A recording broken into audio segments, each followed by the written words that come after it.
Smokers up, the circle's drawn. Something's crawling since the dawn. Eyes come black, the voice ain't yours. I'm the one who shuts the door. Salt and iron, jet and blade. Every hex you cast and made. Rack the bones and burn the sage. Rush the demon, lose the cage. Floor is shaking, walls breathe deep. Ain't no best for you to keep. Ancient fire, ancient name. Say it once, I break your chain. Up my temple, up my home. Flesh is mine, you don't belong.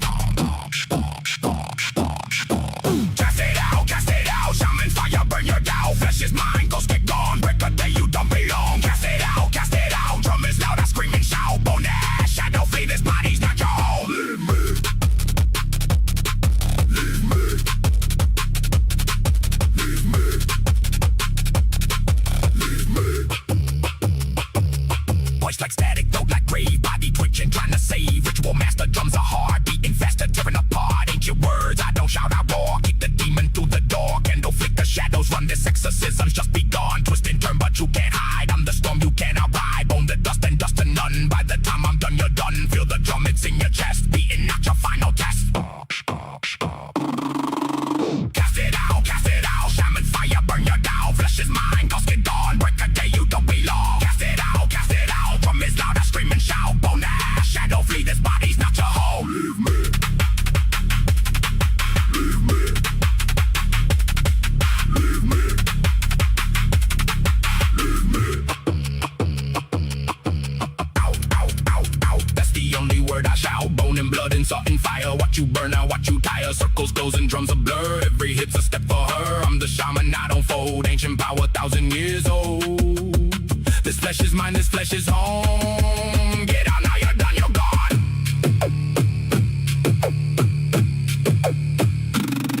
7 names I speak in rhyme. 7 bones I break in time. Shadows cracking, losing grip. Watch it slide right off the lip. Drum don't stop, my jet don't break. This is the fire, this the stake. Every verse another nail. Every bar another whale. You came in on a moonless night. Now you're leaving with the light. Ash the ash and dust the dust. This exorcism you can trust. Feel it burning, feel it shake. Final line before you break.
Smokers up, the circle's drawn. Something's crawling since the dawn. Eyes come black, the voice ain't yours. I'm the one who shuts the door. Salt and iron, jet and blade. Every hex you cast and made. Rack the bones and burn the sage. Rush the demon, lose the cage. Floor is shaking.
empire circles, goes and drums a blur. Every hit's a step for her. I'm the shaman, I don't fold. Ancient power, 1,000 years old. This flesh is mine, this flesh is home. Get out now, you're done, you're gone.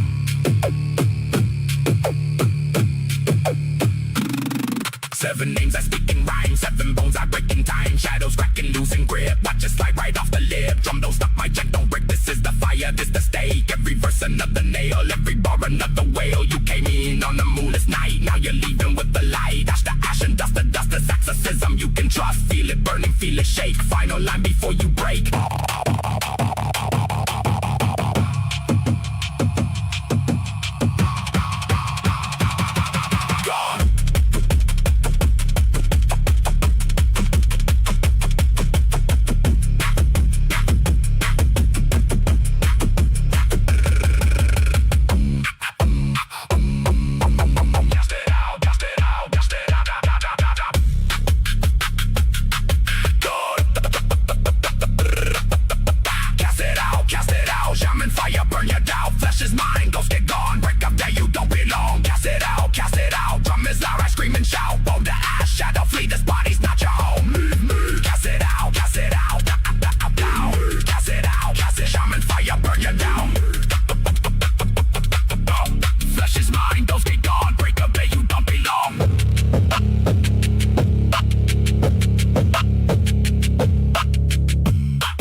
And we're live.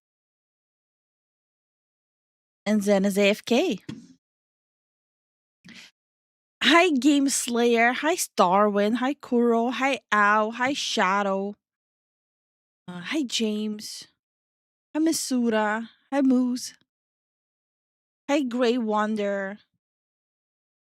Hi, Gamer K. Hi, Clown. Hi, Revival. Hi, Pilot. Hi, Warlock. Want to make sure. Hi, Haganator. Hi, Cenarian. Hi, Kaiju. Hi, Sarah. How is everyone doing? How is everyone's day going?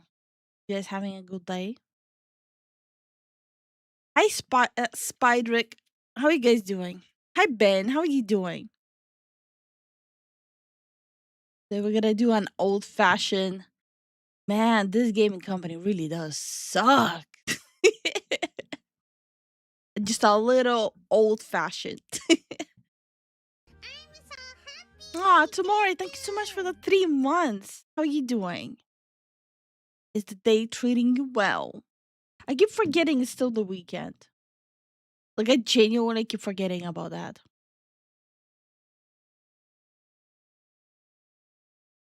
Oh, and the upcoming schedule is gonna look freaking weird. It's gonna be it's gonna be like freaking yapping Atomic Heart. That's gonna be interesting. Hi, Inspire. How are you doing? Oh, hello everyone. You're all stinky, and I'm projecting. What the fuck? But yeah, it's gonna be a pretty big yapping week with followed up with Atomic Heart in Russian, specifically in Russian. I'm so happy. Thank you. Thank you so much for the 14 months, Tyler. Why am I saying Tyler? Tyrant. Get a read. You see, this is why we have Zen to help me. My dyslexic ass is gonna mess it all up. Hello, it's a good day until tomorrow work. Damn. It's okay, you got this. You got this. Schedule or not, Twitch doesn't send me notifications anyway. That's unfortunate. And how you doing, Nikki? But yeah, no, I don't know. Twitch doesn't send notifications. YouTube has us in freaking suppression. Like, depression all around. Can I wait for Atomic Heart? Hell yeah. Bro, very excited myself as well. Like I'm so excited myself. I never played Atomic Heart before and I'm gonna go into it with Russian. Um so by the way guys, don't worry about it. What we're gonna do is it's gonna still have subtitles in English, and the stuff that needs to be like explained more when it's in Russian, I will be translating and explaining it. Um, so yeah. Tyler the Tyrant, bruh. No, my dyslexic ass strikes again. It's like for me, it's like not all the time, but it just sometimes spikes. I'm gonna be sitting in the Atomic Heart stream and basking in it as a half Russian. Oh, you are half Russian? Oh, okay. So you see, I'm not Russian, but I grew up having to speak Russian. So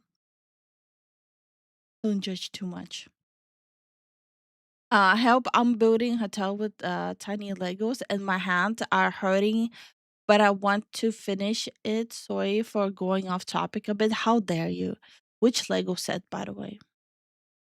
Hi, Eldridge. How are you doing?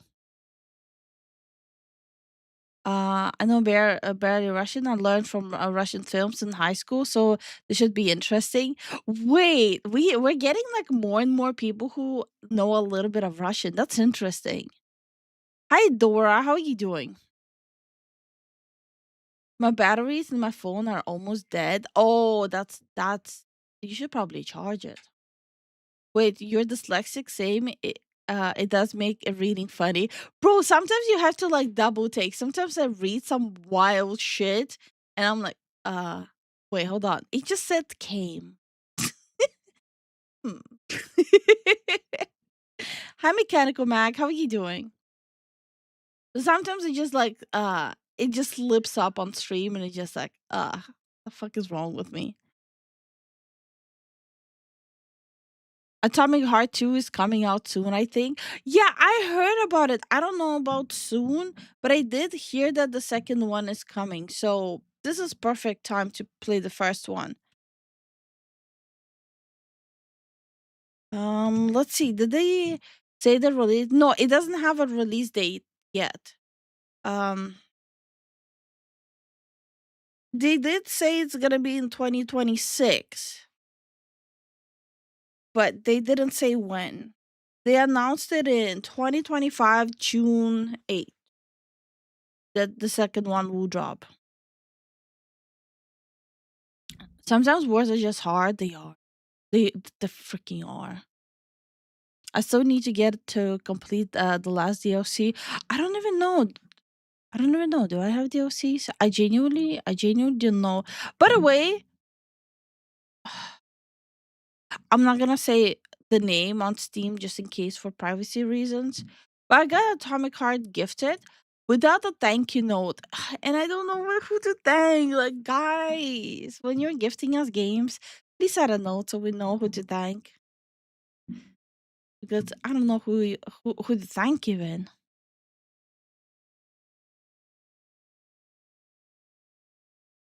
But yeah, I don't think I have the DLC. Like, is it recommended to have the DLCs for the full experience? Oh, they have quite a bit of DLCs. They have Atomic Heart. Oh, okay. This digital art book soundtrack. Okay, they have Mira's glove skins. Okay, Golden Age weapon skin pack. Then they have Annihilation Instinct. They have Trapped in Limbo. And and oh, okay. I'm assuming the main DLCs are these: Trapped in Limbo, Enhancement Under the Sea, and Blood on Crystal. I'm assuming these are the story DLCs. Just say thank you in all languages. God dang it. Oh wait, we gotta rate it. Oh fuck. Sorry. Hi, Luck. How are you doing? Uh, you're still muted, honey. Is it me? Oh, it's because I had the NVIDIA thing on, remember? Okay, I'm opening it right now. What was there the ability to call you in Twitch notifications? Because Twitch is fucking weird. They added the knock knock feature. Yeah, they did. There we go. They can hear you. Okay. Hi Wyatt, how you doing? Hi Ella Story, how you doing? How y'all doing? What's up? What's up? If this little boy's acting up again, I have to boop him again. Oh, Yeah. he looks like he's doing really well today. He is. He's been rowdy for the past few days. That's not good. Yeah, like the issue with this, like we're walking a thin line between like spoiling him and not spoiling him. And we give him too much attention, then he's like, give me more, more, more. And then he starts making like the meow Uh-huh. that you hear. Yeah, the And yeah, like a grouchy old man. Hi Multi, how you doing? Hi Ivan, how you doing? Yo, what's up? What's up, Mad Hatter? How you Hi doing? Mad Hatter, how you doing? Yo, Ivan, what's up? Hey, Mac. Hey, Multi, what's up? Hey, Wyatt. Hey, Ella. Is that an I? Yeah, it's Ella.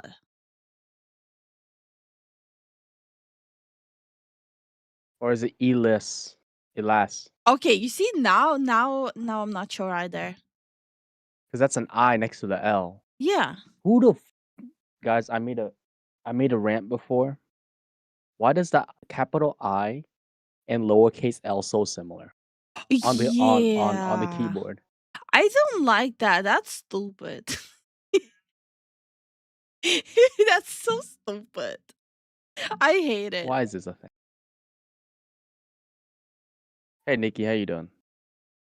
Okay, like genuine question to everyone who played Atomic Heart. I really need your opinion.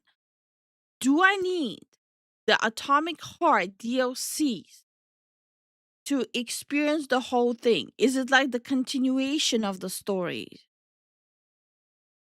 So, from what I've seen, you do not need one of them because it's like a Counter-Strike surfing, like knife surfing servers. Uh-huh. That's what I heard. I think it's the Trapped in Limbo one you don't need.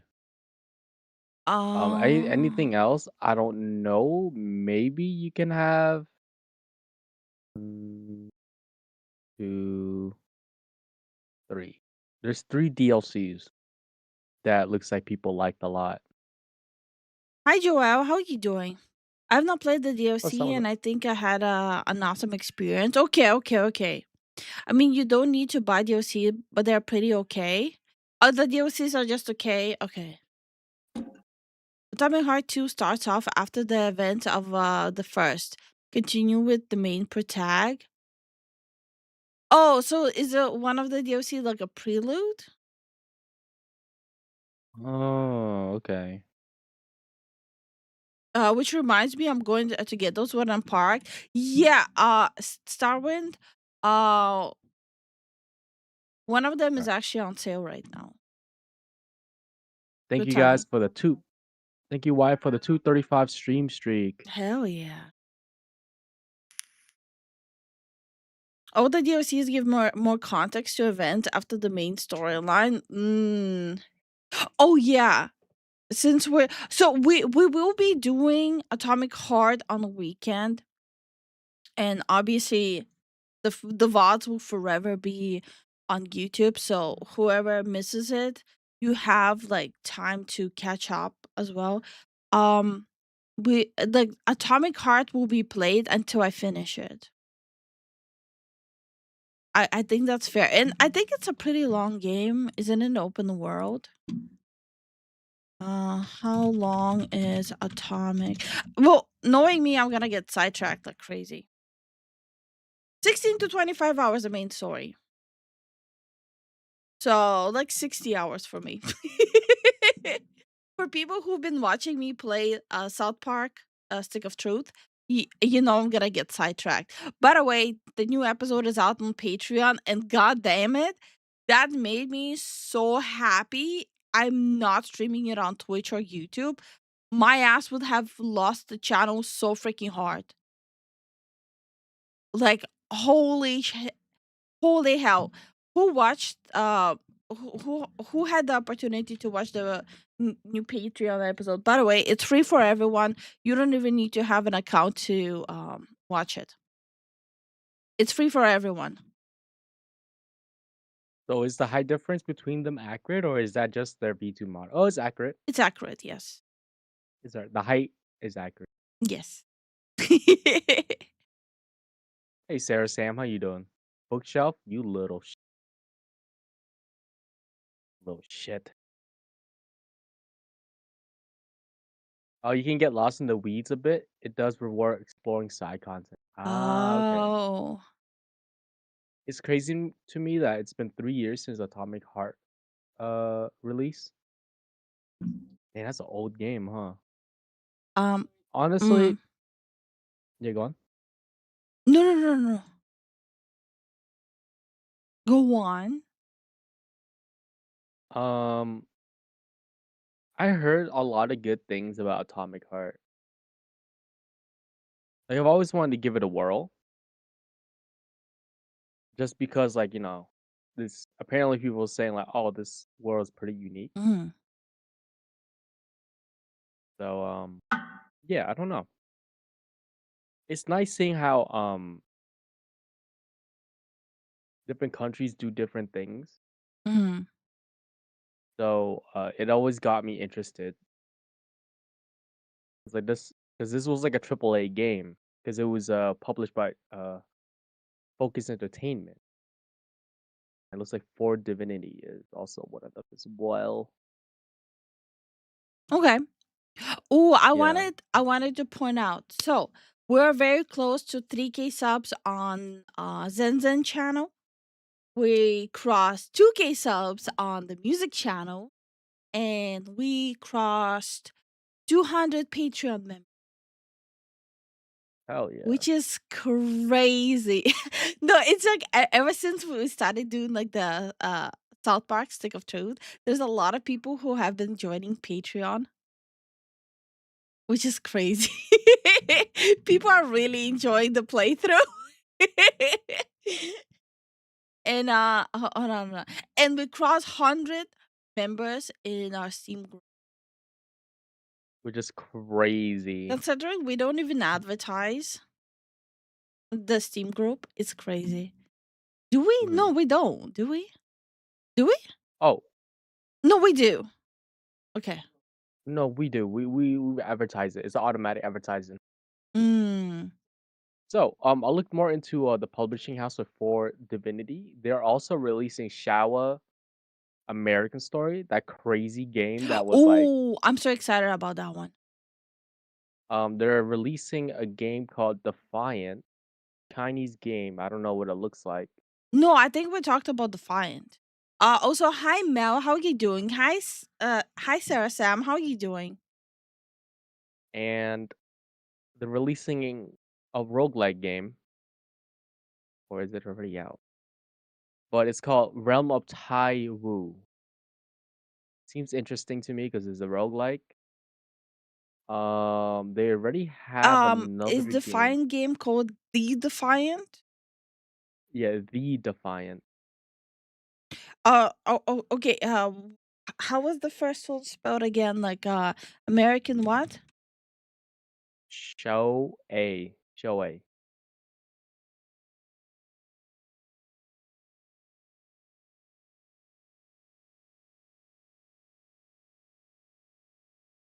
Um, just send it to me. I'll play the trailers for those games. But Defiant we talked about it on stream. Do you want me to send you that one? Yeah, just send me. I'll go uh to the page myself. That's Defiant. It's the same developer or same publisher. Oh, it's Same both. publisher. Oh no. No, Okay, okay. Wait, is yeah, this this like? publisher.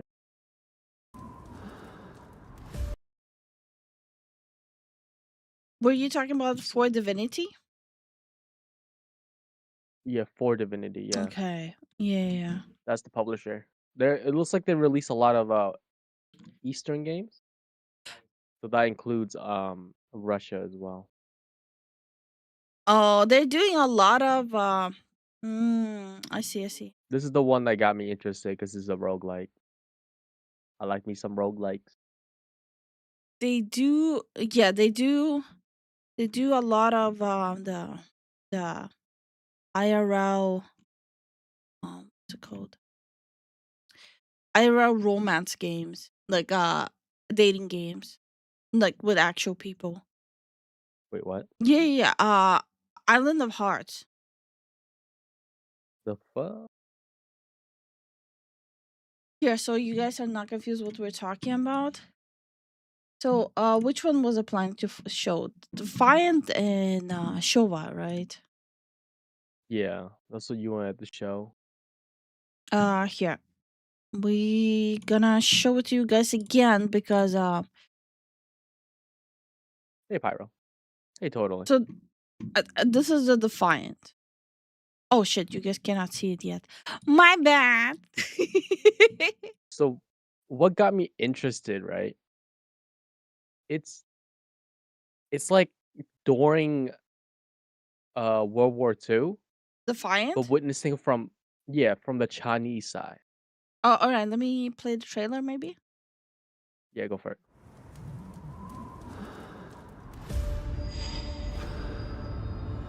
前天晚上，我又梦见司令，他在前面走，我怎么也追不上。 Oh, That's clean, right? oh shit. Oh, 7年了，跟鬼子 Yeah, 斗 we 了 saw the 7 trailer.年 Yeah. Ooh, there was a clear lag there. For people who are confused why we're checking these out, it's the same publisher as for Atomic Heart. yeah.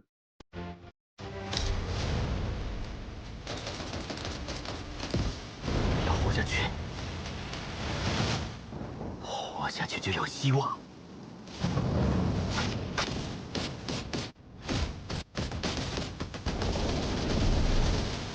他们问鬼子杀得完吗？杀不完也得杀。 Oh, 就是中国人都投降了，那他妈还有中国吗？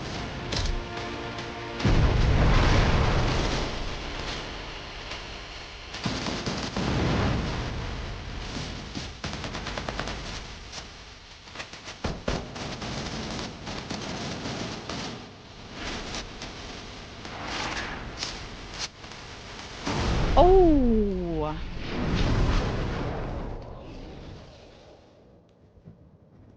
Okay. Well, if any of you guys are here, like history nerds, like China went through some bad stuff during World War II.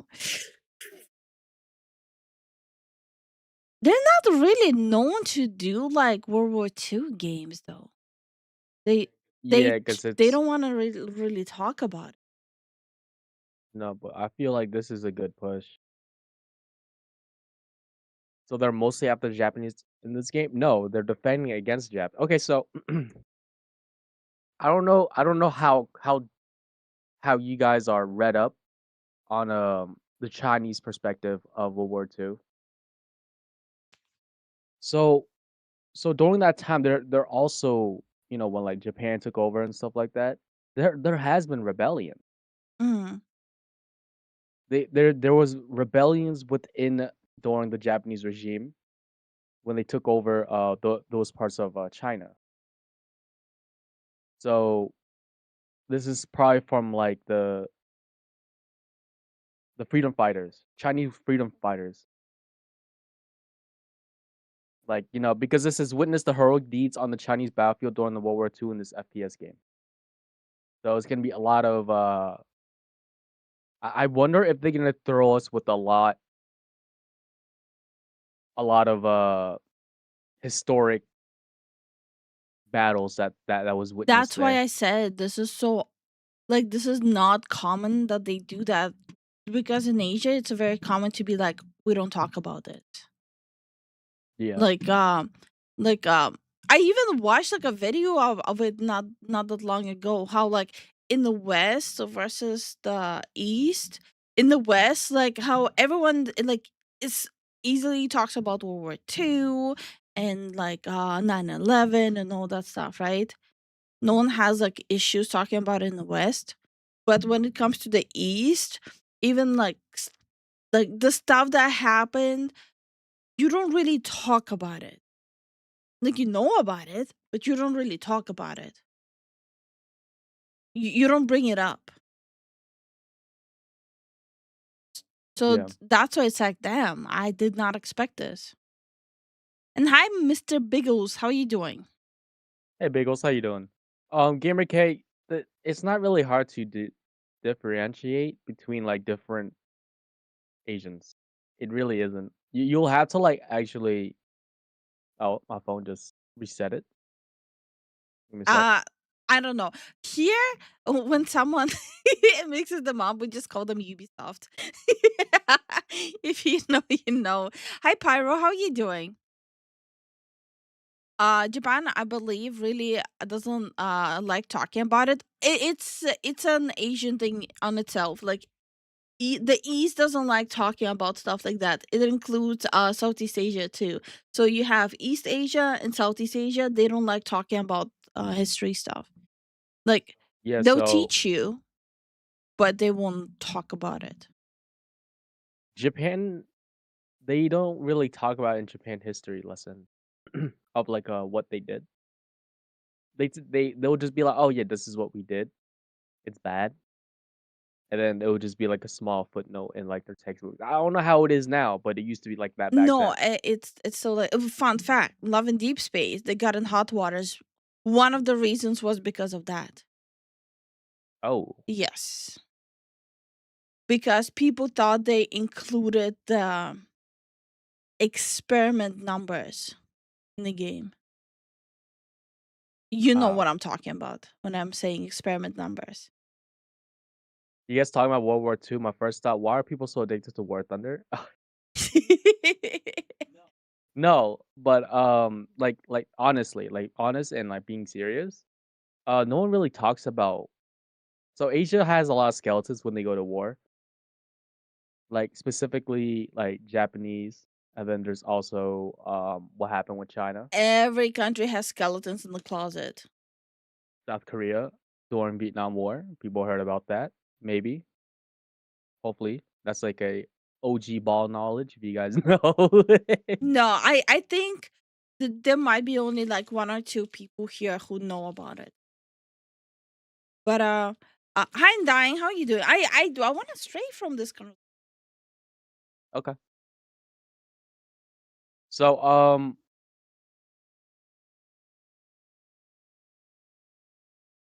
so like honestly, I'm gonna keep a close. We should be keeping, if you guys interested, keeping a close eye on this game. I'm finally off work. I'm heading home now. Hell yeah, Hell brother. Be yeah. safe. I don't know if you remember, Wu Chang Fallen Feathers had to change the boss fights, getting knocked down instead of killed. No, yeah, because those were historic figures, I believe, or like some kind of like figures.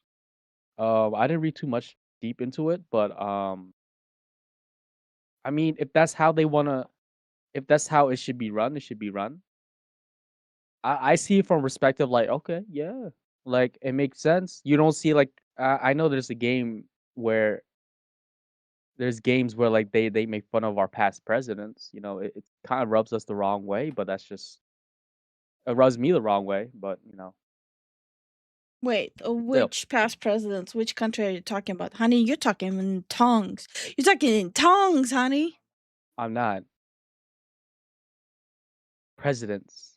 I'm Oh. U.S. I'm American. I love.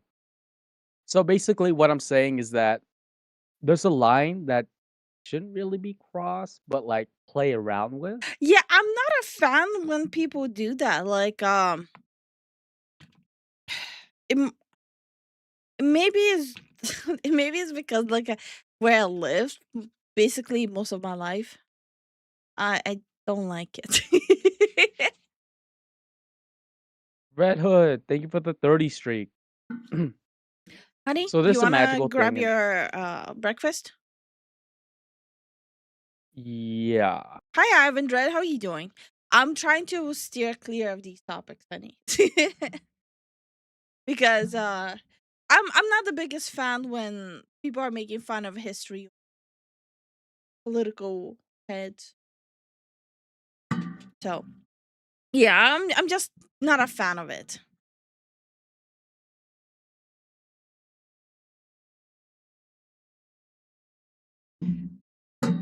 I'm a big World War II guy because my grandfather joined the British before the US joined the war, then joined the army. When he joined, he fought through the entire war. Holy shit.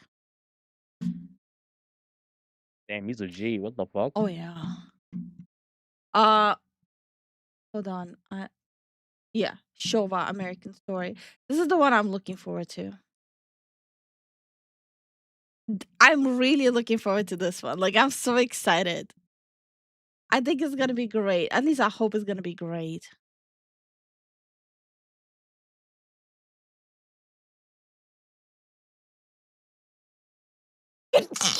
Sorry, I had to sneeze. Blush him. Thank you. ゾンビとは過去にとらわれ抜け出せない者たちです。彼らは真の解雇主義者なのですよ。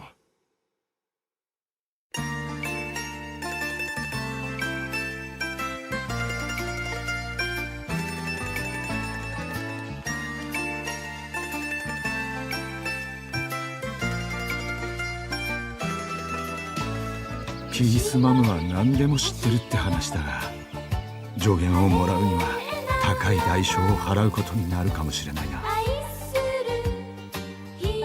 お前はハンカチ落としや鬼ごっこをしたことがあるか？ I'm so excited for this.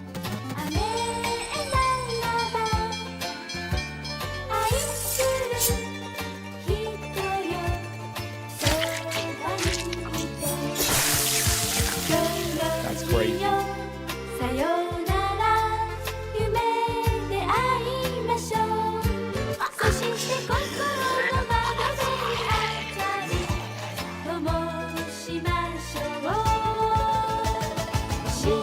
大統領閣下は毎日午後6時にアニメをご視聴になります。ご視聴なさっている閣下を邪魔してはいけません。 Watching anime every time. Don't disturb him. あなたがテキサスを日本の財団に売ったから、このようなことが連鎖的に起きたんでしょう。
Like a freaking trippy Fallout game.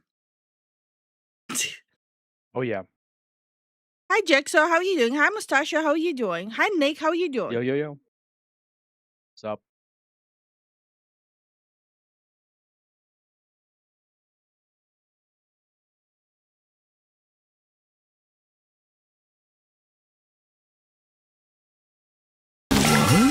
絶頂寸前の興奮と快感を保つ方法だ。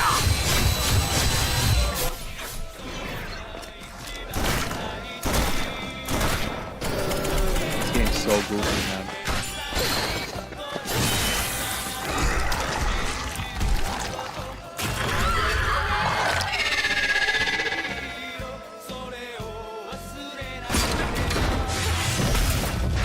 This does scream 80s though. This is basically if Japan won World War II or purchased the US at the financial heyday. Pretty much. It's like a what if world. It's a culturally colonized America. So they culturally beat America. Mm. Yep, that's different. In the 80s.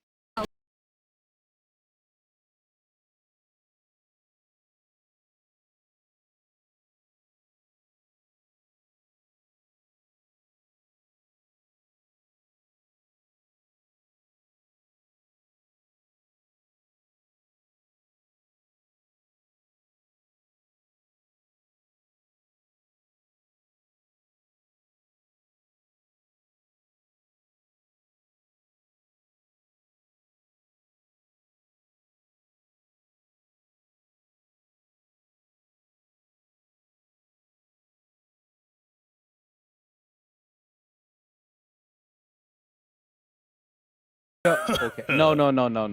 刀を振り回す。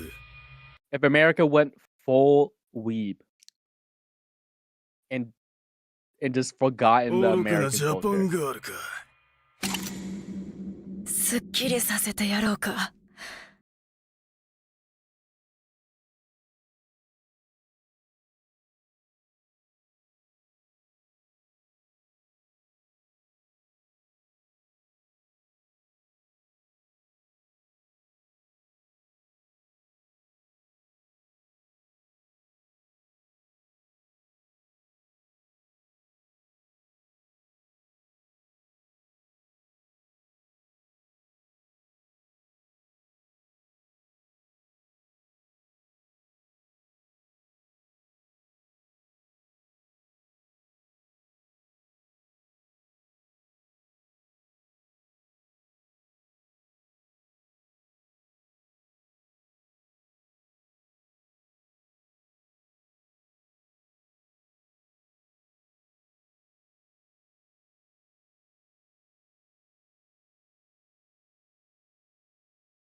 Already showed it in like in the previous trailer that like to progress you also have to make your character work out and stuff like that.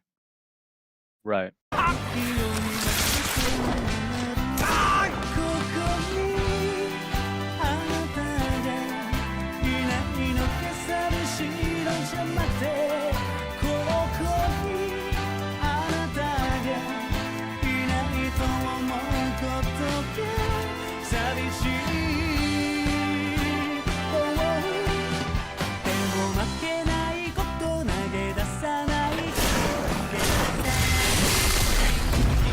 Where do the zombies play a part in this though? I'm pretty sure they'll explain it. Ooh.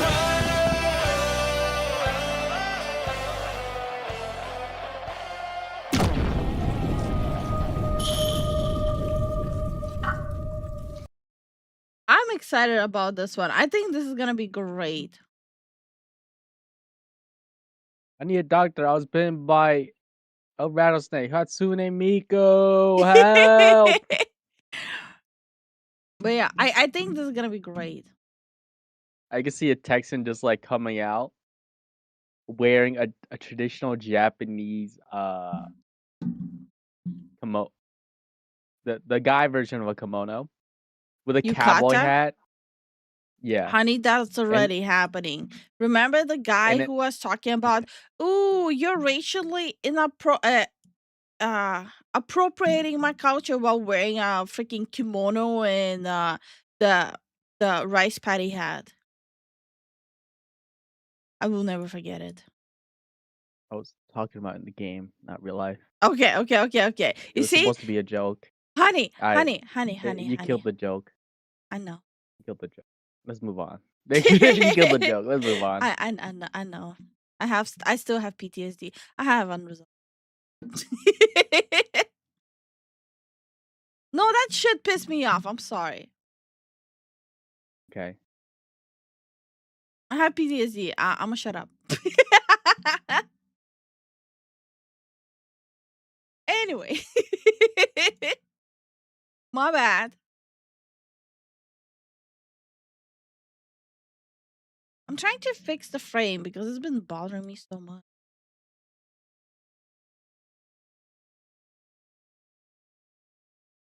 I do this. Would that work? I think it would. I fixed it finally. No, I didn't. I'm a dirty liar. I did not fix shit. There we go. There you go. I haven't got it. Yeehaw, Ohio. I thought it was ni and what was it? No, Ni that's howdy? Chinese. That's I Chinese. put a Ubisoft. For the Ubisoft. I didn't know we're talking about specifically Japan. Okay. We're watching show American Story. Okay, honey, I'm sorry, but you are not good at providing context. It was context based on the what we were watching. I'm gonna choke you out. Hi, Mike. How How you we were doing? watching. How dare you be a dirty liar? Easy. Lifu a dirty liar? I doubt that. Oh, I'm a dirty liar. Okay. Before we talk about Sony, the Offkai family situation is absolutely disgusting.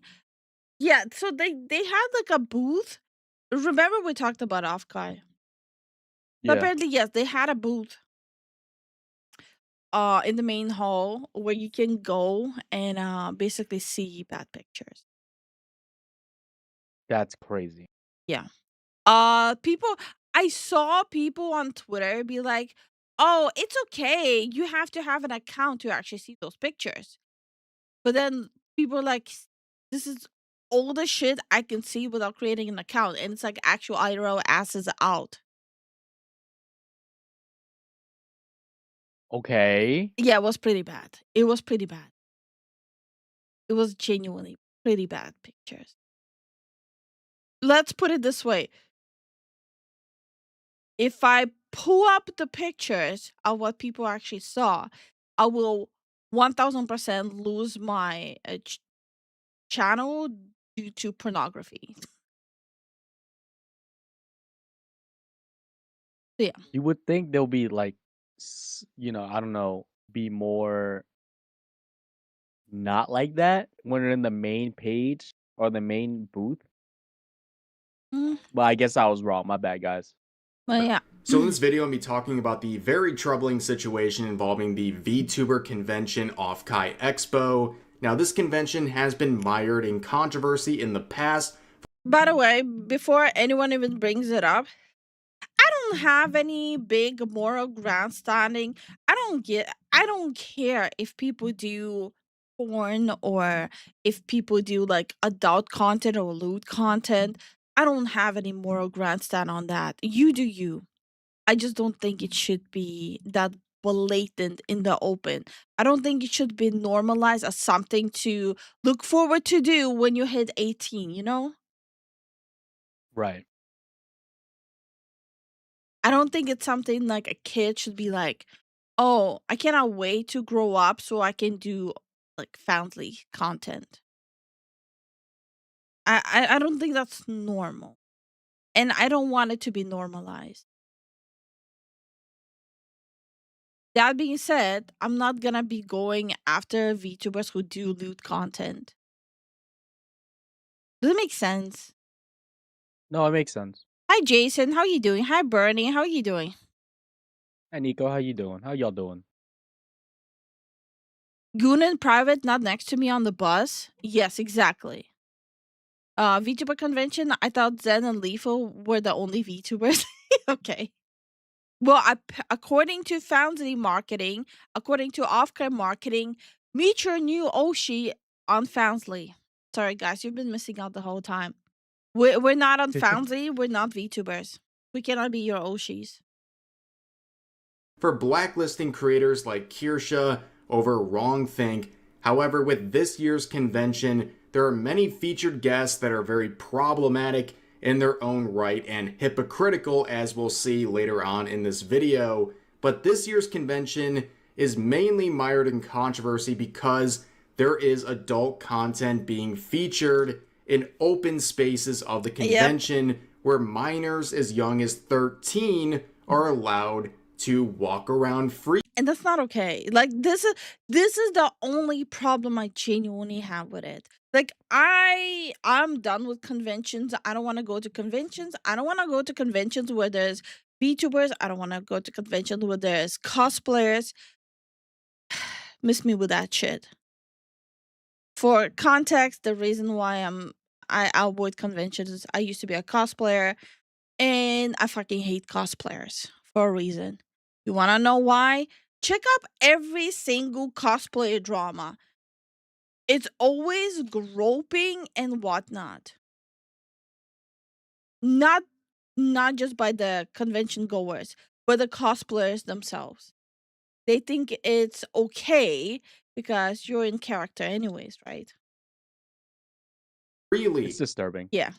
Now, adult content being present at a VTuber anime related convention is nothing surprising, but typically those sorts of areas are walled off and they require some form of ID or verification to get in, but with Offkai Expo, those as young as 13 can enter those areas, and that is the main concern. Back in May, there was an announcement from Offkai announcing that one of their biggest sponsors is Fansly, which of course is a platform that hosts adult content, and people were immediately annoyed by the fact this sort of sponsor is featured at a convention like this. Yeah. But there's a much more serious concern.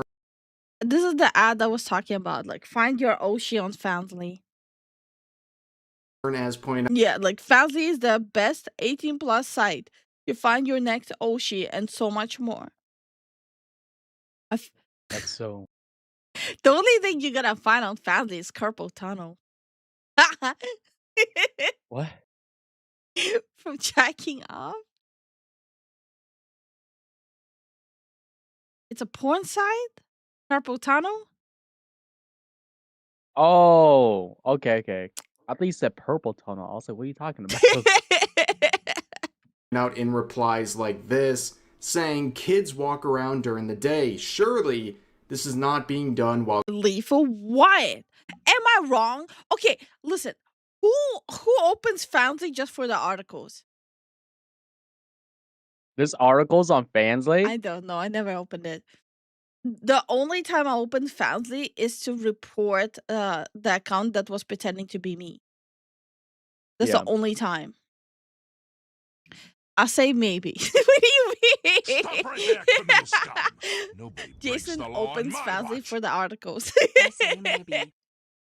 Damn, that's crazy. I'm already a gamer. My wrist can handle it. God damn it. Thank you so much for the support, Jason. Thank you for the support, man. while kids are around, correct? Surely we're really not going to put adult content in front of children, right? Well, unfortunately, that's exactly what's happening, as you can see from the layout of the... Okay, so middle entrance is right here, right? Right entrance Okay. is right here. Okay. So Offkai, not Offkai, Foundly is right here. That's wild. It's almost smack down the middle. Almost. They gotta stop. That's They pretty gotta bad. stop. That's pretty bad. I'm sorry, but it is. You better stop.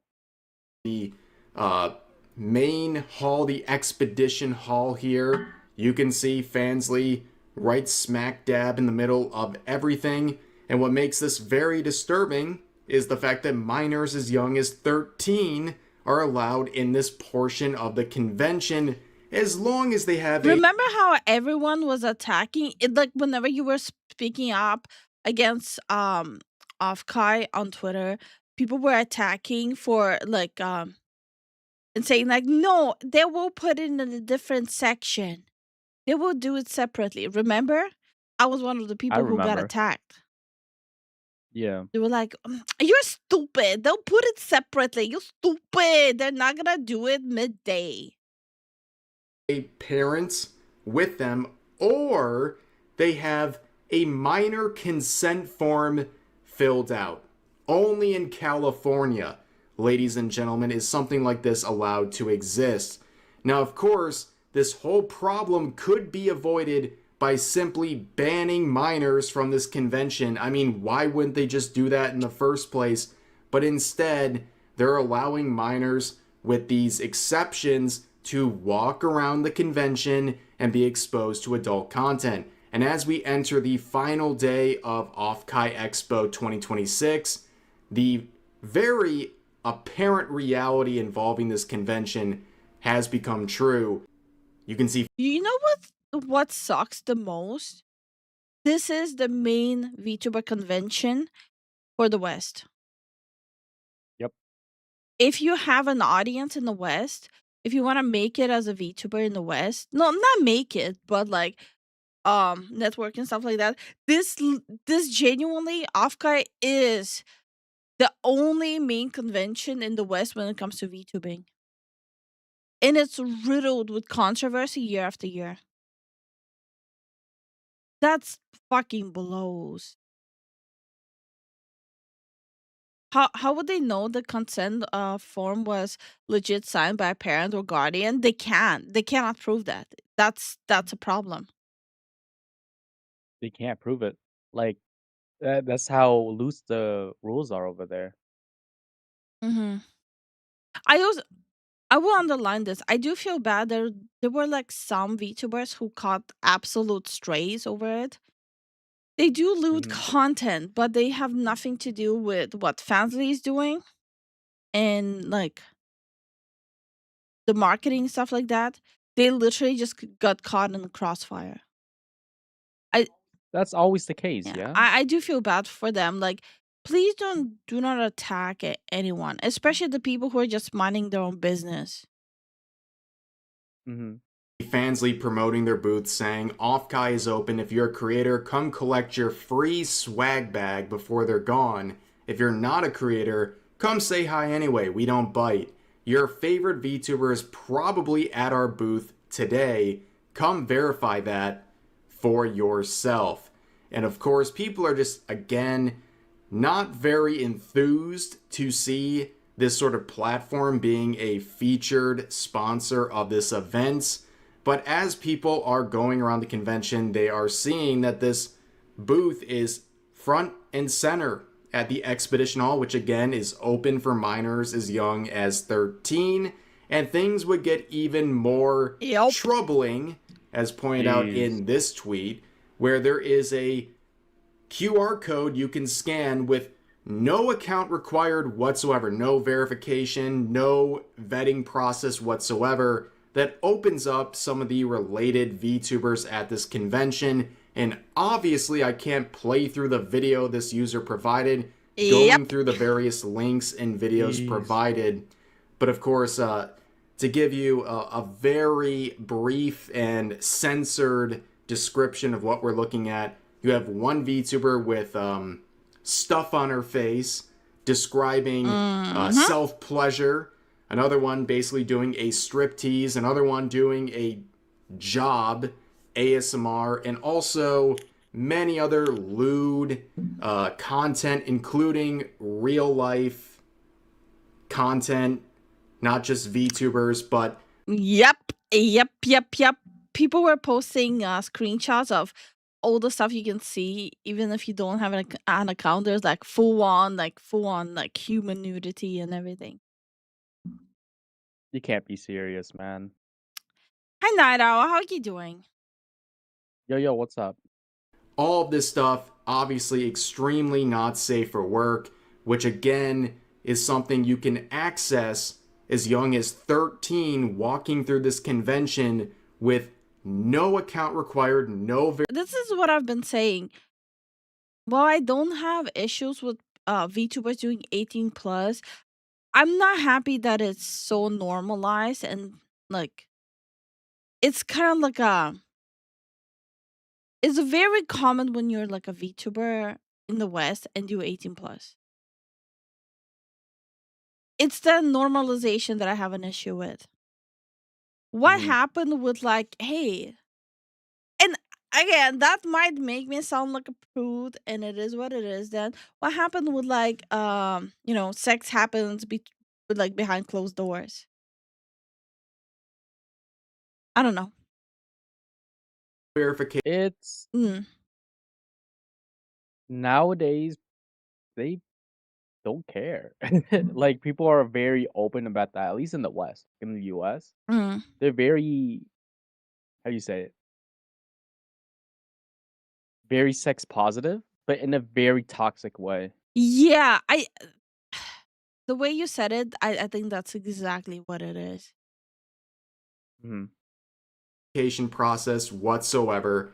Again, this stuff is not too surprising at a VTuber anime related convention, but the fact that it's so accessible to minors is the problem. All of this could have been avoided if they just made the convention itself 18 plus, or they restricted access to this booth to the yabai market, which is 18 plus. They could have just done that, but instead they're allowing it in the expedition hall. And of course, you think back to these sort of standards Offkai Expo has, and it goes back to Kirsha. Kirsha was supposed to be a featured guest with a panel at Offkai Expo a few years ago, and I covered this in a video back then, Yeah. but she was blacklisted from this event. She lost. But her community smuggled her in. They got her. They got her on the tablet and smuggled her in. I thought that was hilarious. That was like the first time I heard about Offkai when like that was the first time I heard about Offkai, and that was the first time I heard about Kirsha. That this white fox got smuggled into Offkai on a Like some tablet. kind of contraband. It was so goofy. I loved it. Her panel, although they allowed her to continue to go to the events and also buy a ticket, but not be a featured guest, which is incredibly greedy and ridiculous. But she was banned over wrongthink, where after twisting the arm of some of the people behind this convention, they revealed that basically some of her tweets were a little too problematic, a little too wrongthink for this convention. And I remember Okay, correct me if I'm wrong, but wasn't it when she was still doing like pretty like sane takes? Wasn't that when she was working on the whole videos about bridge in companies? I think so. She was working on either bridge or like DEI stuff. Like her takes are a lot harsher now.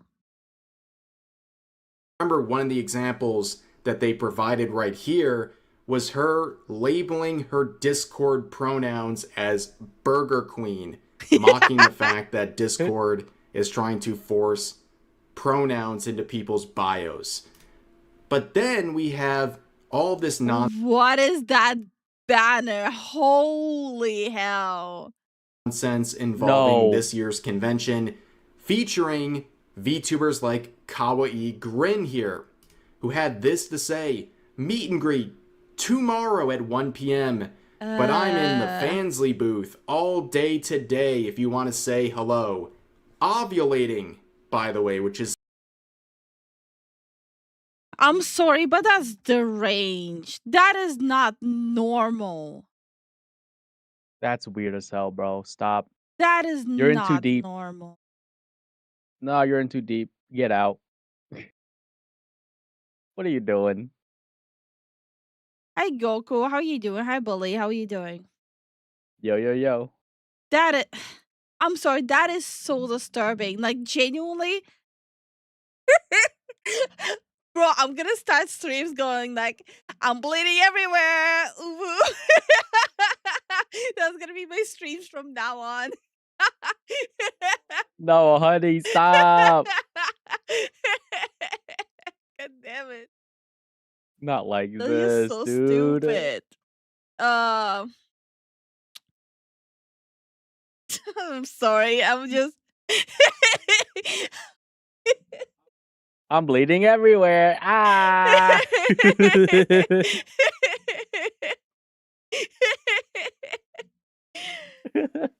God. Please no.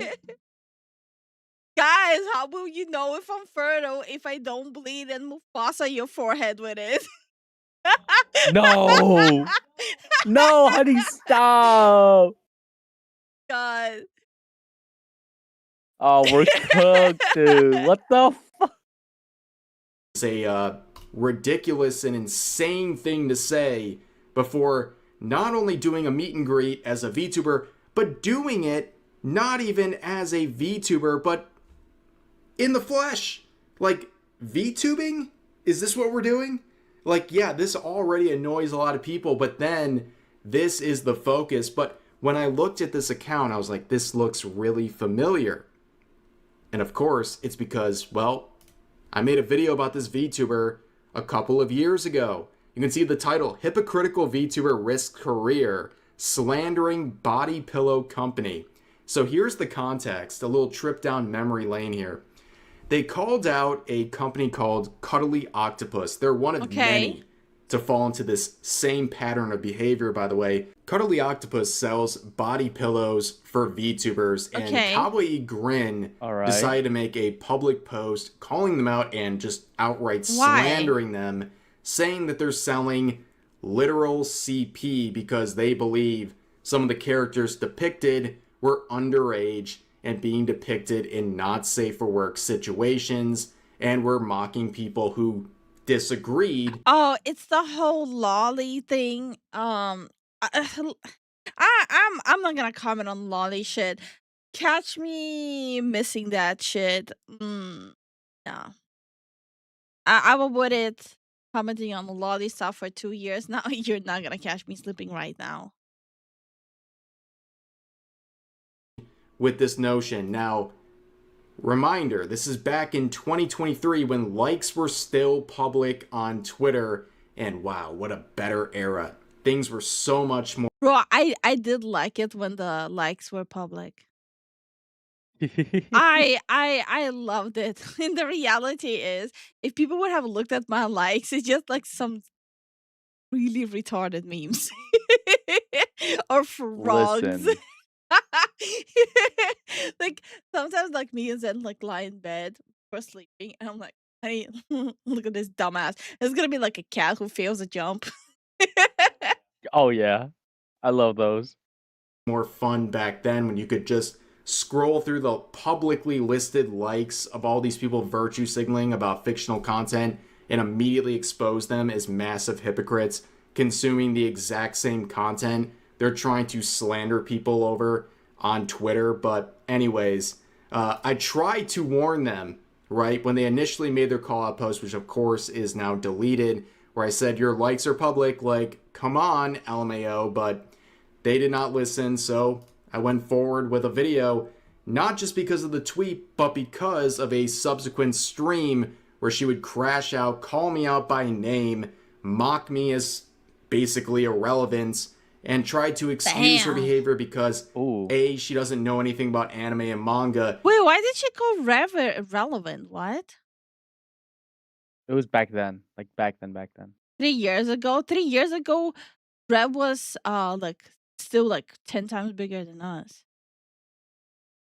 No, back then. Like around that time. Was it 3 years ago? Yeah. 3 years ago, yeah. 3 years ago, Rev was 10 times bigger than we are right now. I know. and B, Man, my man was it on was the only grind. Yeah. like one character that she was unfortunately caught with in her likes, which is a outright Yeah, you can literally see. Oh no, never mind. I'm stupid. I was about. You can literally see what his number was. I'm like, bruh, hold up. It's a new screenshot. I'm stupid. My bad. lie. So I want to watch a small portion of this video with you guys because it's really a great trip down memory lane, and it shows not only the hypocrisy of this VTuber, but as someone who slanders companies in the past, somehow getting to work with Offkai Expo when that same convention banned Kirsha over wrong thing, including jokes about pronouns. Well, let's be honest here.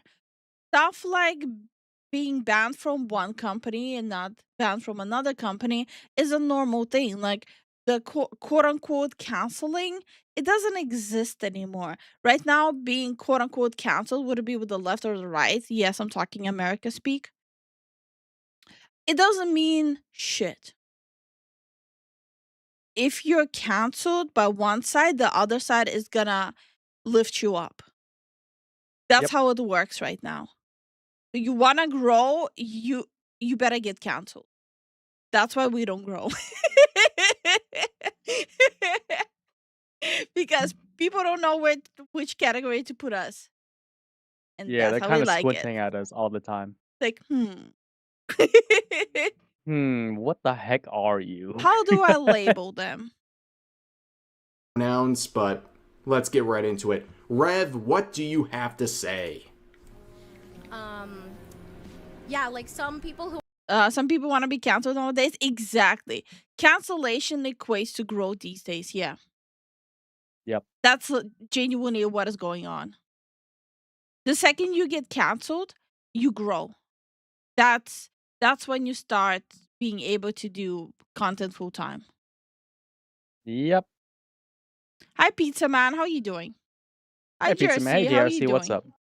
Oh yeah, We will- Jason said Ryan Gosling was announced as a new Ghost Rider for the MCU, and I am devastated. Now I cannot watch Ghost Rider because I absolutely refuse to watch anything with Ryan Gosling. The man cannot act.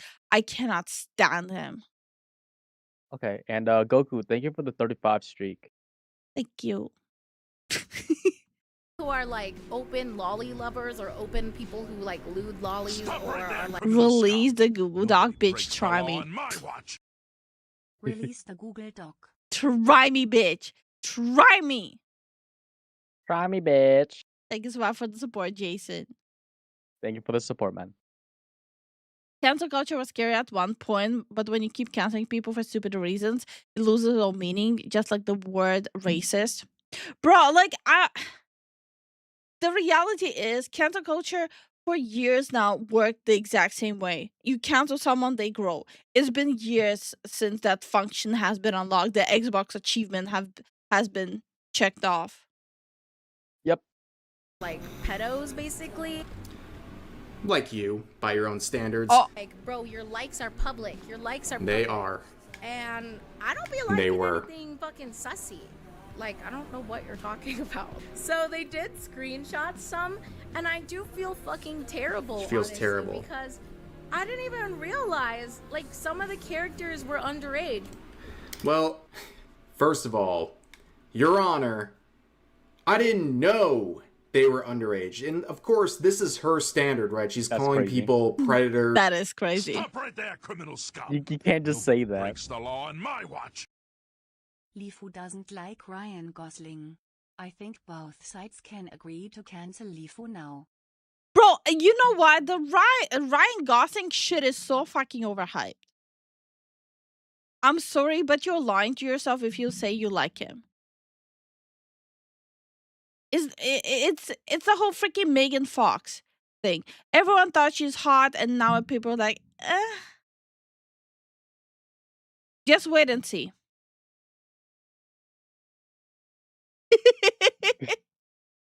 Are you rage baiting that hard? No, I genuinely, I don't like Ryan Gosling. I absolutely hate Brad Pitt. I just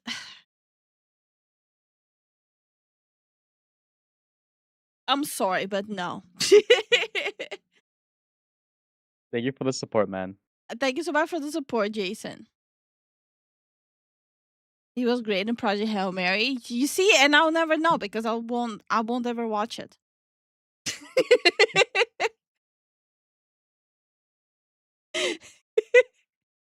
Honestly, who the hell is Ryan Gosling? Apparently, he's the man that every single American woman fantasizes over. Yeah, now I gotta look who the hell is Ryan Gosling. He was like in La La Land. Notebook? I want to say Notebook. Stop right there, criminal scum. I was gonna say Ryan is the Megan Fox. He's the male Megan I was Fox. gonna say Ryan is the male Megan Fox. Lächelndes Gesicht. He was Ken. LOL. Ew. Yeah, he was Ken in Barbie. Ew. I think. And thank you so much for the support, Ben. Thank you so much. Thank you for the support. I mean, I'm pretty indifferent to both of those actors. You see, I never watched Inglourious Basterds because of Brad Pitt. By the way, true story. I never watched the movie just because of that. I kind of stand my ground with that shit. I like the actor who played Gambit. I don't know his other movies, but I like him as Gambit. Hell no, it's Alan Richardson. I don't know who that is. Is that boomer speak? Yo, Pyro just exposes that as a man, the only man I fantasize about is Jason Momoa. Pinned. Manually unpinned at the end of the stream. There you go. Channing Tatum. Yeah, that guy. I don't know who the fuck that is. They gotta play Gambit. Ew. Ew. He's a good Gambit. No. He's a good Gambit. Ew. Fuck off with that. Absolutely not. He got the accent down. You see, I'll never know because I'll never watch it. We did watch it. I genuinely don't remember. Did I fall asleep? No, you were just locked in. Did I blank him out of my brain? I think so. You did. my brain went into witness protection. It was like, nah, fuck this shit. No, plus, just to clarify something for people, I don't have the whole thing of having crushes on actors and actresses. My brain just doesn't same. function that way. Yeah, same. For me, if I develop a crush on someone, that means I'm no longer in love with my partner because my brain can only function towards one person and that's it. Like, my brain cannot function and feel attraction towards two people at the same time. Yeah. I tuned into Lifu hating on men actors. I'm very picky with my actors, okay? Like, for example, I will not miss a movie with Jason Momoa and I will not miss a movie with Johnny Depp. Those are two actors I really like. And what was his name? Anthony Hopkins? Who? Yeah, Anthony Hopkins. You're throwing names around. And I don't know names like that. He's one of my favorite actors. Oh, that Yes. guy. Yeah, he's cool. He's one of my favorite actors. He's a good villain. Hi, Chosen. How you doing? Yo, Chosen, what's up? Love Anthony. Bruh, same. I fucking love his movies so much. Movies are mid. I will murder you. Movies are mid. Oh, And I'll say movies. it again. I thought you said his movies. See, I was about to throw down. Just for the bit, his movies are mid. I will murder you. Do it. Yeah, watch and read Silence of the Lambs. Brad Pitt spent all the time the character created and maxed out his luck stat. Gotta be the middest actor that I've ever hit superstar. No, so all right. So in full transparency, I don't think he's a bad actor. I've watched a couple of his movies, but I cannot look at his face and not see a goat. So every time, you know the screaming goat meme?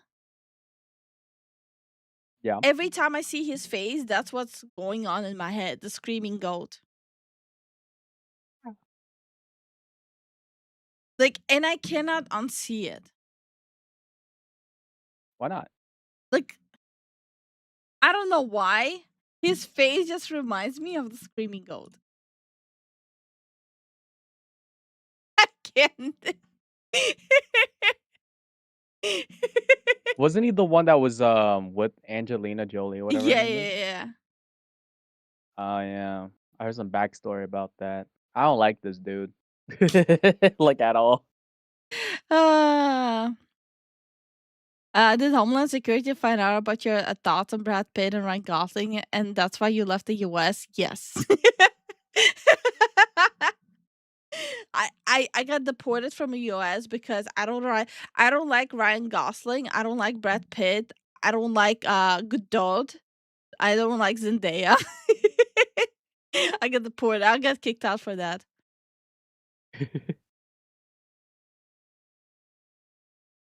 But yeah, let's finish the video. Over fictional content and saying this company is selling body pillows featuring CP, and her excuse when she gets caught with that stuff in her likes is that she didn't know any better. But as I will point out in this video, it's pretty clear that she's a massive hypocrite. I'm gonna do you a favor here and get you a whole host of images you can see on the screen. This is like the diet version of what I'm gonna do. Oh These my are underage God. characters. There's a lot What the worse. I looked away from the screen, right? And I Right? looked back. I'm like, what the hell is going on? Bro, what the hell? And yes, this character is 1000% underage.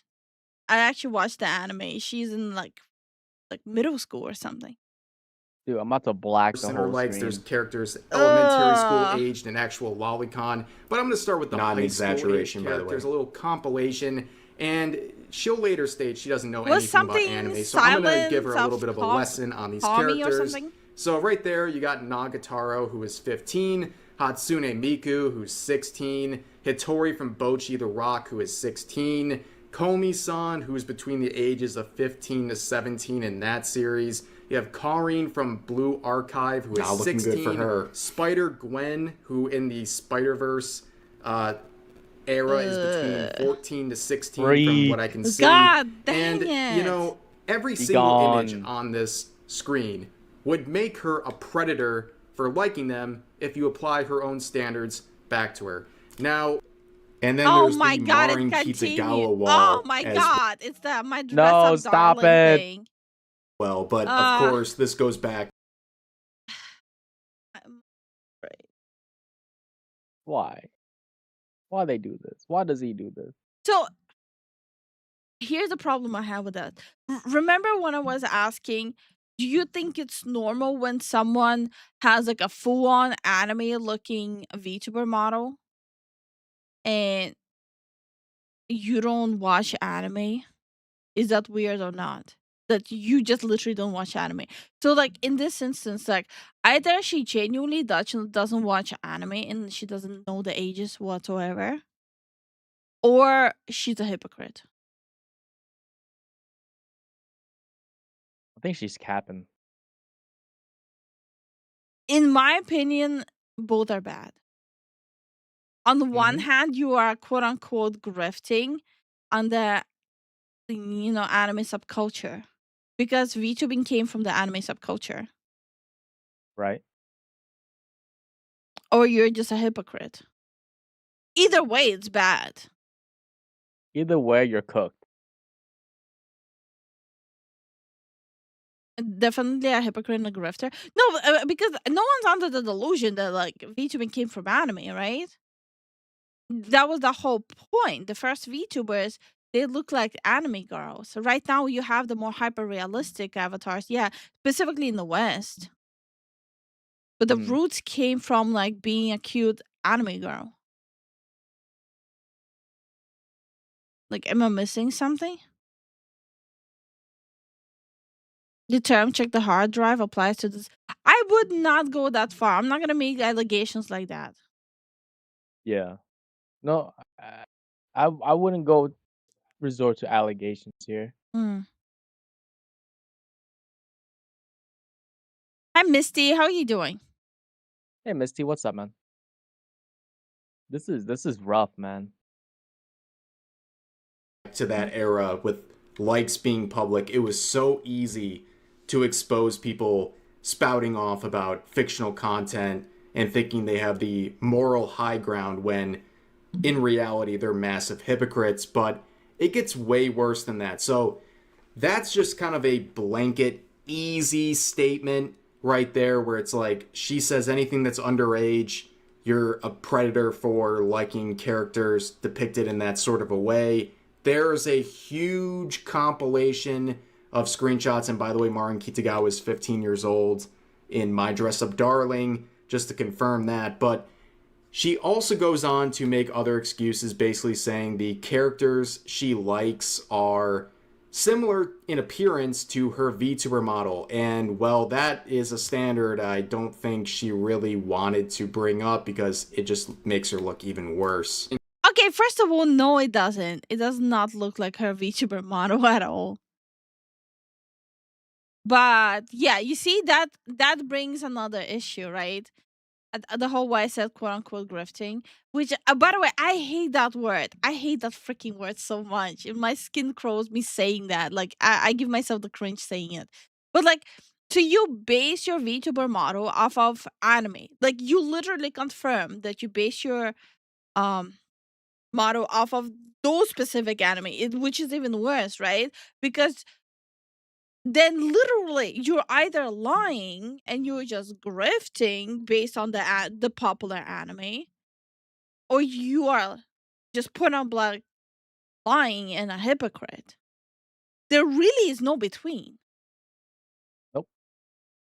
Like, it's either you're lying about watching anime and like literally taking someone else's hobby and interest and skinwalking it, or you're a dirty fucking hypocrite.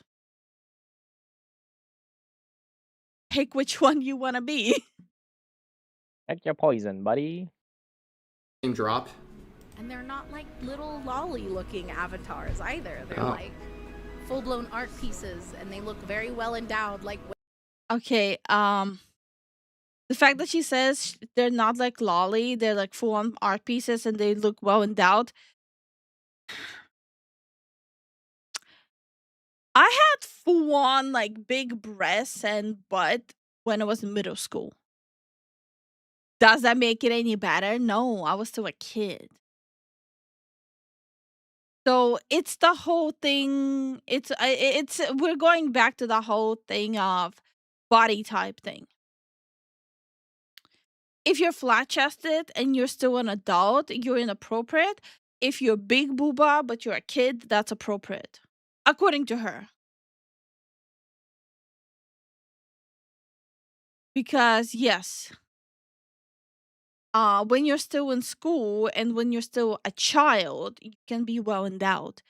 Source, me. I am basing it on my own body, how I looked.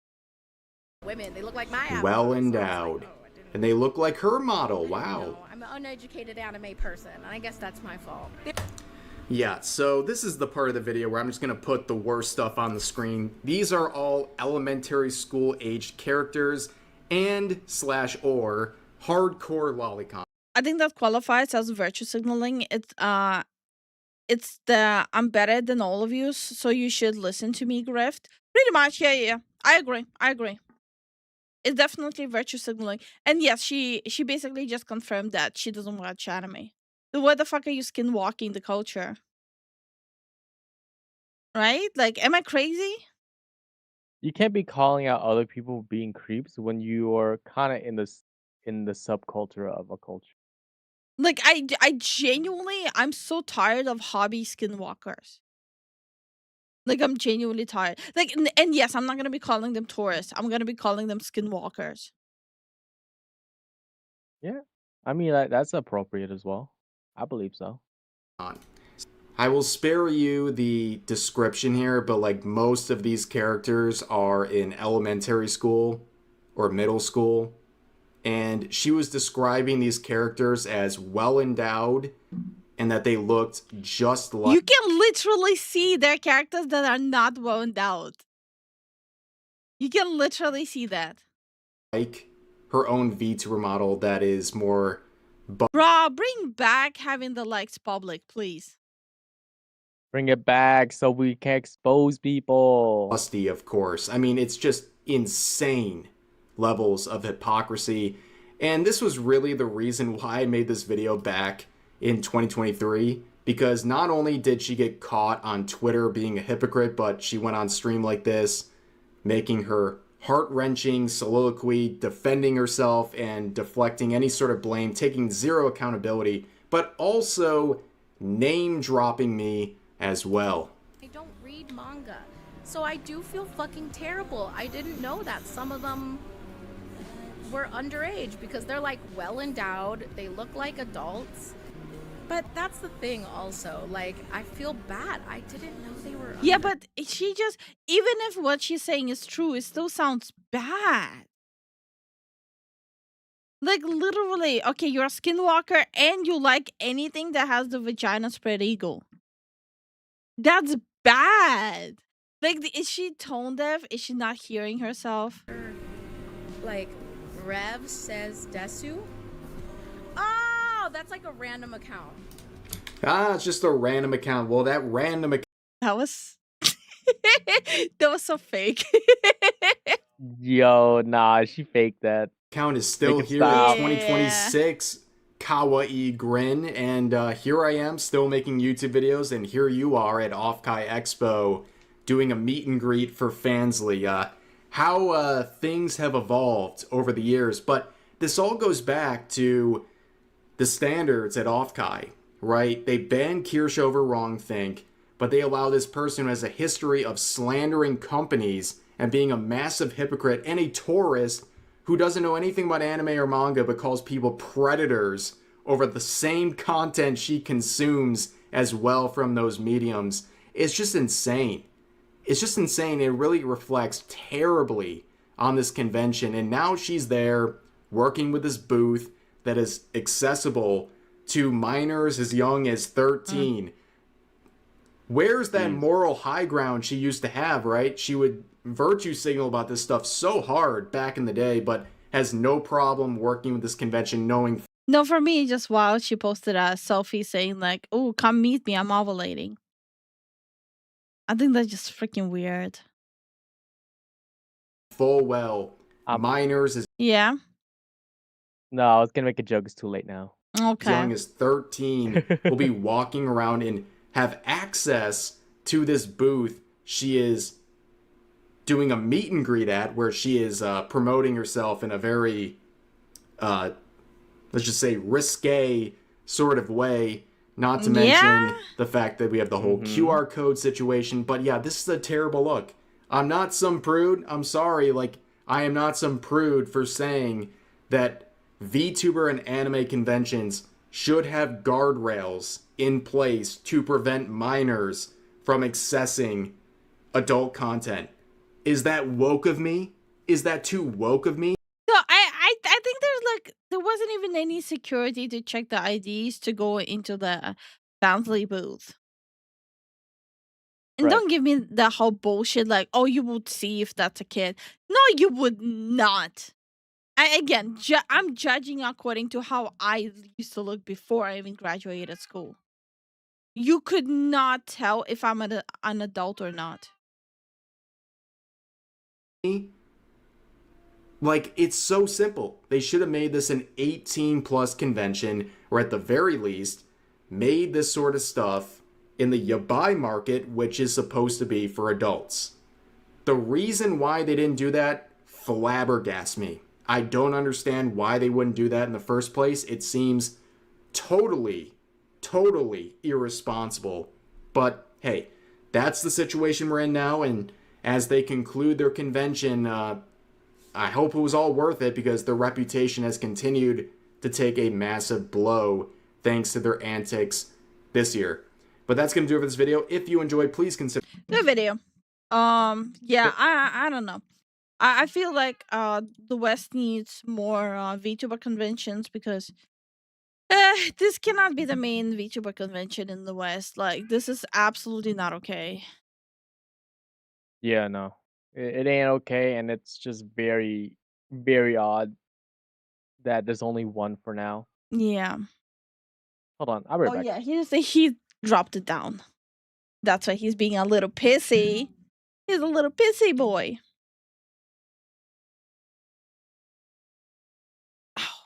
Ugh.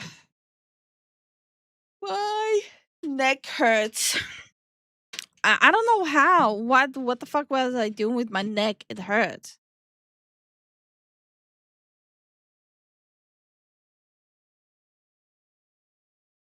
I think they take kids there because no one else is going in. Wait, what? And maybe try sell the idea into VTubing business. Well, more conventions. I'm good. I don't want to deal with that fucking shit. This is the exact same shit they got in trouble for last year. Bro, like, that's what I'm saying. Like, how is this the main... Actually, no. How is this the main VTuber convention in the West? How is this the thing that all these VTubers from America... actually, all of, like, United States... No, not United. All of America, all of Europe. How is this the thing that everyone is flying in for? This is, love it or hate it, the main West VTuber convention. English speaking, yes. Yes. Because I'm sure Asia Pie has their own as well. They have so many. Like, literally, just like days ago, they had the Billy convention. Holy shit, the Power World Expo there was insanely good. They had full-on cosplayers hired for it. They had people in, like, the mascot costumes there. Oh my god. Like, in the meanwhile, in the West, there's Offkai. But yeah. Monopoly is what I'm thinking. Like, the East is light years ahead of the West when it comes to VTuber and entertainment conventions. Like, you cannot even compare those two. And yes, I think in the East you have, like, a VTuber convention like several times a year, like different ones, like big ones. You have the Southeast Asian ones, you have the Chinese ones, you have the Japanese ones. I don't think South Korea has one, actually. Nah, I'm pretty sure South Korea has one. Just hush hush about it. South Korea is So hosting an event in Vegas, and they had to spend a ton of money in security. I don't watch side scrollers, but I wouldn't go to that one either. Because, again, for them, I would be wrong think as well, because I don't like the too much political shit. And I don't agree with all the points. So by default, they already would think I'm in the wrong because I don't agree with them on everything. So I wouldn't go there either. You see what I mean? Everything is politically tied in the West. That just underlines the problem.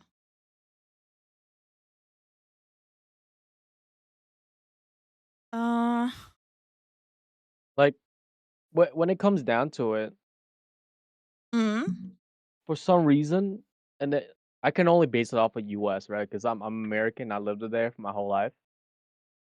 Everything is politically tied, and it's exhausting. Everything's a lot about fear mongering and everything.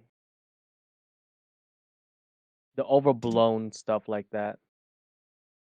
The VTuber as a whole, but that's the thing though, Quill. There's no such thing really as a VTuber community, unless you're talking about subcultures within the VTube sphere as well. Because there's so many different kinds of VTubers that at this point, when you're talking about community, you're talking about like individual VTubers like community. Like ours is the fufu. That's our community. Mhm. And then other VTubers have their own community. So it all ends up not really being tied together. Yeah, no, there's no such thing as VTuber community. It's just a niche within a niche. But yeah, just for an example, the Chinese Anime Expo, right? It's called the Bilibili World, like Yeah. the website Bilibili. Hold on. I need you, Biggles. I need you to confirm yourself that in the West everything's politically tied. You have to. I need you to say it. You have to say it like that. Relax, honey. I no. I need him to Hi, say it. Salk. How you doing? Honey, you're doing too much. You No. need to calm the fuck down. Everything was way more relaxed with politics until 2016, where every mentally ill person would make everything political, and the government fell right in line. Yeah, pretty much. Yeah, like No. in the West, honey, in the West, like all of the media became about politics, and I have fatigue. But yeah, Bilibili World. We talked about the Bilibili before. For people who might not know, but we're not against Asians here. Zen is Asian. I'm mixed. Hello, how you doing? So yeah, Bilibili. It's a website. You guys might remember me mentioning how I watched Bilibili and I started watching Family Guy in Chinese, and they absolutely love Quagmire there. So I talked about it before. But yeah, so they have like the whole anime like cosplay stuff there, right? They have like game showcases there, which looks insane, by the way. Um they have it's insane. Let me just show like a quick snippet of the person walking around there. I so badly want to go there. Then dancing in the background, yes. He is. He's being a weirdo. No, I'm not. Okay. Hey, Salk, how you doing, man? Oh, so pretty. But yeah. This is how it looks there. Wait, why is it so huge? Oh, it's huge. It's You would think that. it's the main go on. Chinese anime convention. Oh, yo, I feel like.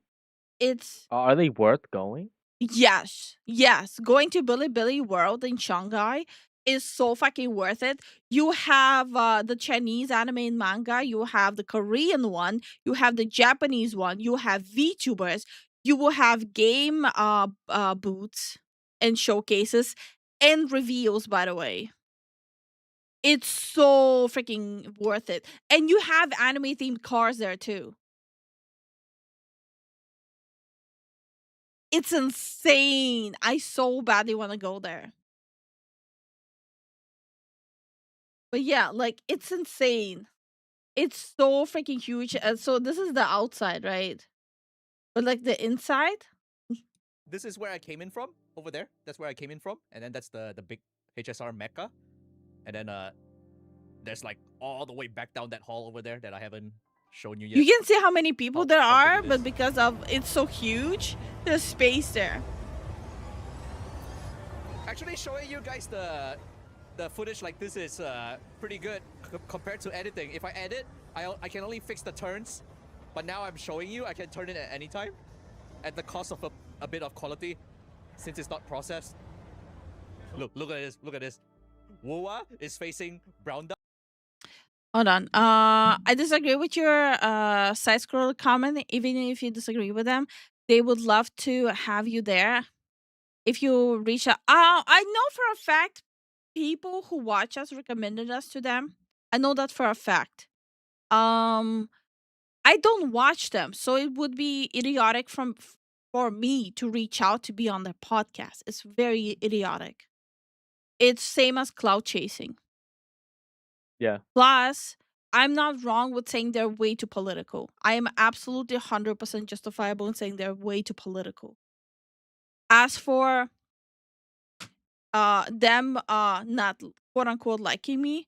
I didn't say that, but I know for a fact that their audience in the past did attack us for a Yeah. quote unquote wrong thing because we're not politically extreme.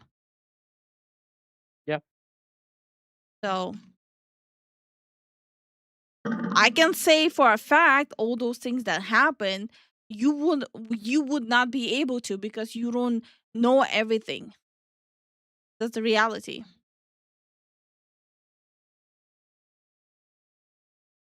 Stop right there, criminal scum! Nobody breaks the law on my watch! No, Zen, you're right. In the US, it's all become politically motivated, and I think it's BS. I just want to watch good content, not politics. Yeah, exactly. Like me and Zan, we did the whole DEI stuff, but like we got so many people, just mad at us 24/7 for not being too extreme. But Yeah. it's not in my nature. Why would I pretend to be politically extreme when I'm not? Me personally, I'm not about that life, and I will never be about that life because I'm not politically minded. No, for me, it was more like I was in it to talk about games, not about politics. Mm-hmm. I don't know. Call me crazy, but I don't like discussing politics online. And thank you so much for the support, Biggles. Thank you for the support, Biggles. And Jason says, if you are really part Asian, prove it by admitting that Tower the best faction, 40K faction. Get out. I can accept the green skin, but I cannot accept the space weed. Why? Okay. Are political commentaries and they are entertainers. Mix them is not a good idea. You're here to be a weeb and not to choose a side. Exactly. Like I don't really care about choosing a side. Like uh people who've been watching us for more than a month, they know that we choose what we agree with and we choose what entertains us. Yeah. There genuinely isn't anything deeper than that. Like, for people who genuinely watch us, how weird would it be if we show up on a podcast like Side Scrollers? It just wouldn't work. It wouldn't work for them and it wouldn't work for us. It just wouldn't work. Yeah. I don't think we would have anything to really talk about. And keep in mind, not a single time in this discussion I even insulted them. I didn't insult them even once. I'm saying that we are two different worlds. We just wouldn't find that common ground to talk about it, and it happens. Like you have that in real life too, when like there's two people standing there and you just don't have that click to talk to. Like you don't have that mental click where you have that ease of talking to someone. Yeah. Hold on. I'll be right back. I cannot imagine you on side scrolls. Yeah, because it just wouldn't make sense. It would feel off if you did ever go on side scrollers. Yeah, because it just wouldn't make sense. Like I make sure not to say that they're bad and stuff because I don't think they're bad. It just it's two different things. We might have some common stuff in topics, right? But the way we go about them is very different. I just want good games, good movies, and not be lectured to. I don't give a fuck about the politics, but if just keeps being shoved in your face and I hate it. Oh, I agree. I hate it too. Um, I'd love to hear your opinion on Odyssey, though. Okay. We don't like the cast. We don't like the movie cast. Hi, Garbage. How But are you people, doing? hey Garbage, how you Oh, doing? honey, hold on. Hi, Estonian Mouse. How are you doing? Hey Estonia Mouse, how you doing? Estonia Mouse, sorry. Yes. Um, but there are people here in the community that did watch it and said that it was really good. So, us personally, we're not gonna watch it because we don't like the movie cast. I'd rather die than watch Odyssey. But some people want to see it, and some say that it was good. Mm. So And keep in mind, take it I as you will. I didn't say anything about them liking it. I would rather die than watch it. I'm Yeah. not gonna stop other people from going and watching it Yeah. because I think that's weird. That's just policing what people watch. John says I can only see two VTubers and side scrollers, not you though, Lifu. Yeah, Mm-hmm. because Exactly, we have nothing really in common. and that's okay. It wouldn't make and it's okay. Like it would make more sense a collab like me and Chibidoki playing some stupid game than me being on side scrollers because of the vast difference of content. Yeah.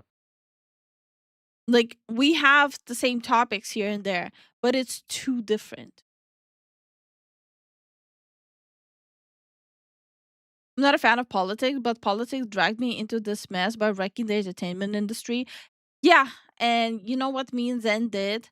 We went into the East when it came to our entertainment.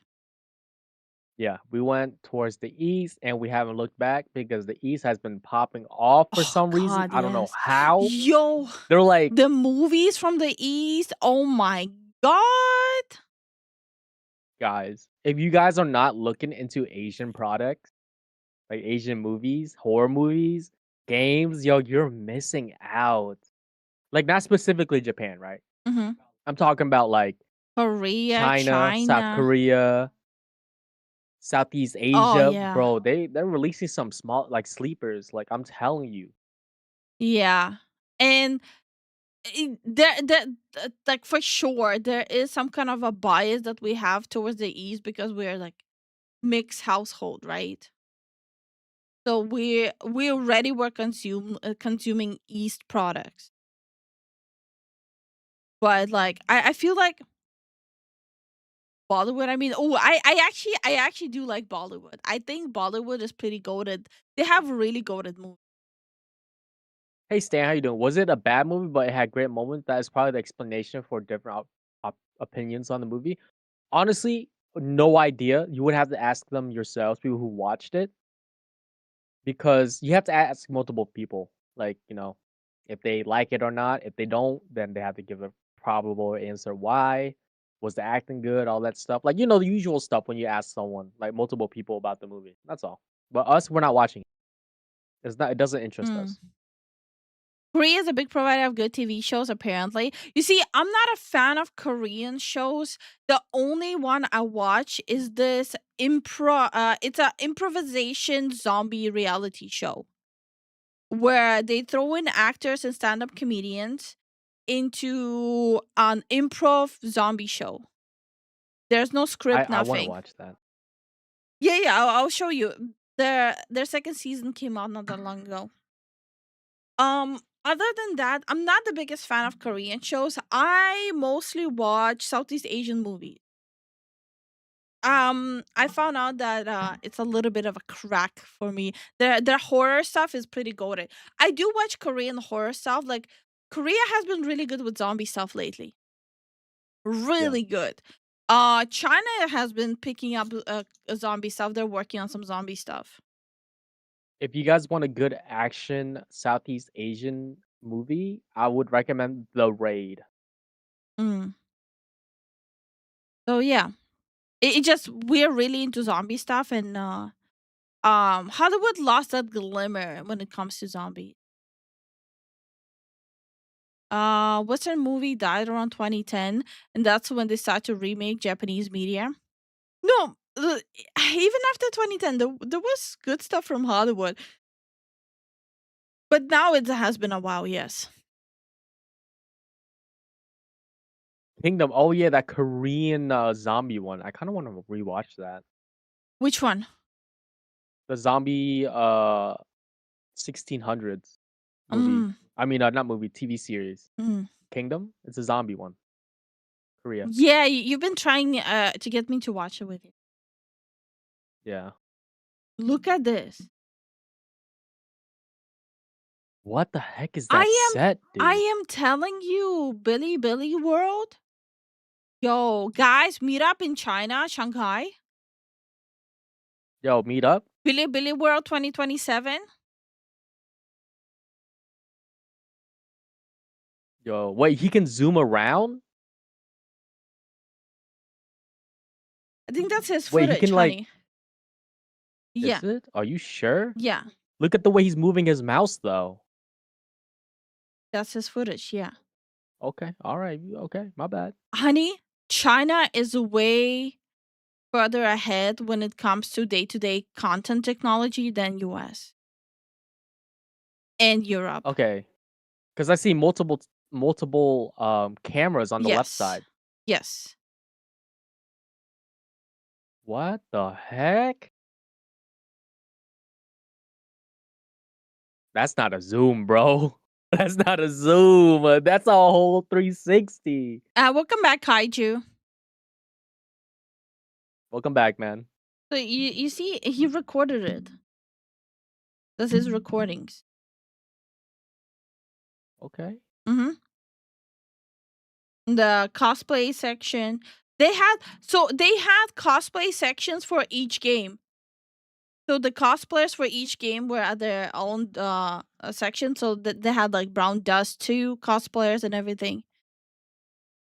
Is this Offkai? Hell no. You think this is Offkai? No, this is Billy, buddy.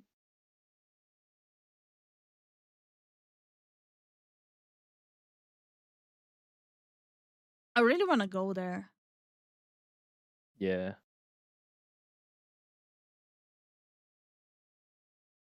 Billy World. Mm-hmm.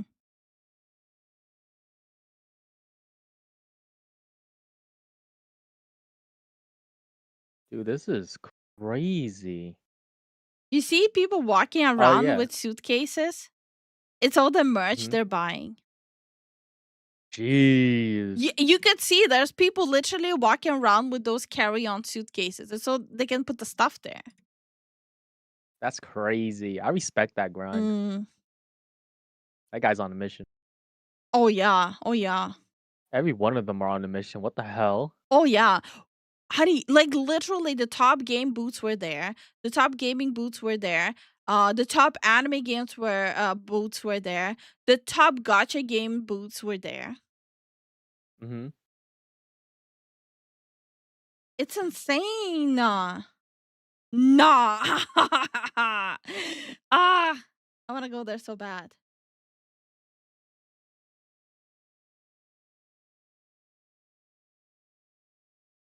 Pause. Darwin? Moose? Now, you see, now you have to go to Billy World. You'll see shit like this.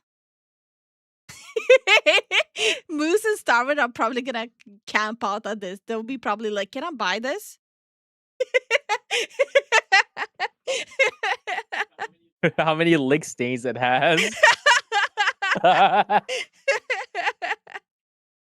Wait, go back to the Wait, nun? go back to the nun? No.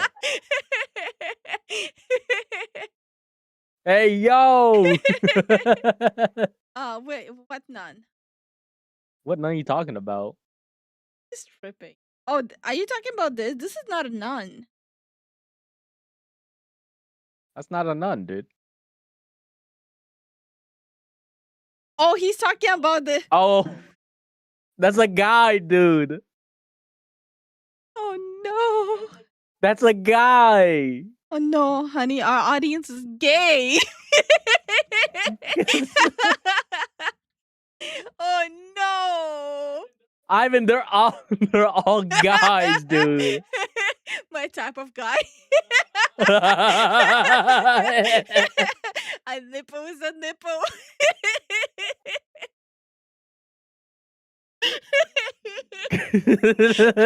Love knows no gender.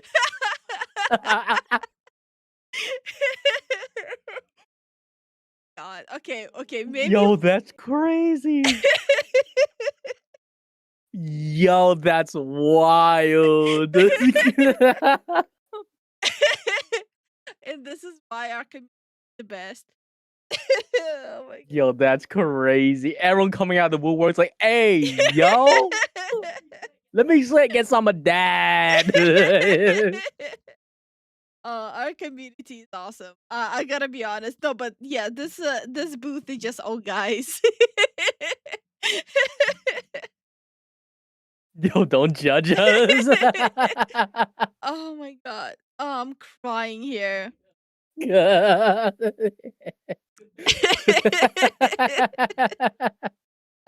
Oh my god.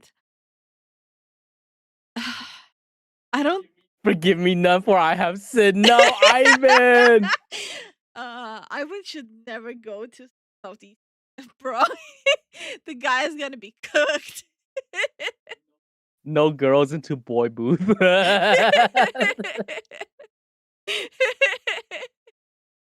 What has been seen cannot be unseen. None your business what none I look at. Oh my god. I'm actually crying here. Is this from a game? It's called Hickey. Yeah, it's probably from a game. Yeah, called Hickey. By the way, I don't know if I should reveal this, but that fanboy's nun outfit is looking very close to the one I'm working on. You gonna do it? The femboy nun? I'm gonna have to do the fanboy nun. I will have to do the fanboy nun. There's no other way. Oh, spoilers? Oh yes, big time spoilers. Oh, but that's after the debut. But I already started working on it. Oh, that's gonna be funny.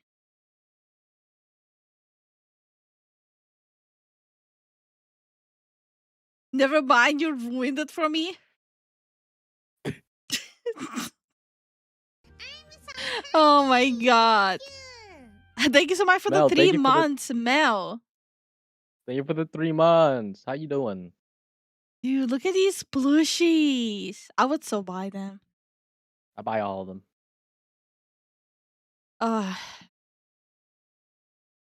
But yeah, for people who don't know, I do have like fanboy toggles. Wait, isn't that See? Isn't that what? no? Remember like that Vietnamese, famous Vietnamese plushie maker? It looks kind of like something like their design. There would be a lot of Southeast Asians there too. Fair. Especially from Vietnam. It's like what, 2-hour flight, that's it. Yeah. Yo, look at these pins. Oh man. Those are cool. They must cost a lot. I will go bankrupt there. Dude. We're cooked. Bro, a toast plate for toast? Did you see? No, I didn't see it. Fuck. It was a toast plate for toast. It's literally anime toast plate for toast. Bruh. I missed it. Oh man. I fucked it up.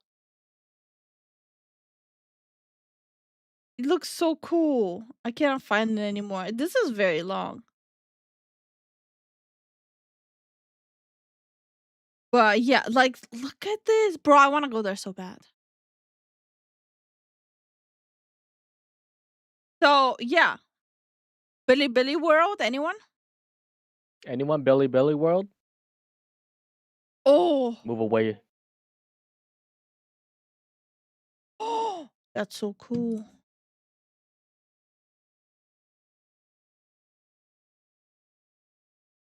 The fuck?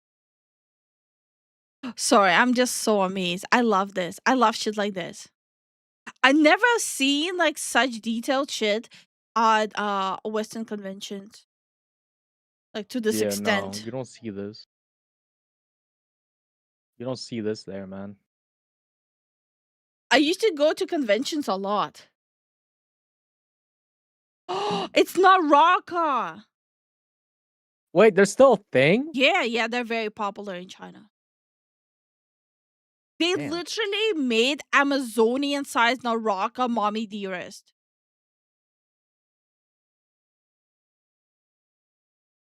Yo. Look how big they made her. And very, very deep. Look at this! It's for Naraka Blade Point. Me and Zen have the game. Yeah, US servers are dead. Look at this! Oh, she's cosplaying the healer. Okay. Yo! Holy shit. Step on me, mom. Oh my gosh. The boot though, I need to take a note to remember. Dude. That is crazy. I love this. Guys, are we doing things wrong in the US? Yes.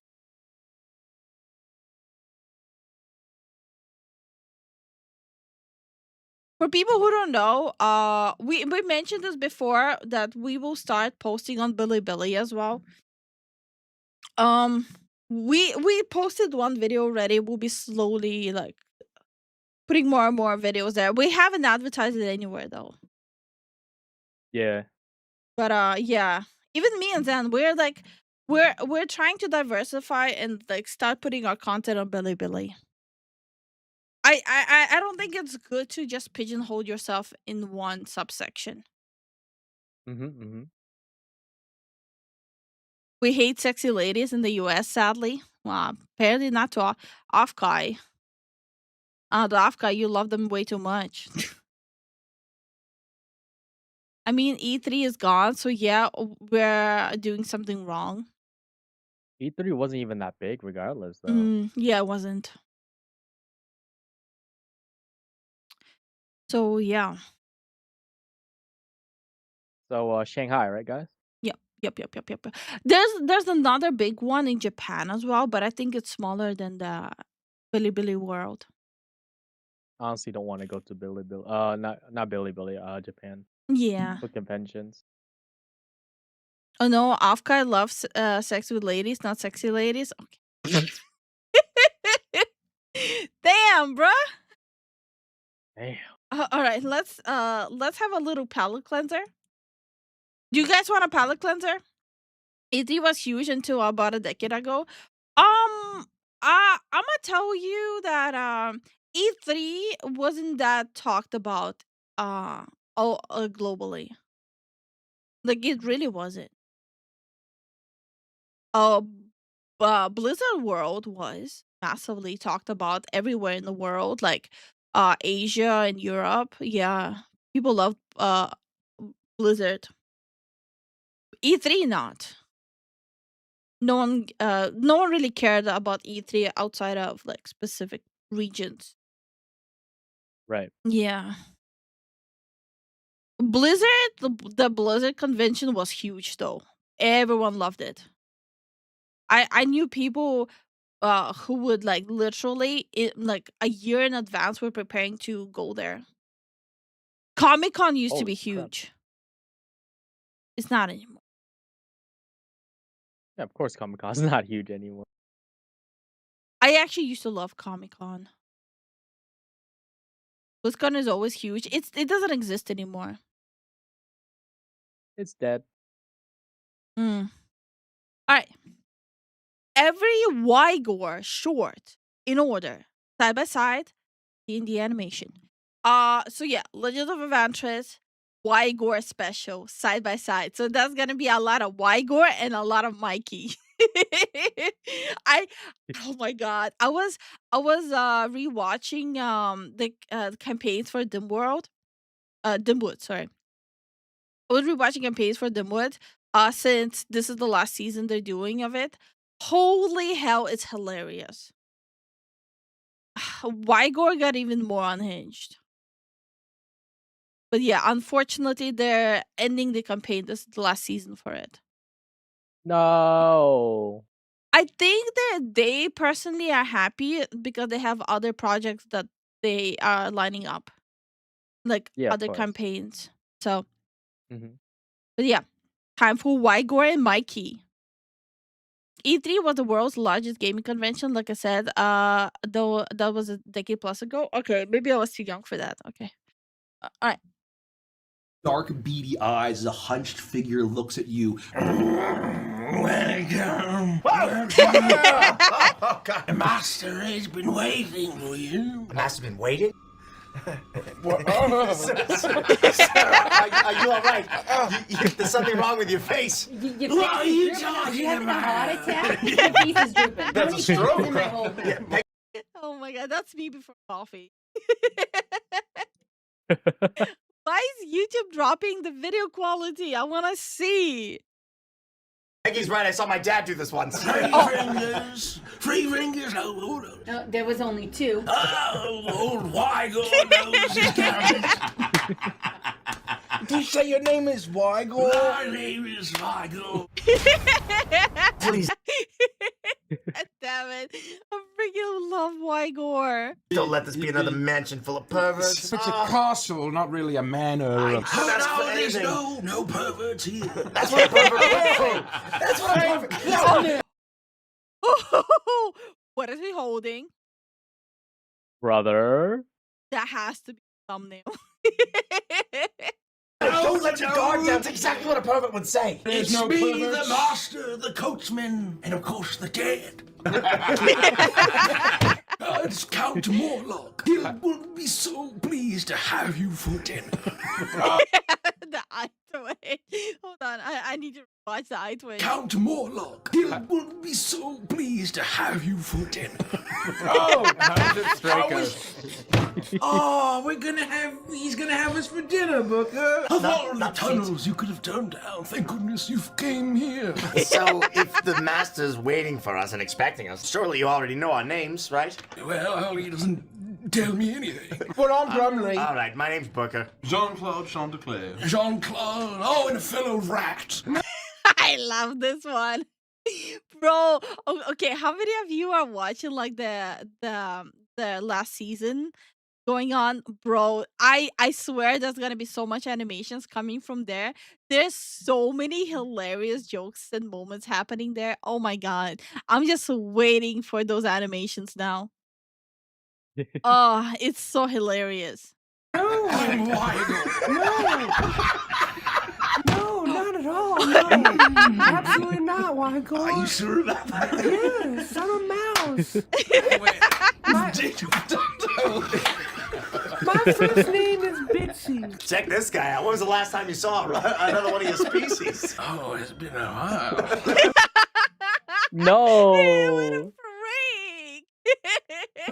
What did you say we are? The underdog? No. Catacombs? The coons, you said? No. No. The catacombs are beneath the castle. To your rooms! To your rooms is what I said. Rooms! Follow me. Whoa, let's go! My god, they're so good. You rest until you see it is the day right now above us.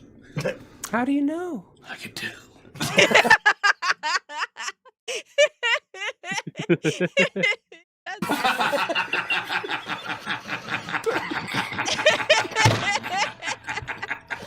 Trust me, bro. Suicide made it up. No. Why would they trust Wygore? God damn. Just trust me, bro. Just trust me, bro. Well, don't do it here. It's getting hard to look at you.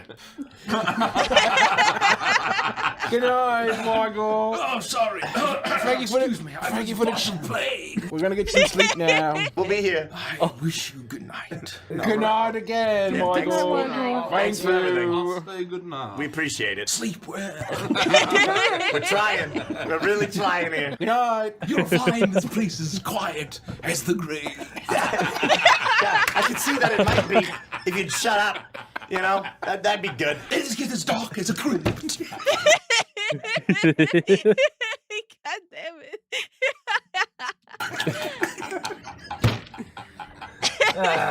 Good night. Good night, white boy. But beware.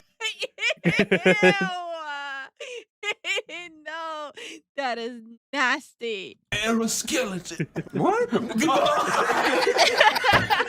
This guy. Oh, I'll say my head's gonna explode. Crave your appetite for the feast with the master. Your labor is required. Labor? Before that. Labor. Much to do, much to do. Well, I can't get started on any kind of labor if I'm not significantly. The bell tolls in the cathedral of the dead. I must away.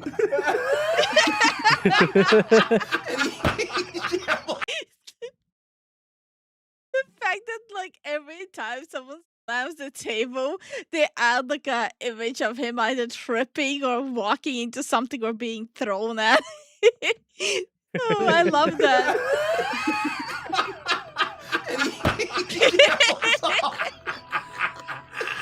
That was weird. My master is eager to meet you. Is the master okay? He was breathing real heavy. Oh, the master is the pizza. Oh.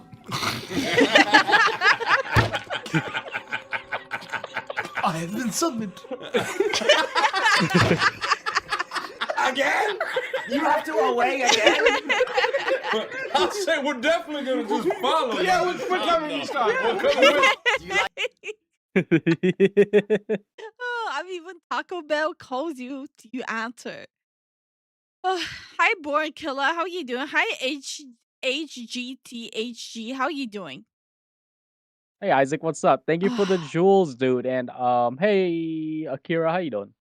Oh my And also Sunny Oil, thank you for the 125 streak. I feel sick from laughing. Ooh. Okay. Oh, hi Akira. How are you doing? Sorry, I feel sick from laughing. Ooh. Okay. Ugh. Like working for the Count, the master. The master. Yeah. I mean, like 10 years is a long time to get a single weekend off. I live, I serve. I still love that one. Last time that was what I added to the thumbnail. Bro, look at this. I mean, like 10 years is a long time to get a single weekend off. I live, I No. He did say he live, he serve, and he's serving. serve. So if you die, you don't serve. If I die, the master wouldn't permit me to die. I don't think. God damn it.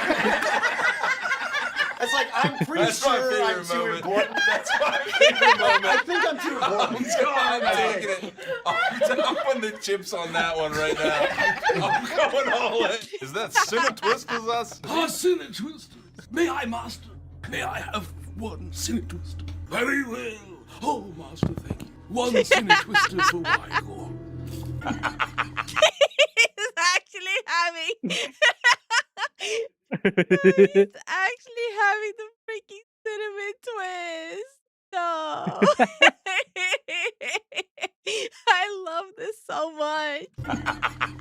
That's not even acting. That's not even acting, ladies and gentlemen. It is the nectar of Siru. Oh my god. Hey, it's like this guy's never had a Sinner Twister before. Lord. It did look pretty good. I must await my. Really? Before the feast is done? Really? You're just gonna out? There he goes. Who goes? Well, I'm gonna eat all the Sinner Twisters. Oh, he took all of the Sinner Twister. His whole face is covered in food. God damn it. Oh no. Yeah, he took him with him. You didn't see that? I am going to deny his PPO. Oh no. Do you want me to? Wait, what? Are you coming on the delivery? Oh no. Do you want me to? Do you have other plans? I mean, I guess I don't know. I was gonna do business things. Just bring it with you. Do you think we have a little time for some Nintendo 64? Just for a head count. Are you coming or not? I suppose I could stay on the ship, threw my back out, and I don't have the parts to repair it. Sorry, this. He literally means he threw his back out. you throw it literally in the trash, or did you just twist it? No, I threw it in the trash. It was really pissing me off. It was peeing me off.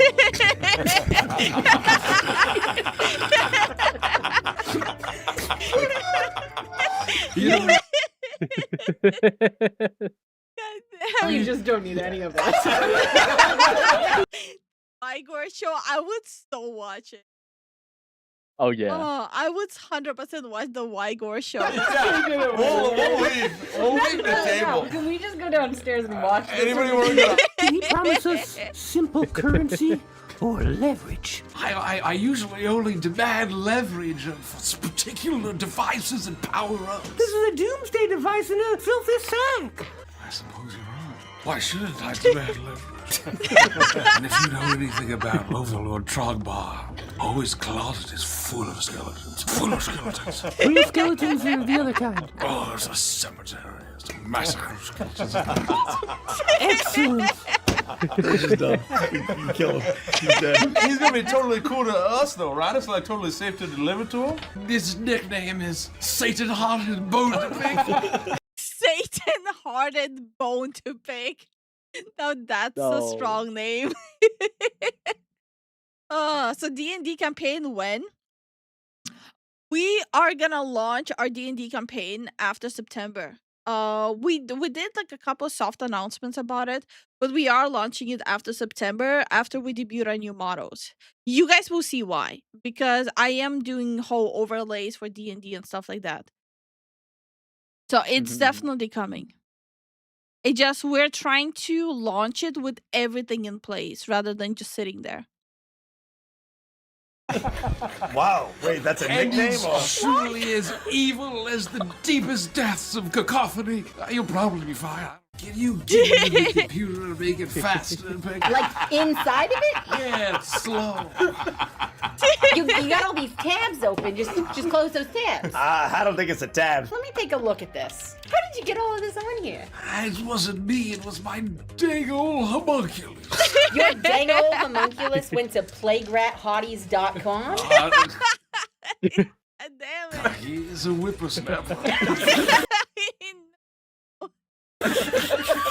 Next time you think of making a... Wait, isn't the homunculus named Chad? Is that the same homunculus, Chad? homunculus, don't do He's back in the lair. How did you go to these questionable websites 15 minutes ago? Oh, because I use teleports or something. Oh, boy. Never make a teleporting homunculus.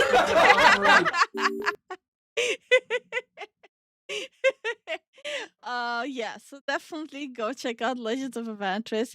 Holy hell, I get like always so nauseous when I watch them. It's not even funny. Like, holy hell. I did not even think about doing like a Wygore special until this popped up on my feed. I'm like, oh, wait, that's a great idea. Why didn't I think about it?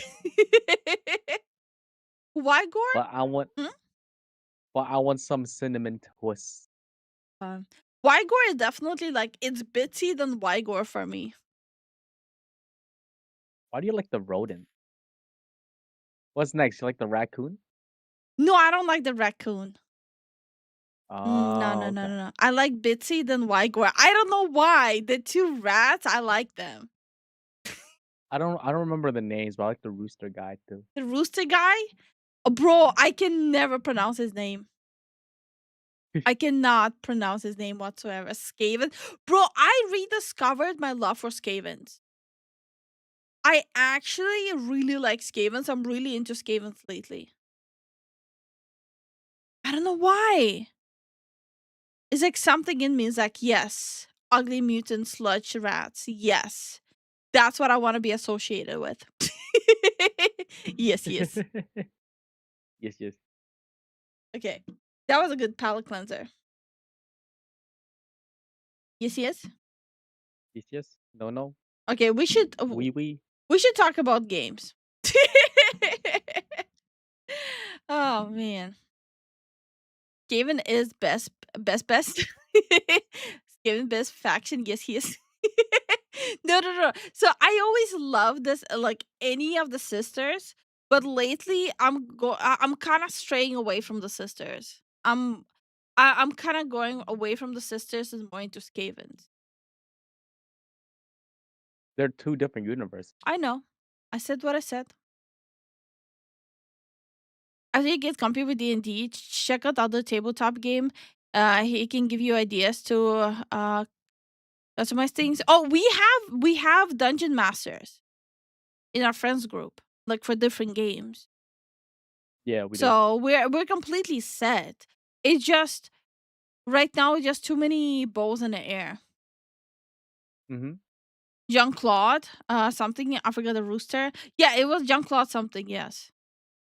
Yeah, John. I'll just call him John. Okay. Skaven Lifu, all yes. Easy.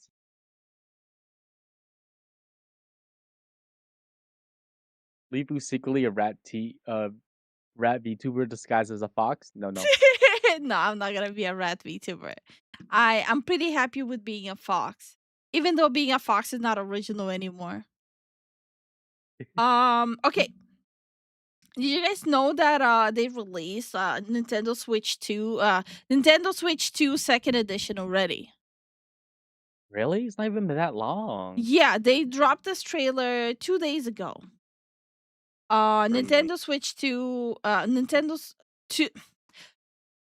Switch 2 second edition. God damn it. Why is this so hard to pronounce it? But yeah, new one is off and they switched off the comments. I don't know why. Oh. Comments are switched off. Kinda sus. So, I don't even know if I should risk watching the trailer. Maybe without audio? Maybe. That might have to be. But yeah, like Nintendo has been lately like copyright claiming even the visuals of their advertisement. Really? Yeah, Nintendo has been pretty going pretty hard with our channel. But it's very suspicious that they switched off the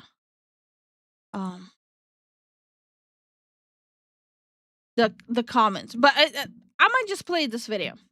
What even is a Nintendo Switch 2 edition? Okay, this is like 2 weeks Know ago. the answer to what's the meaning of life? Why did Splatoon 3 get a free update and Xenoblade X was paid? Folks, I kind of just want to talk about the inconsistencies of Switch 1 games that get the update to Switch 2. Oh, just to clarify, when I'm talking about Nintendo Switch 2 second edition, I'm talking about the games. I did realize I was very misleading with what I was saying. Oh. It's basically like re-releasing games. Yeah. And how absolutely none of this makes any goddamn sense, all right? So let's go over some of this. So Nintendo wanted to make this as simple as possible. If this is a Switch 1 game that comes over to Switch 2 and gets enhancements, okay, You have to pay full price again. Going to label it all That's as crazy. I was confused. I thought they were releasing a new version of the console already. They will be soon, though. They will be soon. Nintendo Switch 2 edition. And damn, But yeah, that's why I corrected myself because how I said it was very misleading. make sure you know this is the Switch 2 version of the game. On the box art, not only do you get the big fat ass Switch 2 header, not only do you get Switch 2 edition under the logo, then you also have to have this block of text at the bottom with a QR code just in case Nintendo doesn't want to get sued by somebody who was confused. I don't know. So why do you have to label this as Nintendo Switch 2 edition if you can already clearly see the fact that this game is on Switch 2? Because, you know, it has the Switch 2 logo on the case. Well, it turns out Like, anything why? that is labeled as a Switch 2 edition can also play on that's so Switch 1. weird. That's the whole point of this subtitle, which... What? I don't think that makes a lot of sense. Okay, so let me get this It right. doesn't. Any game that is labeled as Nintendo Switch 2 Edition has a base Nintendo Switch 1 Edition. So the Nintendo Switch 2 Edition is the Nintendo Switch 2 build of the game that cannot exist. Okay. Imagine, like, so you already have these games for Nintendo Switch 1, right? But you buy them for a Switch 2, pay full price, and you get like the Nintendo Switch 2 and 1. I'll be so pissed. Why are they doing that? Like, the ones from Nintendo Switch 1 should be capable connecting to the Switch 2. Mm-hmm. Did they? I don't think they changed the cartridges, did they? Plus, it's all you, bro. No, hold up. Fuck the cartridges. Fuck that. You connect your Nintendo store. You should be that. Oh, the more I think about it, the more I process it in my head, the more I'm like, hold up, wait a minute. Wait a minute, sir. This don't make sense. You can literally, like, all the games are linked to your Nintendo account if you log in. Right. And Yeah. usually for majority of the stuff, you need to log in. Right. So the Switch 1 stuff should be able to play on Switch 2. Why would they re-release with the because the enhancements are barely there. Okay, my brain. Okay. Exist if the game wasn't already on Nintendo Switch 1. Thus, if you buy a Nintendo Switch 2 edition of a game, you can insert that game into your Switch 1 and the Switch 1 version will play. You insert it into a Switch 2, the Switch 2 version will play. But Nintendo themselves doesn't want to mention this at all. I remember trailers for Pokemon Legends ZA, Metroid Prime 4. At the very end of those trailers, they make it very clear. They are saying, hey, make sure you buy the right version of the game. The Switch 1 game can only play on Switch 1s. The Switch 2 game can only play on Switch 2s. Don't f it up. The Nintendo Switch 2 What the edition hell? of the game can be played on a Switch 2. Please be sure to purchase the game edition that matches your system. Hell, even after they Nintendo hella cheats their customers, and this is why they're going through a class action lawsuit for cheating their customers over tariffs. Which, by the way, for people who don't know, Nintendo Switch 2, Nintendo Switch 2, Nintendo has upped their prices in US Uh-huh. due to tariffs. People bought it. Then Nintendo got a government refund for the tariffs, but they already took the extra money from the customers. I think at least I think the lawsuit was in US, right? Probably. It should be in the US if that's the case. Or it might have been like some other country. I'm double checking. I'd rather not lie. US, yes. It is US. I just wanted to double check. Yeah, Okay. class action lawsuit going on. For cheating their customers. Dude, that's grimy. Money. Sony also going through lawsuits because of greed. Oh yeah, we'll be getting to Sony today too. Yeah.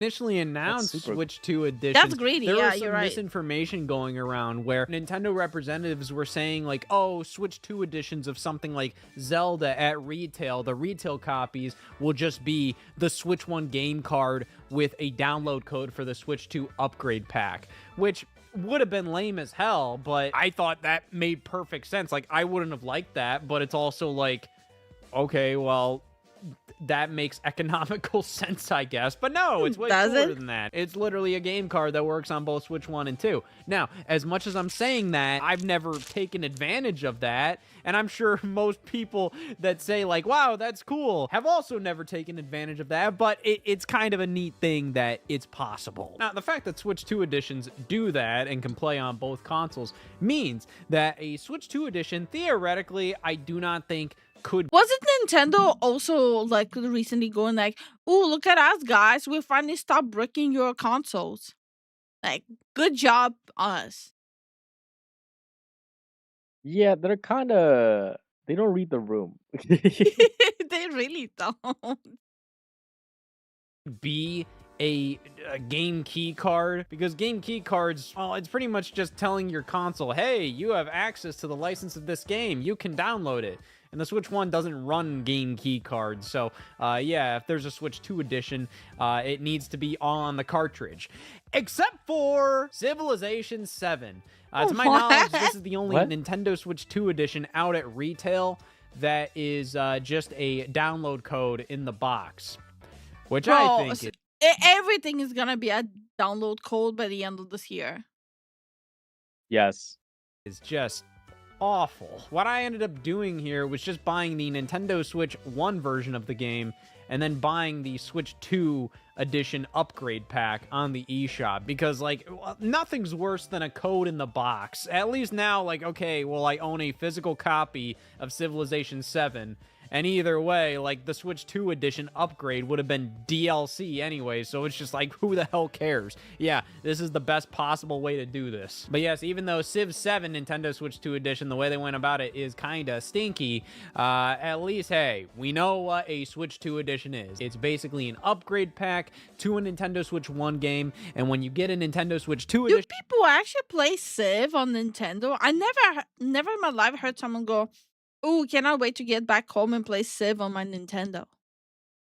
Yeah, why do that when you could just use a PC? No, I always heard only like the PC crowd playing Civ. It might be just like my bubble of interactions. Maybe. Of a game, it'll still play on Switch 1. Like, yeah, even if you get the Nintendo Switch 2 edition of Civilization 7 and it's downloadable only, you can still download Civ 7 from your Nintendo account on your Switch 1. So it maintains the tradition of a Nintendo Switch 2 edition. But the weird thing is, there's a fair amount of Nintendo Switch 1 games that got free updates to run better on Switch 2. Whether that's outputting at a higher resolution, or running at a higher frame rate, or straight up adding things to the game. So Game Builder Garage got mouse control support. Clubhouse Games got game share functionality. Super Mario Odyssey got a resolution boost. Okay. Pokemon Scarlet and Violet are playable now. And damn. Yeah, that's what you want to hear as a Pokemon fan. That's what you want to hear as a Pokemon fan. It's just playable now. It's yeah. playable. What else do you want? It's playable. Eat it up. Yum, yum, yum. Yum, yum, These yum. are free updates, so that must mean the paid Nintendo Switch 2 editions of games are just far and Well, beyond. I would hope that the game being playable would be free update. Yeah. And yes, I'm being dramatic. Leagues better. Now, more for them. No. The line is incredibly blurry here, but generally it seems like these Switch 2 free updates for these Switch 1 games seem to be, some of them run at a higher resolution, some of them have higher frame rates, but there's not really any major new content added in these things. Even mentioning stuff like, mouse controls in Game Builder Garage and game share functionality in Clubhouse Games. Like, they added those to those games, sure, but it's not like all of these other games got mouse controls and higher frame rates and higher resolution. Like, it kind of feels like they picked and choose maybe one or two. And I might sound nitpicky. I don't think people go play Switch games for high resolution. That's coming from someone who did play Switch games, Switch 1. Same as Zen, he plays Switch 1 games. Actually, I took his Switch. We share. What are you talking about? Yeah. But you don't necessarily go to Switch to play high-res games. You will go there for like the specific games that release only on Switch, not on PC. Yeah. And hi, Era, how you doing? Yo, how you doing? Of these things to add to these games, and that was about it. And even then, these games aren't like massive, gigantic improvements, maybe outside of Pokemon Scarlet and Violet, but something like Mario Odyssey, yeah, it looks very nice now at a higher resolution, and they fixed some weird little frame rate. By the way, I am legally blind, so I don't really see much of a difference. Like, I see the difference, but it's not like enough of a difference to justify buying a Switch 2 version. It really isn't. You cannot gaslight me into thinking that this is worth it. This is motion blur off on the left and motion blur on. Yeah. Or vice versa, I mean. Yeah. So Sorry. this is it with sharpening on. Yeah. Issues like the humans in New Donk City animating at a lower frame rate. But for the most part, while it is a very nice update, I feel like something like Breath of the Wild and Tears of the Kingdom are far more transformative. Like going from the sub 30 frames per second at times of those games and the 720p, 900p, whatever resolution on Nintendo Switch 1 to 4K 60 frames per second. Like, I don't see the difference. On Switch 2. It just doesn't justify it at all. And I played Breath of the Wild on Switch 1. And I've seen my friend play Breath of the Wild on Switch 2. I really don't see the difference. Like, he was streaming, right? And I was like asking him questions like, is there really a noticeable difference? And by the way, he's a huge Nintendo fan. Huge Nintendo fan. He literally calls himself Nintendo soy, something Nintendo soy. Yeah, something Yeah. like that. And like, even he's like, yeah, there's like barely any difference. It's definitely a much more transformative experience. Plus, they added Zelda notes to that game.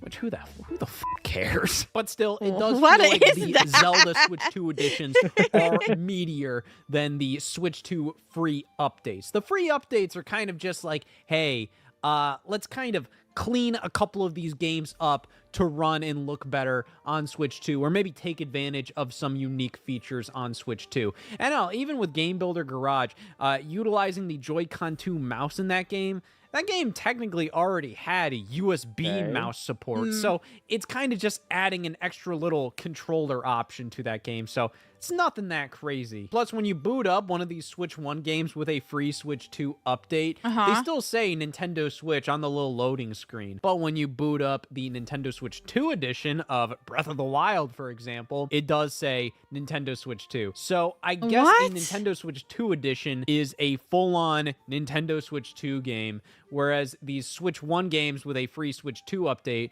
they're still Nintendo Switch 1 games, but they threw in a little bonus for if you're playing on Switch 2. And this isn't unprecedented. This there were a is couple so of Game Boy weird. Color games that gave you exclusive little features if you played them on a Game Boy Advance, like Shantae and Wendy Every Which Way. Zelda Oracle of Seasons and Ages also had exclusive features, but I wanted to mention Wendy Every Which Way. But yeah, those games are still Game Boy Color games, but they give you some extra little things on the Game Boy. I'm very curious to hear from other people. Are you buying Switch 2 versions? Are you planning to buy Nintendo Switch 2 versions? Are you planning to buy Nintendo Switch 2? Have you bought Nintendo Switch 2? What do you do with it? Boy Advance. You play old games on it. Yeah. But there was nothing stopping the developers from making native Game Boy Advance versions of the game that would have taken more advantage of the Game Boy Advance hardware. But instead, those games were still Game Boy Color games with some cute little Game Boy Advanced added features to them. And that's what I think these Switch 1 games with Switch 2 updates are in comparison to the Switch 2 editions of games, which are full-on Nintendo Switch 2 games. And I think it makes perfect sense to denote what a Nintendo Switch 2 edition is, if that means you are Like, gonna I just don't see myself justifying getting a Switch 2. I'd rather get like the overpriced, stupidly overpriced RAM for my PC. It's gonna cost the same. Upgrading my RAM or a Switch 2. I'd rather just upgrade my RAM at that point. Yeah. get a high quality Nintendo Switch 2 exclusive version of the game compared to a Switch 1 game with a free update.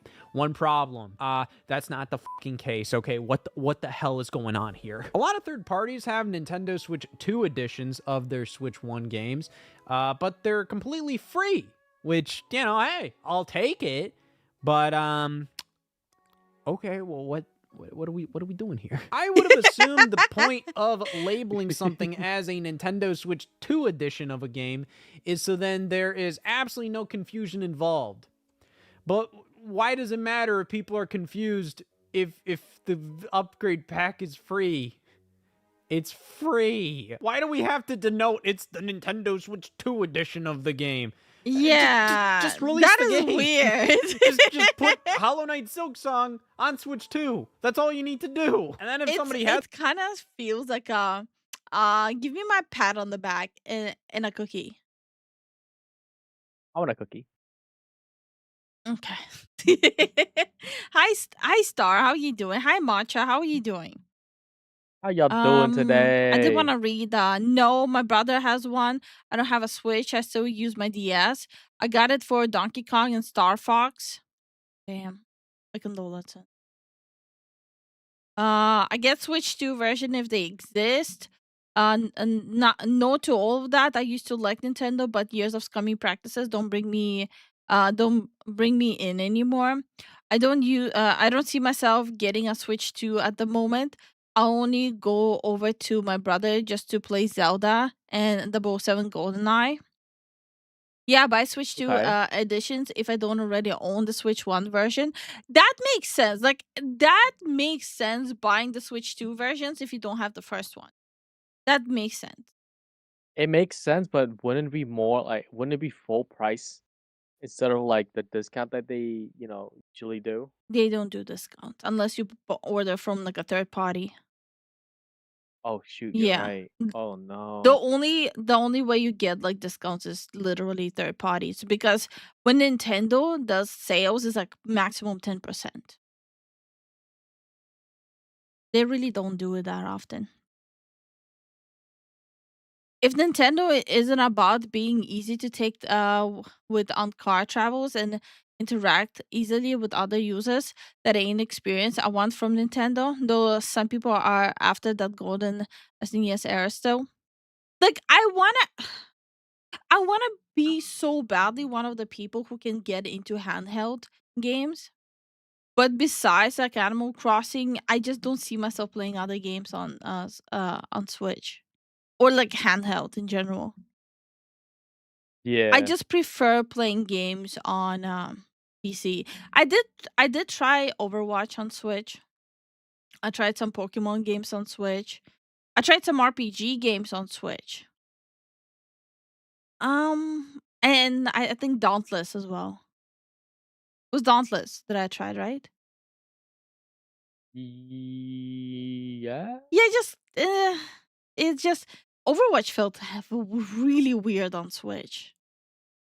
I played I think I played a mobile on Switch and it was really bad. Yeah. So yeah, I just when it comes to Switch games, I'm in it for mostly like games like Animal Crossing. Mhm. And even that I'm kind of over it. Maybe I should fire up the our Switch and start playing Animal Crossing. Maybe. I mean, why not, right?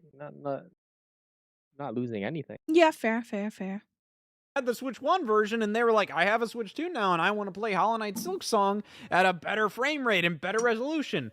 Well, just download the upgrade pack for free. But okay, I guess these kind of follow the mindset that I had earlier of like, okay, something labeled as a Switch 2 edition, They wanted to, so then like, oh, you can just upgrade to that if you own the Switch 1 game, but you upgrade to what is essentially a brand new Nintendo Switch 2 official version. It's a new build of the game specifically for the Switch 2. What the fuck was Dragon Quest 3 HD 2D then? That game got a free update for the Switch 2, which, yeah, Okay. that's cool. Basically makes it on par. I want to buy the Dragon Quest one though, but for PC, not Switch. I did get into Dragon Quest and Octopath. By the way, thank you guys for pushing me into them. I feel like while playing them, I feel like I missed out on something. Like in a sense of I wish I got earlier into those franchises, specifically Octopath and Dragon Quest. That's the one regret I have with Nintendo stuff. I wish I got earlier into those two games. Well, you're in them now. Yeah, I know. Are with the PS5 version of the game. That's massive. You're telling me that's not a Nintendo Switch 2 official build of the game? Okay, but like, I'm just a little confused. But the fact that was released by Square Enix, and that's just a free update. But then you have Final Fantasy Tactics, which is a Switch 1 game that launched simultaneously on Switch 2. But if you had the Switch 1 version, you could do a free update to the Nintendo Switch 2 edition. However, Square Enix also released Dragon Quest 1 and 2 HD 2D on both Switch 1 and Switch 2. Oh. What? It's not a Switch 2 edition, though. Hell, you can't even transfer your fucking save data between the two versions. Oh. So, they never released a Switch 2 edition of Dragon Quest 3, but they gave it a free update to run perfectly on Switch 2. But then they did a Switch 2 edition of Final Fantasy Tactics, but then they didn't do a Switch 2 edition of Dragon Quest 1 and 2 HD 2D. And there's a lot My brain. What the? Oh, my brain hurts. Of Switch 2 games that come out that are better versions of Switch 1 games, but are not labeled as Nintendo Switch 2 editions and are basically full price. You just have to straight up buy them again. You can't transfer anything. They are fundamentally completely separate from the Switch 1 version of the game. You have something like Sonic Cross Shadow Generations. That was available at the Switch 2 launch. Just what, like 7 months after that game released on Switch 1? Instead of giving you a free update, hell, even just like an upgrade pack for $10. No, you had to buy that fucking game again for $50 damn. What? But then I guess Sega learned their lesson because Sonic Racing Cross Worlds released on Switch 2, and that was a full game on the cartridge, and that was just a straight up Switch 2 edition. So if you bought the Switch 1 game, then you could just upgrade to the Switch 2 edition for like $10. But then they released Sonic Frontiers Definitive Edition, which completely just sidelines all the Switch 2 edition shit. That game is fundamentally a Switch 2 edition, but they don't call it that. They just call it Definitive Edition. What's definitive about it? Oh, well, it includes all of the updates to the game. Just off the bat, which I don't understand. All of the updates to the game were completely free.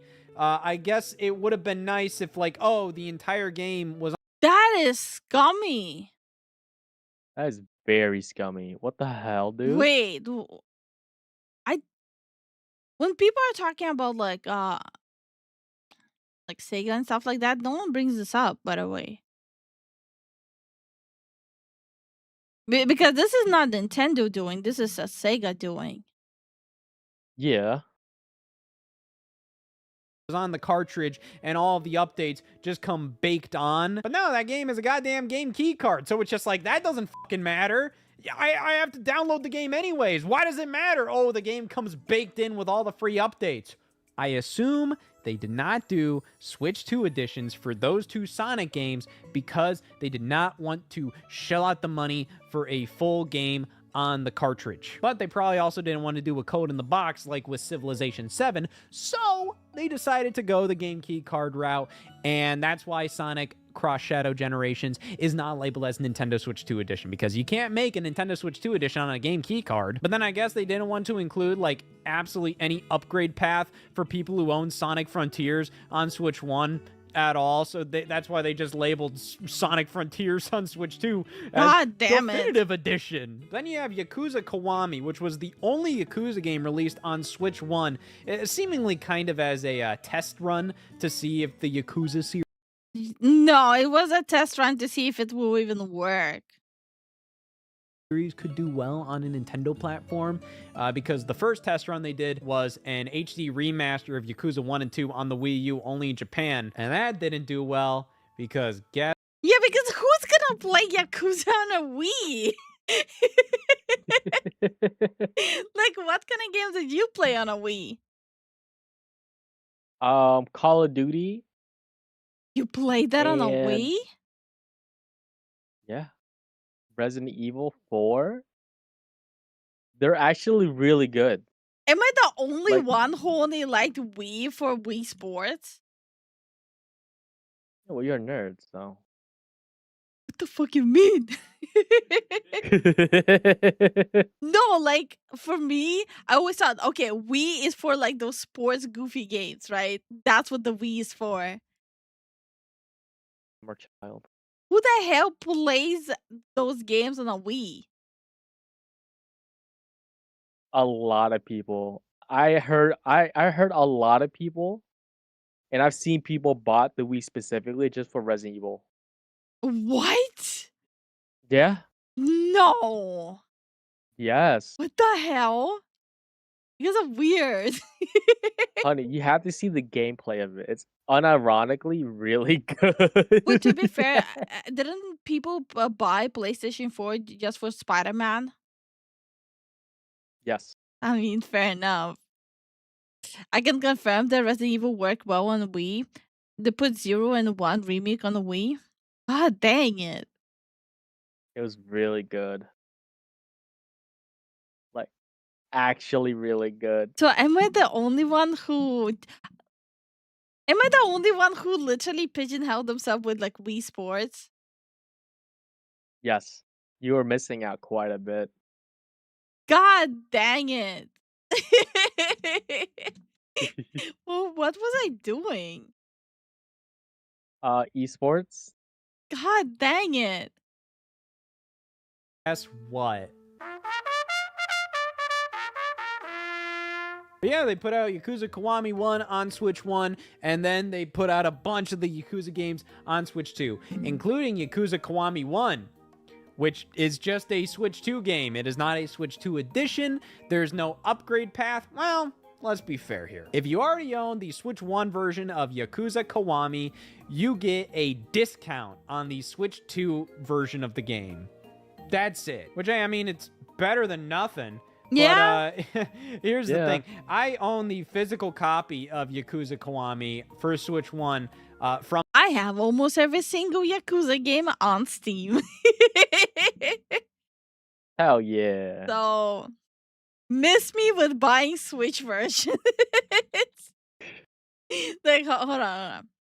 I don't have all the Yakuza games yet. Yeah. But what I do have is this, and I will very proudly show it. I have, hold on. I'm a little slow sometimes. I have look at this. Look at this beauty. Woo! I have this. And I'm very all of proud it. of this.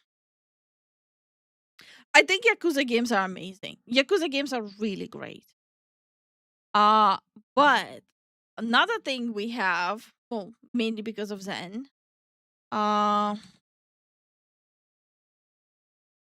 and Yes, the Resident Evil game. yeah, you already know it. So why the hell, like, if you already have a PC, right? Why the hell would you like buy like any of the Switch versions? Yeah, you got a point there. Like, there's no point for you to do that. Like, it just wouldn't make sense, right? Like, look at this beauty right here. Hmm. You know what? This has nothing to do with Switch, but or Nintendo. Hold on, I will still show it. When Resident Evil 5? Did we do it already? Never finished it. I thought you finished it. We didn't finish it. It's a co-op one in Africa.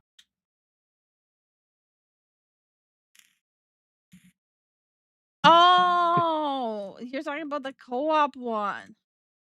Yeah. Okay, but since we're talking about overconsumption, I just had to. I just have to. I just have to add it.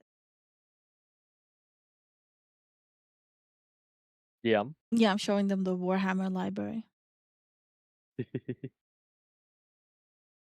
You might say we have a problem. Just a little a problem. bit. It's not a big deal. We can quit anytime. Yeah, of Like course. we can quit anytime. You guys don't understand. We don't have a problem actually. Nope, nope. We're all good. We're normal. Probably. We can quit anytime.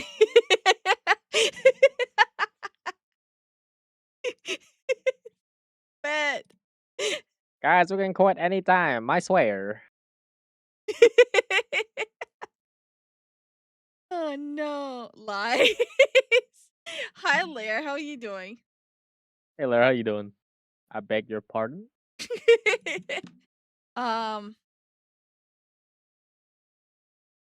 Oh yeah, even our Batman library is growing. Like 1, 2, like we have 7. We have 7 Batman games. What is Oh, wrong with shit. us? Question is, what is not wrong with us? Do I dare to even look at more collections we have? No, that's it, right? Like, what other big collections are there?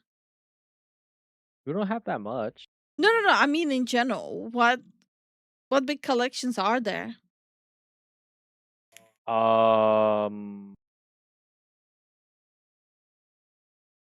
Lair, thank you for the jewels. Hold on, let me see. Thank you so much for the jewels. Maybe Assassin's Creed. We have like what? I have Fallout. I do have all Fallout games. Yeah, we have all Yeah. the Fallout games. I have 6 Assassin's Creed games. Elder Scrolls. I have all of the Elder Scroll games. Okay, maybe we do have a problem. Anyway, let's We even finish have the Space video. Hulk. Okay. From limited run games. And those physical copies are not included in this at all. And that's primarily because limited run games distributed and produced those physical copies. Sega is like, those don't count. Feels like Sega's always kind of struggled with Switch 1 to Switch 2 upgrades. I mean, even with Puyo Puyo Tetris 2, the fact that they just farted out a Switch 2 version of that at the Switch 2's launch and just called it Puyo Puyo Tetris 2S, and there was like no upgrade path, and there really wasn't much reason to own that over Puyo Puyo Tetris 2. I'm like, what are we doing here? But then we have Nothing even good. more weird ones, like Hogwarts Legacy on Switch 1 and 2. Now, the Switch 1 I version wanna- of that game... I want to replay Hogwarts Legacy very badly. Like, I already said this before. Whatever game doesn't get picked first, we will do it next. Yep. So even though I'm gonna be doing Atomic Heart first, I will be doing Hogwarts next. And yes, I already played Hogwarts, and I'll do it again. So yeah, I'll do it again. Captain Yan, thank you for the support. Thank you so much for the support, Captain Yan. How are you doing? Have y'all two played Getting Over It with Bennett Foddy? It's somehow for some reason relaxing to me on the phone, no less. I played that game before, but that was in my past life when I was a face content creator. Yeah. So, yeah. I did play it though. I don't know if Zen played it. Never played it. Do you want to? Nope. There you go. Only reason you have 7 Batman games is because Superman doesn't have any good ones. I don't like Superman. Brother, I don't like Superman. No, bro cannot even tuck in his underpants. She got a point there, guys. Bro, no, like Superman looks like an overgrown fucking baby with a cape. What's with that squiggly hair? Like that freaking the whoop on his forehead's hair. Look, bro, like no, you got a big ass on your chest. You have like a red panties on top of your pants and that whoop squiggly on your hair. No, get out of here. Fucking hate him. There's a lot of Superman fans. You have to be careful what you say, honey. I have a lot of pent up anger towards Superman. I don't know why. Good night, inspired. Good luck with work. No, actually, not working. It's a weekend. Absolutely, Superman looks interesting. Miss me with that my adventure with Superman show nonsense. Damn. Is kind of weird because they definitely had to cut back a lot of stuff in that game. Like, instead of an open world, there's certain segments where the game has to kind of like fade in and out, so it's not as open as the traditional PlayStation and Xbox versions. So the Switch 2 version is pretty different in that regard, but somehow they made it work. You can upgrade from the Switch 1 version to the Switch 2 version, but it's really randomly hidden. I don't understand why. So you have to boot up the game, and then you can select an option that says activate the Switch 2 discount. It takes you to the eShop, and you see a free download screen exclusively here that you download there, and then you can access a $10 upgrade fee for Hogwarts Legacy on Switch 2. And then that will just straight up download the Switch 2 version of Hogwarts Legacy. The entire fucking game. Bro, I already have the deluxe edition of Hogwarts on my PC. Yes, I have the deluxe edition. Zen bought it for me for my birthday because it came out literally on my birthday on 10th of February. So I played the shit out of it with the deluxe edition. I don't fucking care what the fuck anyone is saying. They have nothing to do with the political bullshit. It's just, I run around with a fucking stick and I'm a fucking wizard. Leave me the fuck alone. I accidentally zapped a cat there. I'm so sad. Bro, all I want to do is like make my little suitcase world with all the animals there. That's all I want. And run around with a stick and make everyone levitate. Like, leave me the fuck alone. Ah. Lifu is into the dark arts. No, I'm a Hufflepuff, actually.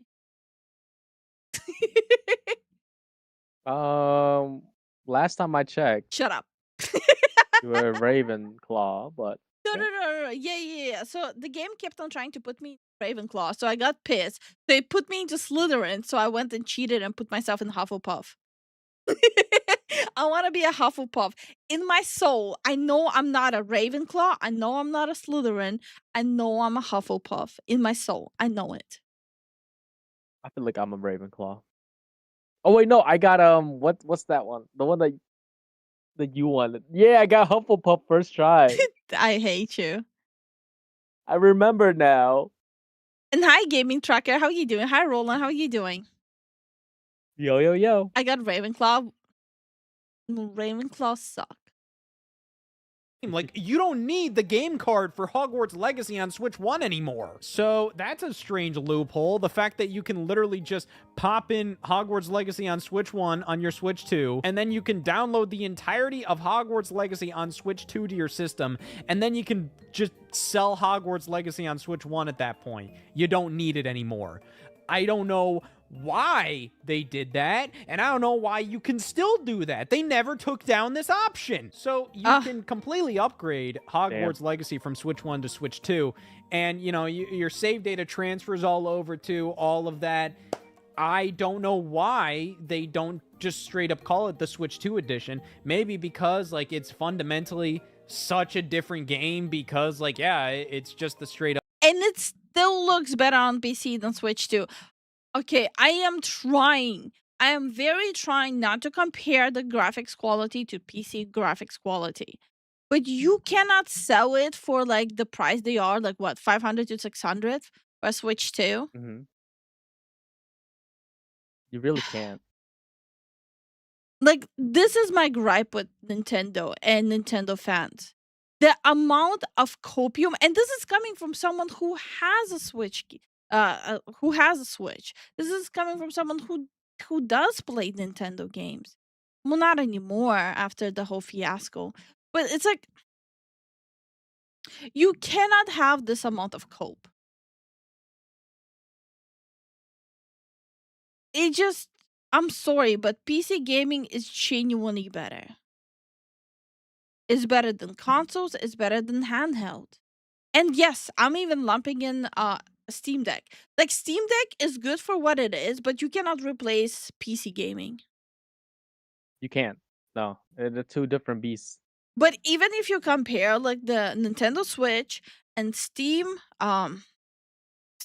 Deck, right? Steam Deck obviously wins because 1, graphics, 2, accessibility to all games outside of Nintendo. The accessibility part that you get with Steam Deck is just miles ahead of Nintendo. The amount of games you can play on your Steam Deck versus Nintendo is just two different universes. And not to mention that it runs on Linux and all the programs you can run on a Steam Deck. So yes, of course, to people who are so coping about Nintendo, I'm gonna sound like the biggest hater of Nintendo, right? Mm-hmm. But the reality is, all I'm listing out is actual mechanical capabilities of those handhelds and the sheer variety and volume of the library. Have you ever tried playing the free games on Nintendo Switch versus the free games on Steam Deck? You cannot tell me it's one and the same, quality or variety wise. It's all different. Like the magnitude of quality for games on PC is just better. No, right now I'm just comparing them to like Steam Deck. It just, yeah, like obviously for a fanboy, I'm gonna sound like an absolute hater. But again, for me, it's coming from someone who used to waste money on Nintendo as well. So take it for what you want. Up like PlayStation. If people and think Xbox I'm a versions hater, at that point, let 'em. the Switch 1 version, while it's still pretty much the same game, it is still quite a bit different overall structurally. So maybe it's too much of a distinctive difference to be considered the Nintendo Switch 2 edition of the game. But I don't know. I mean, like, you look at something like Mario Brothers Wonder Switch 2 edition, and they add a whole ass section to the map. Star-Crossed World adds a bunch of stuff, but I guess those are more additive. If anything, it's not like they fundamentally changed the overall gameplay experience. So I guess that's why Hogwarts Legacy isn't labeled as Nintendo Switch 2 Edition. But why the hell isn't Deltarune considered Nintendo Switch 2 Edition? That's just straight up on Switch 1 and Switch 2. And you can transfer the save data between the two. But, like, yeah, that's it.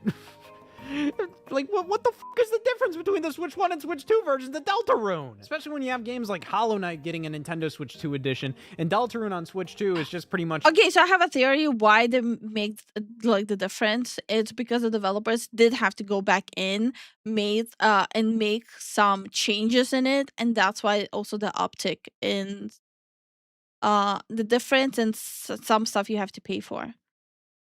That's, like, my only guess.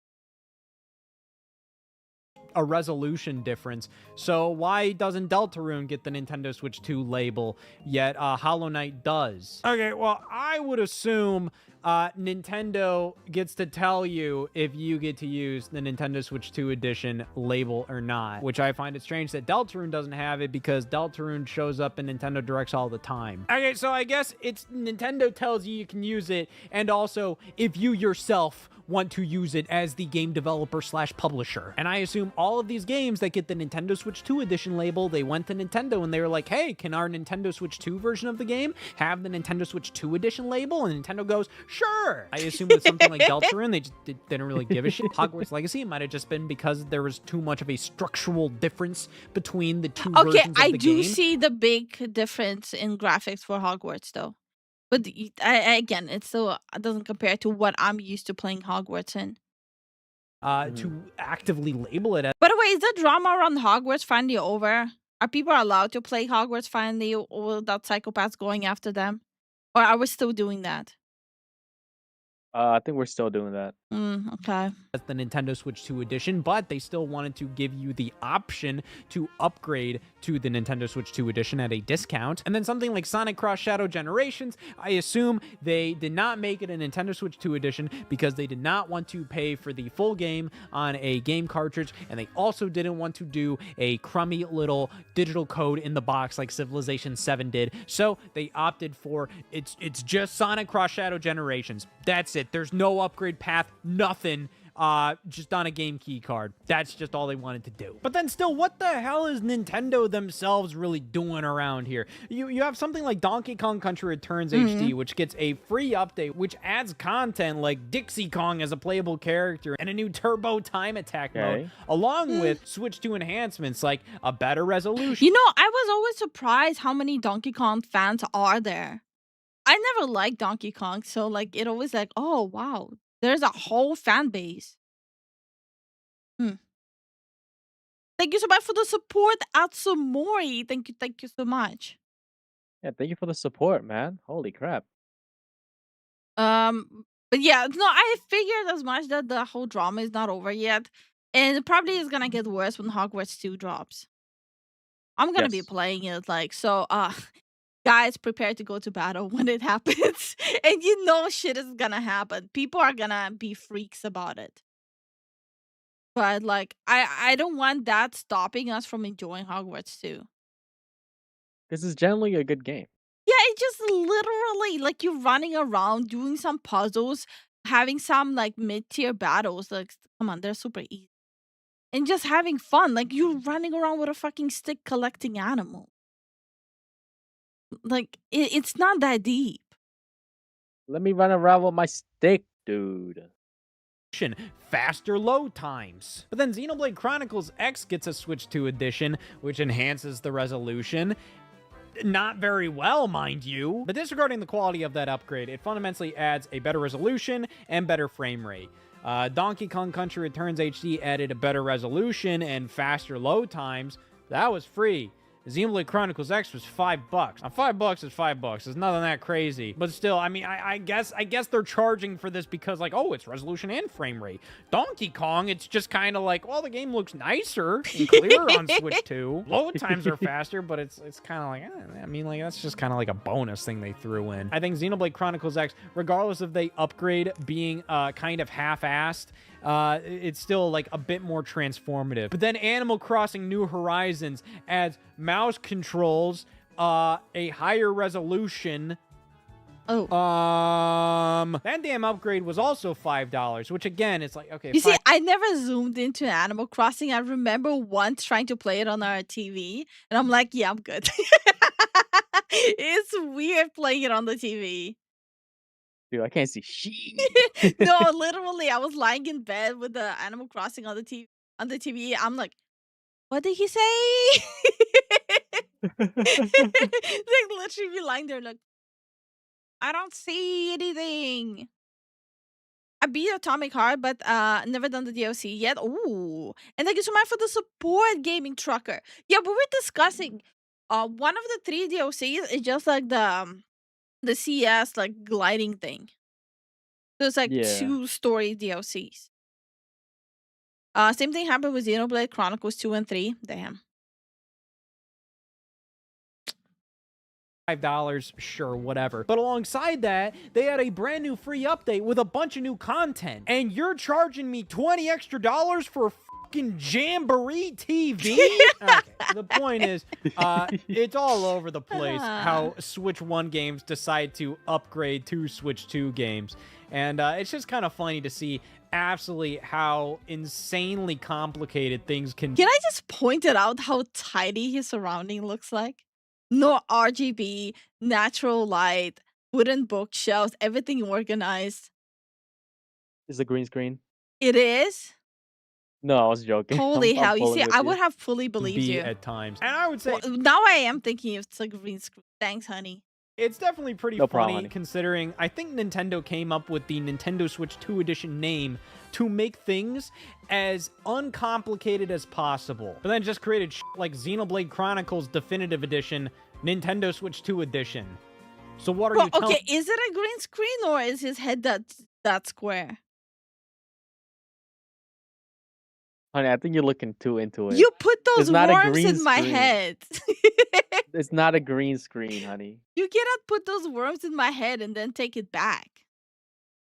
I'll take it back. telling me that means the original Definitive Edition is not the Definitive Edition? There's a Nintendo Switch 2 Edition, so you might as well call it Xenoblade Chronicles Definitive Edition, Nintendo Switch 2 Edition, Definitive Edition. Oh my god, and then calling like Pokemon Legends ZA and Metroid Prime 4 on Switch 2, the Nintendo Switch 2 Editions. Everywhere you look, you go on the title screen and it says that, and I'm just like, buddy, I bought this game on Switch 2. I only played it on Switch 2. It launched on Switch 2 and Switch 1 at the same time. Why do you have to constantly remind me that this is a Switch 1 game at its core? It launched simultaneously on both. It's just as much a Switch 2 game as it is a Switch 1 game. Why do I got this ugly-ass logo on the title screen I always gotta look at? Why doesn't the Switch 1 version of the game say Nintendo Switch 1? Wait, Mike said, yep, they'll try to cancel you for playing Hogwarts 2. Wait, I sense a growth from it. Play it. Wait a minute. Hold on, lock in. Do it. Mike is starting to think like a VTuber manager now. He's like, wait a minute. Yes, I Mike. sense something in the force. Use your tism for evil. Embrace the dark side. God damn it. Prime 4 sucked anyways. Well, damn. No, it actually did. It did. Everyone was so hyped for it until it dropped and everyone saw the game for what it is. Garbage. Yeah. One edition all the time. Like, why not? But you know what, Nintendo? You have inspired me to label more things. So today, I'm labeled as Ska Wozniak, pissy fuckhead. What the fuck? I'm gonna start labeling myself like that. God Wozniak, pissy fuckhead. Okay. I love just because of that, I love the channel. I love this. He doesn't take himself serious. He called himself out for being a pissy fuckhead. I love that. It's the same attitude me and Zen take as well. Like we call ourselves out whenever we're being like actual like dickheads. So I like this. I like this a lot. Let him cook. Yeah. It for free, but yesterday I was actually Ska Wozniak, just pissy fuckhead, which is strangely enough $10 to see me be like that. It's the same thing. Well, guys, you heard it here first. If you want me to be a pissy foxhead, that will be $10. Which you already $10. got it for free, but like, $10. $10. That was great. Like, actually, this might be our also a new regular channel to watch. What do you think? I mean, yeah. I mean, like, listen. He provided everything, gave his opinion, and it's pretty tame. I like it. Yeah. It's just I think I'm a little bit out of the whole like extreme stuff. That's all. Yeah. No, same. I mean, that's a given. I just want some information with humor. $10 to have a silly fox. No. Pissy fuckhead fox.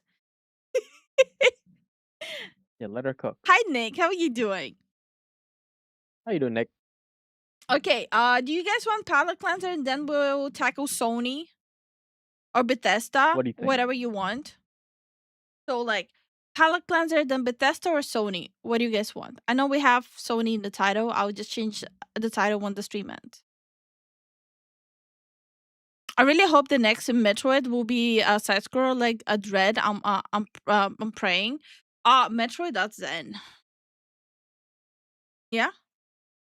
Next March. Yeah. Metroid, I really hope it's like a side scroller, like the old GBA ones. I love those. I love those a lot. Don't yawn in our ears. Everyone Ew. like that. This is what I have to live with. Sometimes I do that to Alifu's ear when she's sleeping. Bruh. Just Ew. you don't know because you never wake up, but I do. I never wake up. Am I asleep right now? Maybe. No, you're not. But yeah, type in 1 if you want to have a palette cleanser. Type in 2 if you want to continue us molding over games.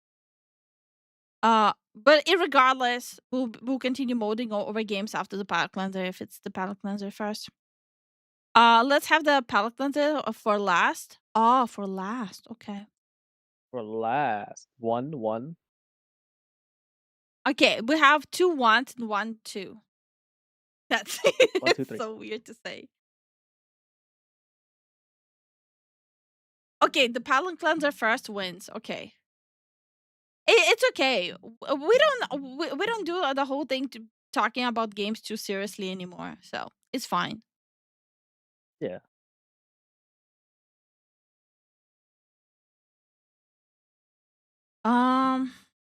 Okay.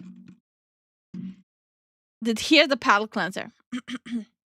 How to lose hundreds of Spartans. Arma 3 Halo. Are you ready for this? This is a brand new channel for us to check out. Are you ready, kids? I can't hear you. In the Halo universe again. More specifically, we are perishing on the planetoid Pegasi Delta, a critical covenant refueling and refinery station that is also in the book Ghosts of Onyx. If anyone is familiar with said novel, you would know that the 300 Spartan 3 super soldiers sent to this place had a horrific time, and today will be no different. The hunter is here! On top of that, the longer we took to destroy the refinery, the more covenant reinforcements showed up to make things awful, which was fun. Nothing else to say on that end. I hope you enjoy watching us somehow lose more Spartans than they did in the book, and I will see you around. Oh, that's a nice intro. Yeah. Operation Torpedo. Torpedo. The assault of the Pegasi Delta. That's too small. I cannot read it. Hold on. A mission by Scorch 052. Okay. Bet. I had to use my boomer eyes real quick.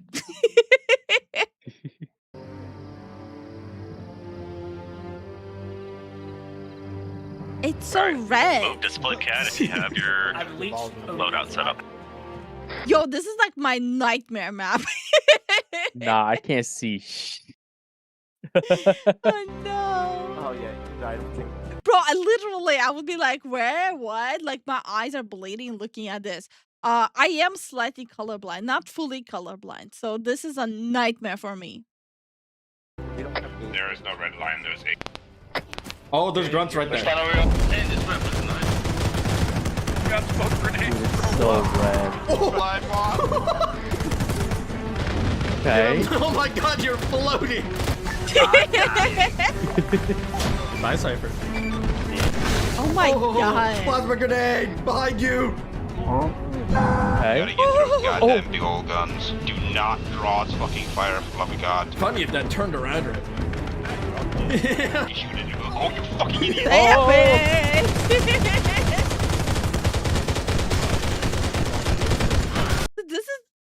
Was that a stock scream? Yes. Do you hear?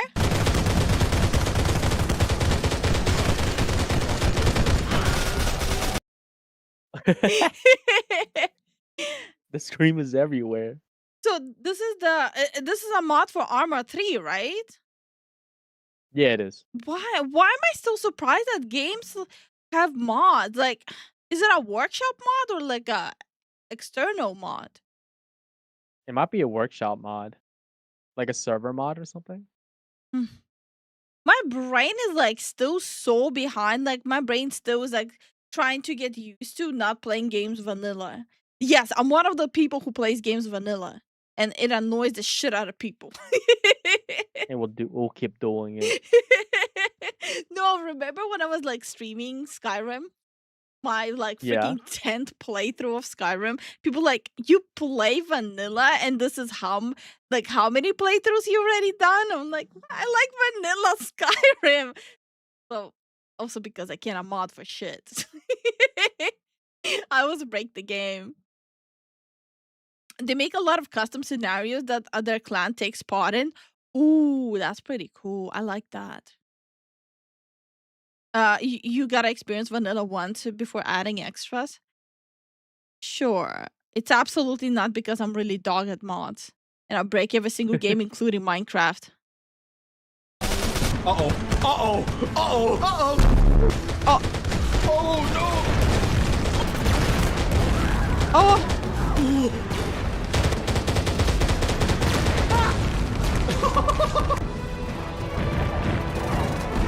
Alright, so I'm pushing southwest a little bit to Orky Red.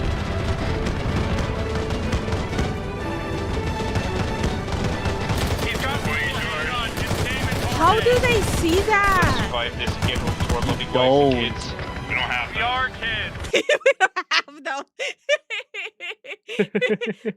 Battle of Pegasus Delta, the Spartan of Beta Company were roughly 12 years old. Yeah, child soldiers. Okay, oh my god.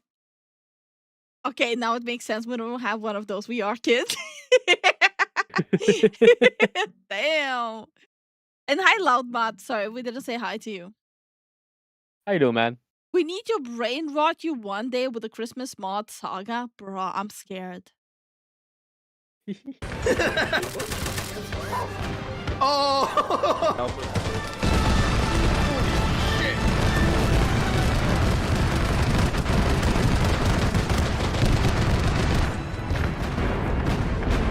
Not good.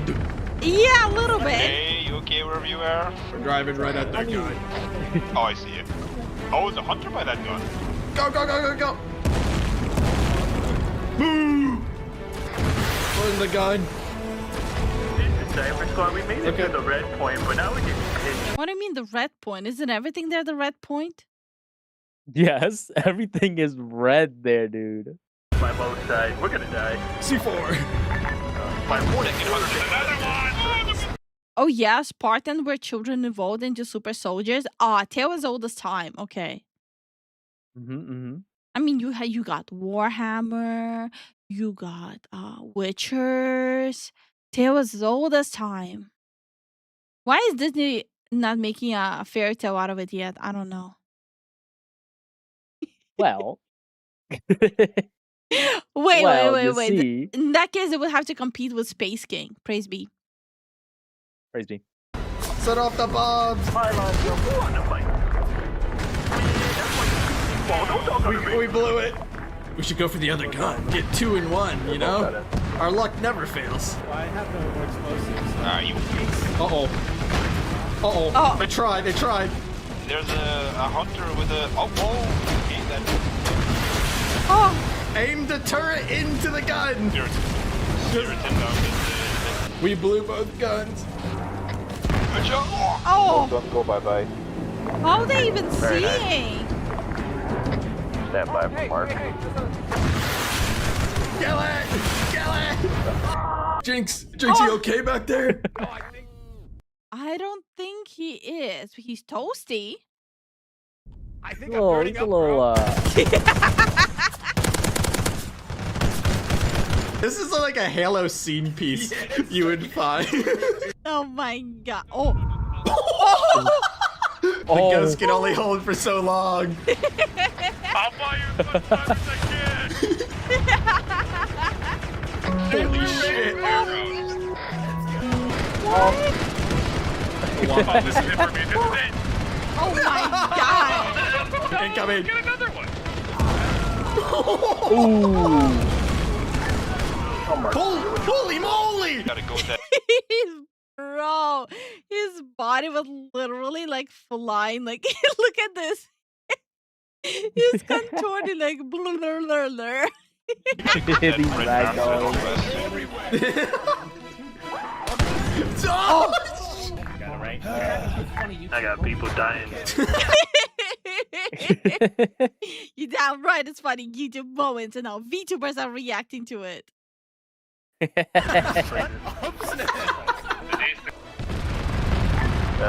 Surrounding defenses are down, shit. so you should be clear to push up.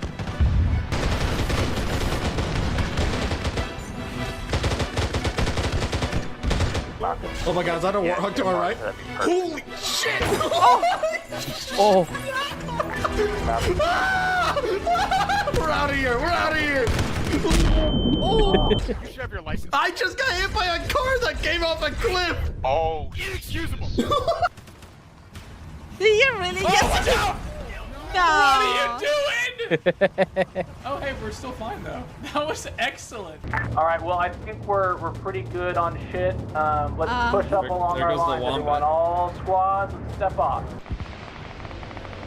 Uh-oh. Uh-huh. I know that music. Oh. Oh my Hey, don't god. look up. If you don't know that Hey, don't look up. music, it's bad zone.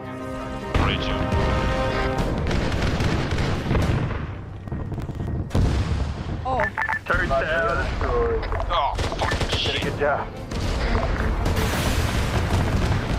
Oh my eye. Jeez, all red, dude. Bro, I'm getting flashbang. Like, my soul is getting flashbanged. Like, I feel it on the carnal level.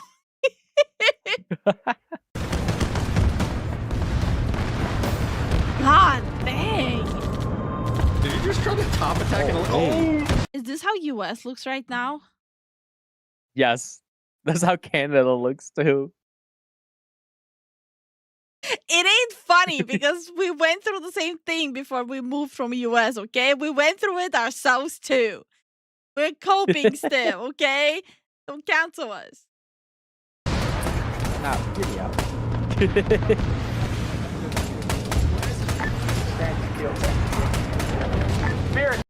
For the psychotic people, we're talking about the wildfires.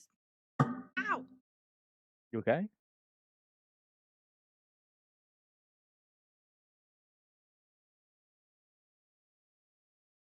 For a second, Okay. I thought I saw a spider, but it's just me crazy.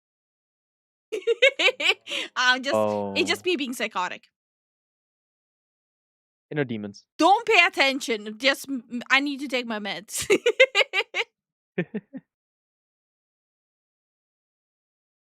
Literally jumped up because of like optical illusion. Oh my gosh. A weirdo. But yeah, we're talking about the wildfires.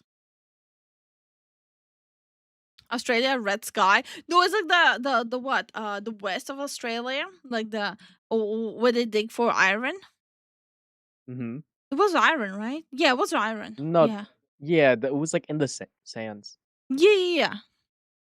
Inbound, south. Vehicles are gonna stay on the hill to cover us. Push up.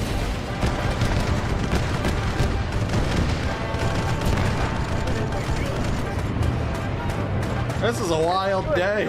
Good kill. Also, you're Copy, thank you, That's man. bad. Oh.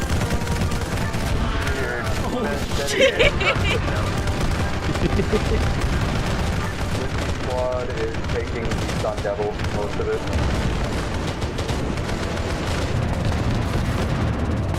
Good hit, Eric.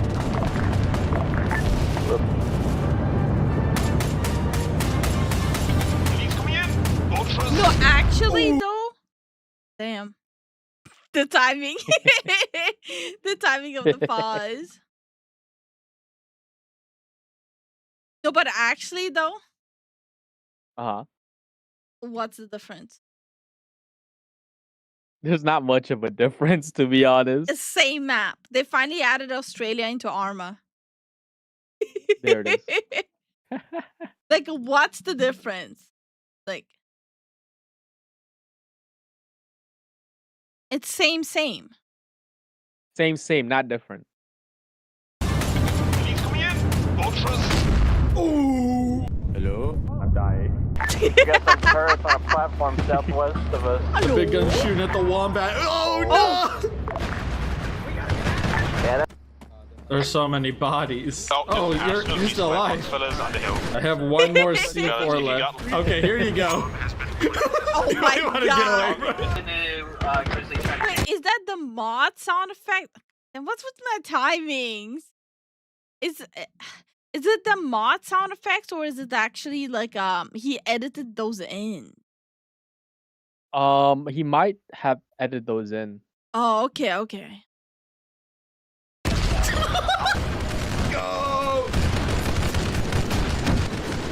Oh no!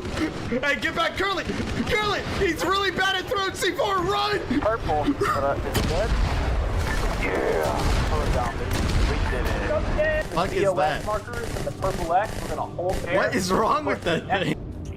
Uh-oh. Ladies and gentlemen, it's been an honor. It's fine, the ship's left, we won. Shut up. I didn't say something! Why'd you open your mouth? Remember, peacefully, it's fine. Careful. Oh, one life. Respawns are done, respawns are done. Oh my god, look at the grizzly up there at the bridge. Hey, Snail. Brave. Alright, once this contact the valley,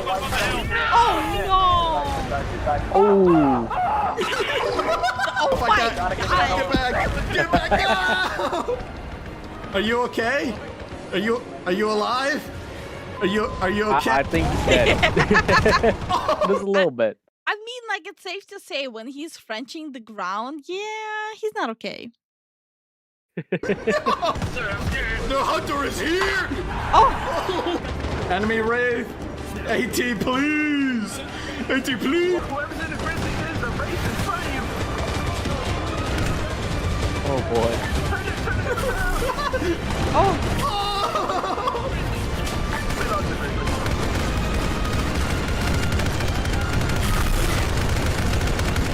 This is Kilo, we have a locust. Scorpions down. They probably didn't hear me. Oh! It's not, it's a lot. Raw. Watching videos like this makes me have like a squad for games like this. Yeah. Like, I'm kind of having FOMO that we don't play, like, simulation war games. Dude. I used to be in a clan. I used to play squad. Oh my god. Like, I kind of miss it. But also, probably not a good idea to stream games like that. Yeah, probably not. Because also I was pissing off a lot of people because my intrusive thoughts would slip out sometimes. The clan was not happy. But that clan was so big. There were like 100 people. Really? Yeah. What's one of those big ones? Yeah, then? it was a big clan. Yeah. Live! Oh, it is. I can totally make this run, right? So now I'm between turrets. Oh boy. Oh, we lost one!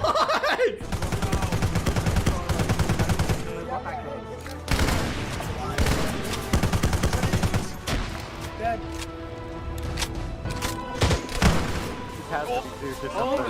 Rookie, no. Rookie. Being if I don't make it, you better be recording. No. Honestly, true. If I don't make it, you better be recording that.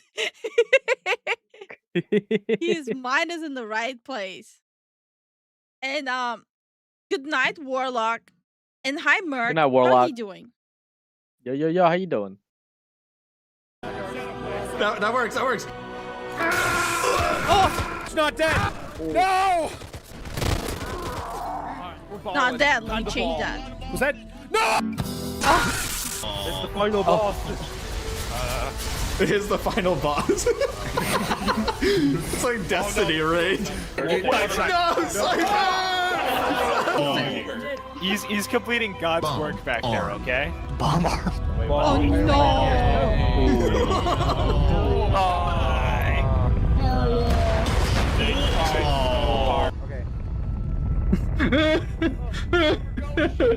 We go home, we go home! Let's go! We did it, guys. Yippee. We turned the planet purple. Oh my god, purple snow No, not Jesus Christ! purple. Dude, that's a doozy. What the heck, man? I like this.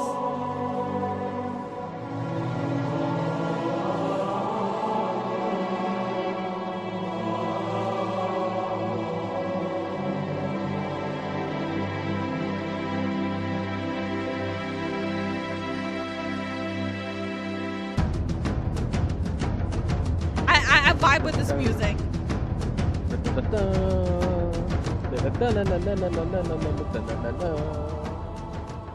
Mint. I like this. I like this.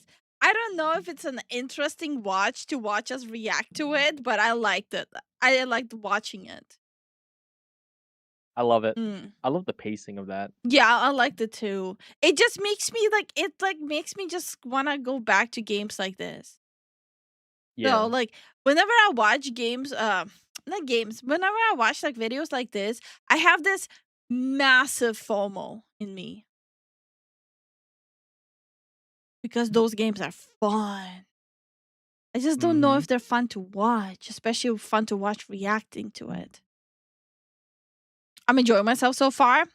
You're one of the good ones. You heard it here first. If you don't like watching stuff like this, it's a you problem. There's something deep wrong with you. Yes, gaslight them, honey. Are you not a man? Are you not entertained? He's got some fun ones. It's actually because of his videos I learned about voices in the void. Oh, okay. Oh. Drop link to the video. It was funny.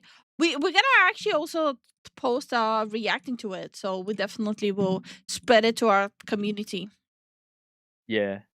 100%. Yeah.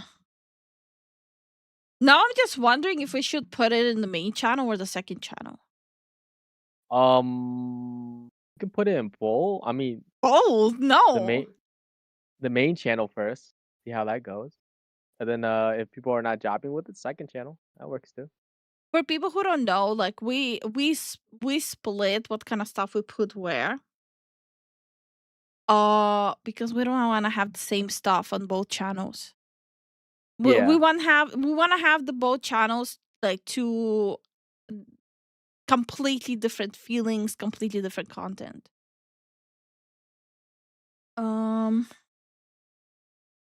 Hey Essence, how you doing? Okay. Hey Al. Do you guys want to listen about PlayStation or Bethesda? We're a little late on Bethesda by 2 days, but that's fine. So we're a little late, but better late than never. never. TLDR about Ubisoft. They're aware about the cutscenes problem, but they don't care. Plus, Ubisoft is trying to take shots at PlayStation right now, which is like, bruh, sit down. One crackhead should not call the other crackhead, you know? You both crackheads. Bethesda? Okay.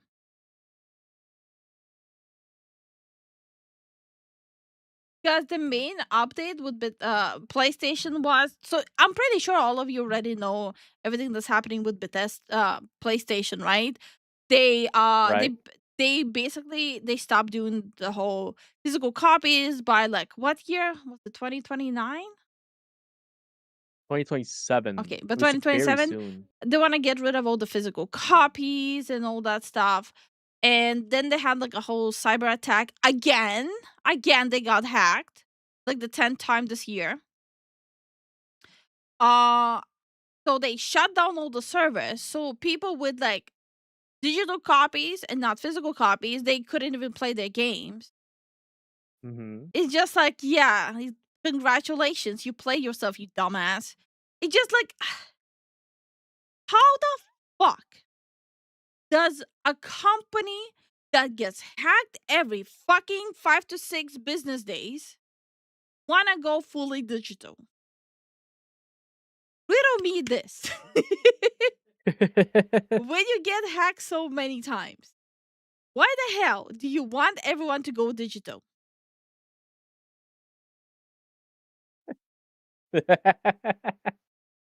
Listen, I was there when like the PS3 got hacked, by the way, and it was hacked for like 2 weeks or like a week or so. It was so bad.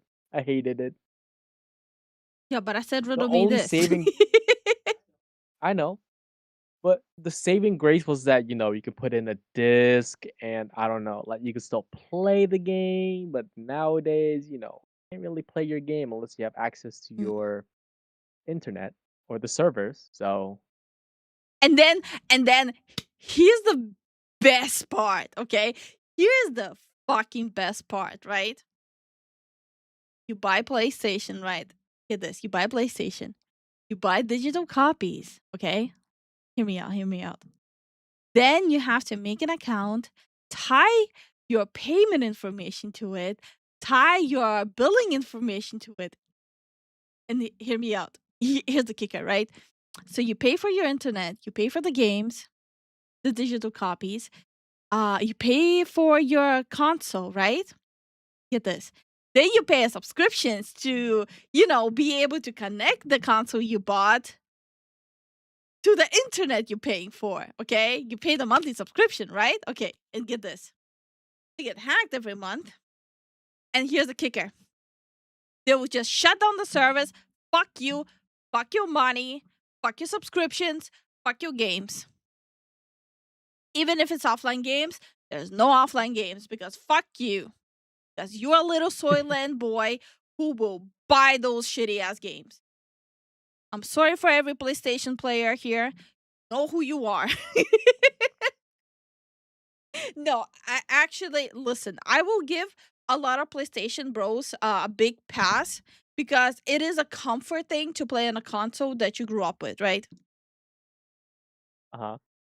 Anyone who buys PlayStation stuff from this point on, you need to go to a therapist. I'm concerned for you. I truly am. Not making fun of you. And hi, Adam. How are you doing? Yo, how you doing, man? I'm pretty sure PlayStation was hacked more than once. Oh, yeah, they were. That's what I said. Every 5 to 6 business days. That's what I'm saying. Like, I am being dramatic, yes. But that's what I'm saying. You buy the console, you buy the digital, quote unquote, digital copies, right? You buy the subscription to be able to connect the shit you bought, which is stupid. That you shouldn't have to pay subscriptions for that. And then they shut down the servers because they got hacked for the fucking 100th time. And you don't have even access to your quote unquote offline games because they shut down the servers. Yep. That shouldn't even be a thing. That really shouldn't be. And I feel bad for PlayStation players, but PlayStation players genuinely need to switch. I'm a huge advocate. Like, fuck PlayStation. This whole digital only stuff is convincing me to get a PC or a Steam Deck. Steam Deck is a good start because you can use a Steam Deck like a PC. You can connect your monitor, keyboard, and mouse to it and constantly keep it docked. You can literally use it as a PC. And you can use Discord and whatnot on it because guess what? It runs on Linux. And Linux is also, like, Linux can also be used on PC. So you literally have a PC OS on a handheld. A higher therapist. Yo, Kitsuragi. Kitsuragi, thank you so much for the raid. Sorry, I'm on a Sony rant. My bad. Thank you for the raid, Kitsuragi. How was V Rising, dude? Any progression? Yeah, how's V Rising? Sorry. I'm gonna calm down with my tangent. Well, keep going. Papa. I hire a therapist when I go live. Wait. Uh-huh. I just mixed up the two sentences, Nightbot, like to know when I go live. I'm like, I hire a therapist when I go live. My brain. You see how cooked I am? Don't listen to me. Don't listen to anything I say. I'm stupid. Because I hire a therapist every time I go live. Why are you guys even here? Like, genuinely, why are you listening to me? I'm fucking cooked. I hire a therapist, but it would end up leading to going to the asylum. Fucking stupid. ESL moment. Uh-oh. No, I literally was reading two sentences at the same time because I'm stupid. Oh my god. Al says, yeah, no, I'm basically only keeping my PS4 around to play Bloodborne every once in a while. No more PS Plus either. I got a gaming laptop a few months back, thank goodness. Hell yeah, brother. Also remember to get those laptop fans Lifu recommends. Yeah. I'm eating. Oh, you still haven't eaten? No, I was eating the biscuits. Ah. By the way, those are counted as cookies. Mhm. Really? By the way, we saw mustard, right? I guess. I don't know. I don't use mustard. You're not super Lifu, you're just special in your own way. Bro, my brain is fucking cooked. Anyways. Like I said, I don't mean to offend any of the PlayStation players. It's just like you genuinely you cannot let a company like use you like a freaking like drying rack. You know? I ate some smoked cheddar nachos. Hell yeah. Okay. I'll wait for Zen. It looks like he's humping me. Hi Moon, how are you doing? At this point, there's almost no reason not to switch to PC. Even the price is starting to look the same. I mean, if you compare it like parallelly to like performances, yeah. Sure. Price wise, no. Like the PC is gonna be more expensive. But if you compare like accessibility and whatnot, because a lot of the games, like for example in PlayStation, right? You're gonna always overpay for games. And by the way, I'm gonna lump in Nintendo and Xbox into it too. But when you buy games on PC, a lot of the games you can play for free. And plus there's also like OD services like Combo Bundle, something key. There's always like massive sales going on. Always. And there's a website dedicated. Someone recommended me the website. The website's called Is There a Deal? That's what I use, yeah. Is there any deal? That's I'll what I link use. it in the Mhm. yeah. I'll link it in the chat so people can see it. It's tough love. Console players need a wake-up call to switch to PC. Yeah, but it's not that easy. You know, it's not that easy to switch to PC because you do need to drop like a hefty amount to buy a PC, you know? So it's not like people can just wake up one day and switch to a PC. So that's why I kind of feel bad for console players because it's a lot of money.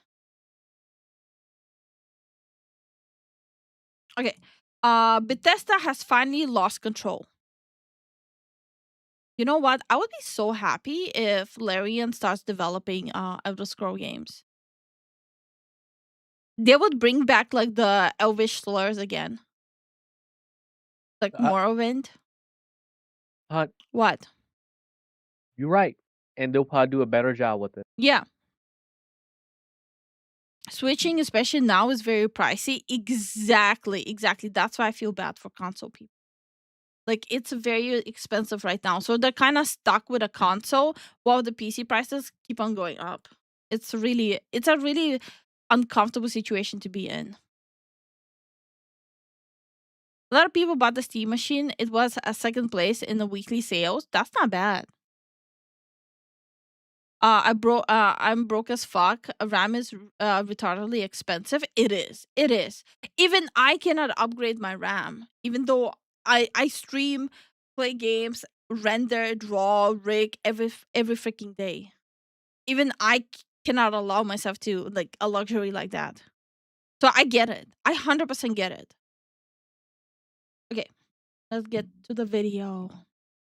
Just let me drink this in for a minute. So we were just right about everything. All of the reasons why Bethesda games take too long to make, why the studio is in the shape that it's in, why Starfield was such a dumpster fire. Under Xbox, these guys were effectively given a blank check. They could do anything that they wanted. They could take as long as they wanted. They were treated like royalty, and what they did with that is effectively nothing. They just sat around. And Xbox isn't putting up with it anymore. Hell, they can't afford to anymore. So they're going as far as to even give Fallout over to Obsidian. Todd, you better watch out. Asha's coming for that jacket next, bud. Bethesda has to be one of the worst ran studios in the entire games industry, and I don't even think it's close.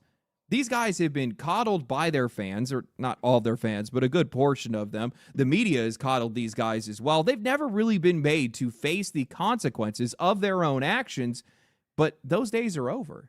It's done with. No, they're moving on. I've never experienced such sheer levels, such divine levels of catharsis as seeing Xbox's CEO come forward and say that their company and their studios have an accountability issue, a leadership issue. The blame isn't being shared the right way. It needs to be pointed in one direction, only to see these guys throw Todd Howard out into the limelight, make him go directly face the media and the fans and give them updates on the game, give direct timelines for when they're planning to do stuff, talk about stuff that's already in production and pre-production. It's beautiful. So today, I want to do something different. I want to talk about how Bethesda got here, how one of the biggest and most successful studios in the entire industry has been brought to kneel, and why that's necessary. And also, well, why I think Bethesda might serve as a case study for how some of these studios need to starve. Okay. What's the saying? It just works. But before that, a word from today's sponsor, Helix Mattress. As you guys might have noticed, I have moved quite a far distance from where I was before, and it just so happens that when Helix found out about it, they asked me if I would like another mattress, and seeing as I love the one that I already have, I absolutely said yes, and these guys sent me another one, and man, apparently it only gets better. I took their sleep quiz again, which only takes just about a couple of minutes. It asks you how you sleep, how firm you like your mattress, and what your specific needs are. I tend to run hot, so it matched me with a cooling mattress, which is exactly what I needed. It showed up right at my front door. I rolled it out, and within minutes, I had a bed ready to sleep in. Since switching, I'm not tossing and turning all night. I am genuinely just getting some of the best rest of my life, and it just makes me wake up every single day feeling that much more refreshed. Even the cat likes it too. They also sent me their Comfort Adjust cooling pillows. You can add or remove the material that's inside to get it as soft as you want it or as firm as you want it, and I'm dead serious. I would never own another pillow outside of these. These things are absolutely fantastic. No neck pain, no problems, no nothing. So go to helixsleep.com/legendary drops to get 27% off site-wide using my link and my code right now. You guys can also use the QR code that's somewhere on the screen. Not really sure where I'm going to put it. These are the best mattresses that I've ever slept on, and I honestly do not see myself owning a different one. Thank you to Helix for sponsoring today's video.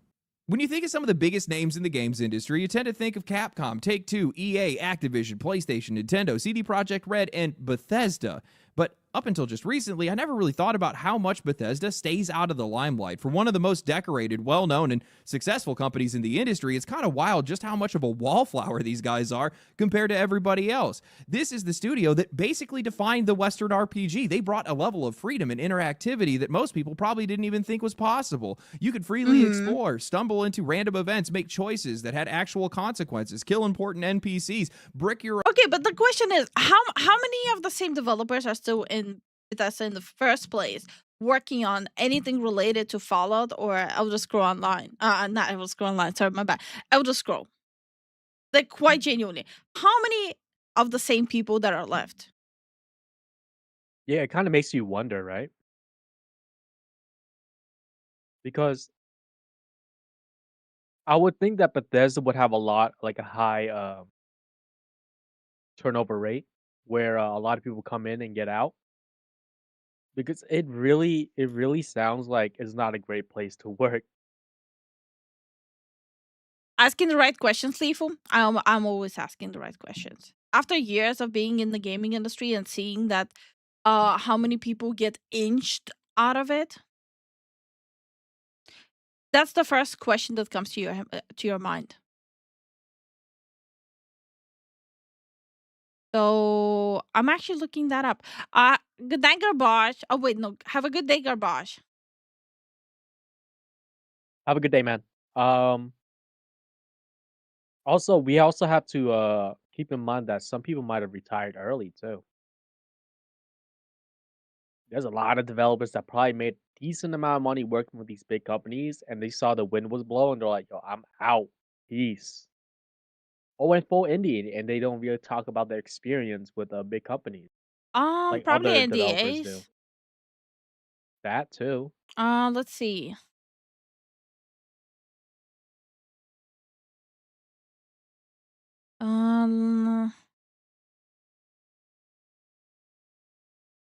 Okay, pure old school creative talent from the Morrowind, Oblivion, Fallout 3 days have heavily thinned out.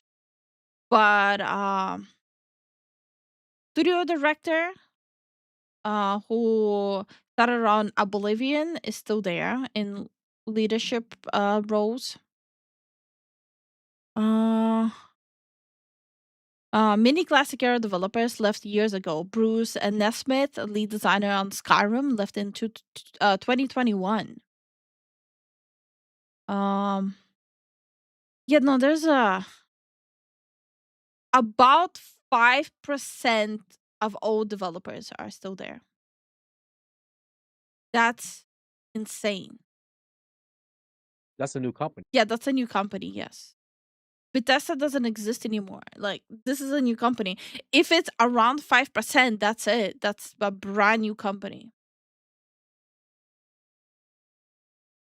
So their range of employees is around 400 to 500 plus people.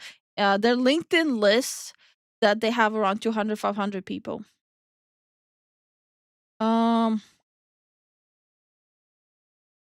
Yeah, the old developers from the Skyrim era, like Morrowind, Oblivion, Fallout 3, Skyrim era is under like around 5%.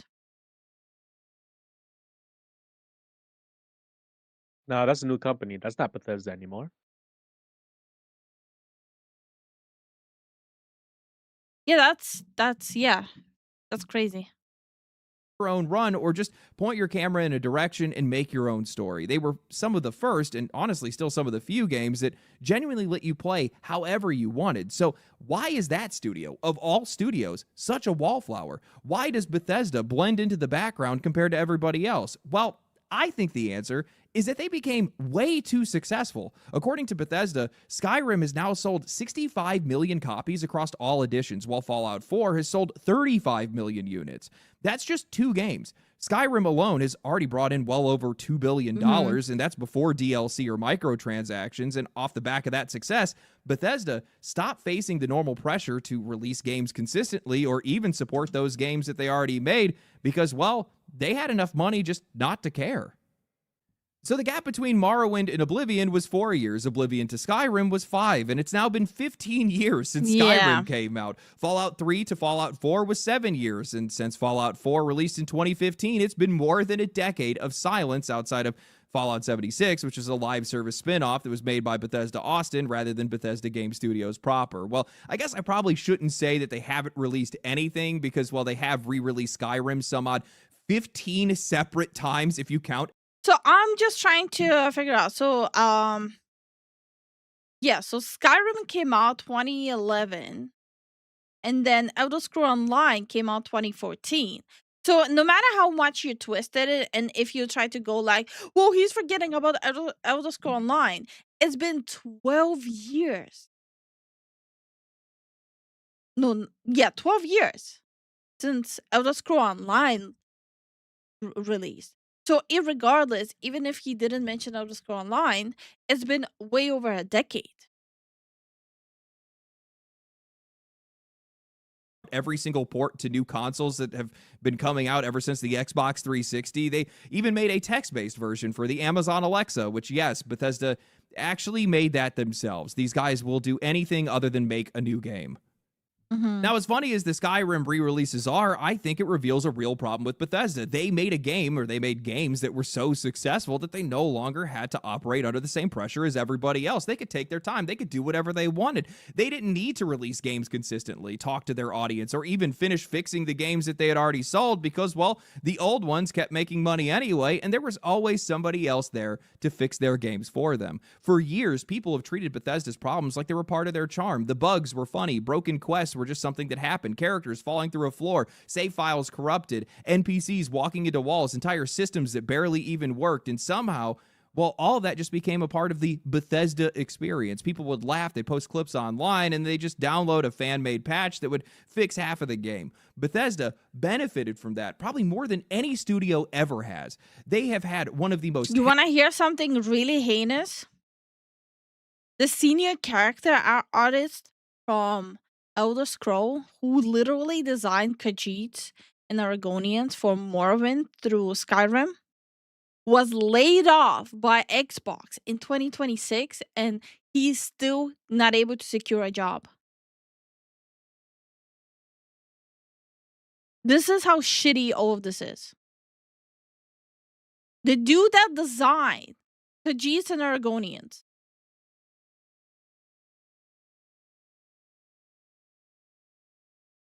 laid off by Xbox in 2026, this year, cannot land a job.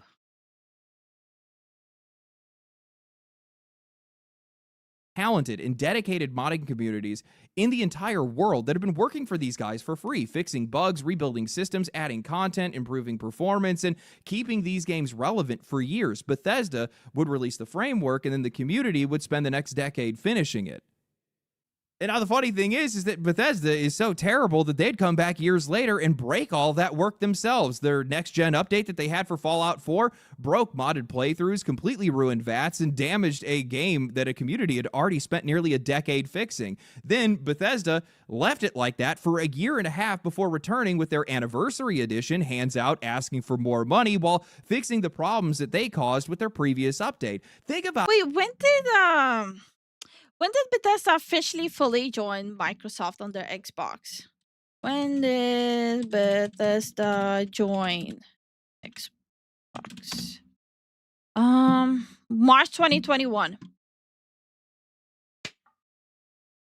Okay, this explains my theory. So a lot of people started leaving right before the acquisition by Microsoft Xbox, right? When the acquisition happened, a lot of the lead designers and co-lead designers and lore masters of Skyrim left Bethesda right when they joined Xbox, like 2021 to 2023. One of them, the dude that designed Daggerfall, he writes books now. I wonder if Zen heard of them. It's called Loki Redeemed. It's a lit RPG, Glory Seeker. Loki Redeem? Yeah, Loki Redeemed. Lit RPG. By Brute Nelswith? Yes, yes.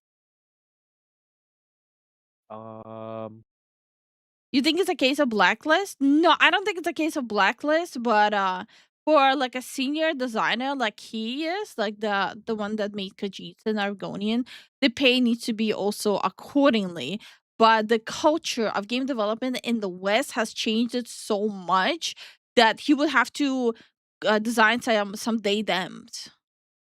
Do you really think someone who made Khajiits and Argonians would be able to like create some coming of age teenager who is confused about her sexual orientation? I think it would be pretty tough for him to do something like that. It would be pretty cool if he would end up in Larian though, but that would require relocation.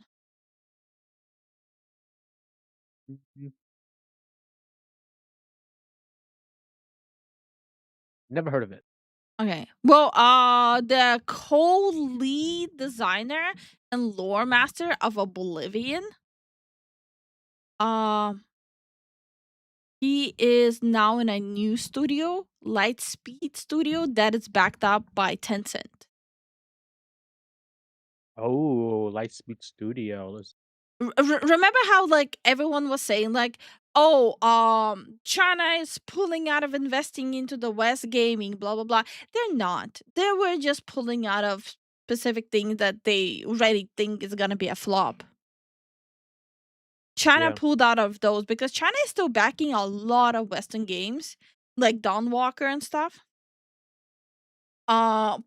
There's obviously more. It's just the easiest example. They're still backing a lot of Western games that are upcoming. They didn't Yeah, pull I'm out. looking at it. Mm. I'm looking at it right now. So Lightspeed has multiple companies around the world, Mhm. specifically in USA and Japan.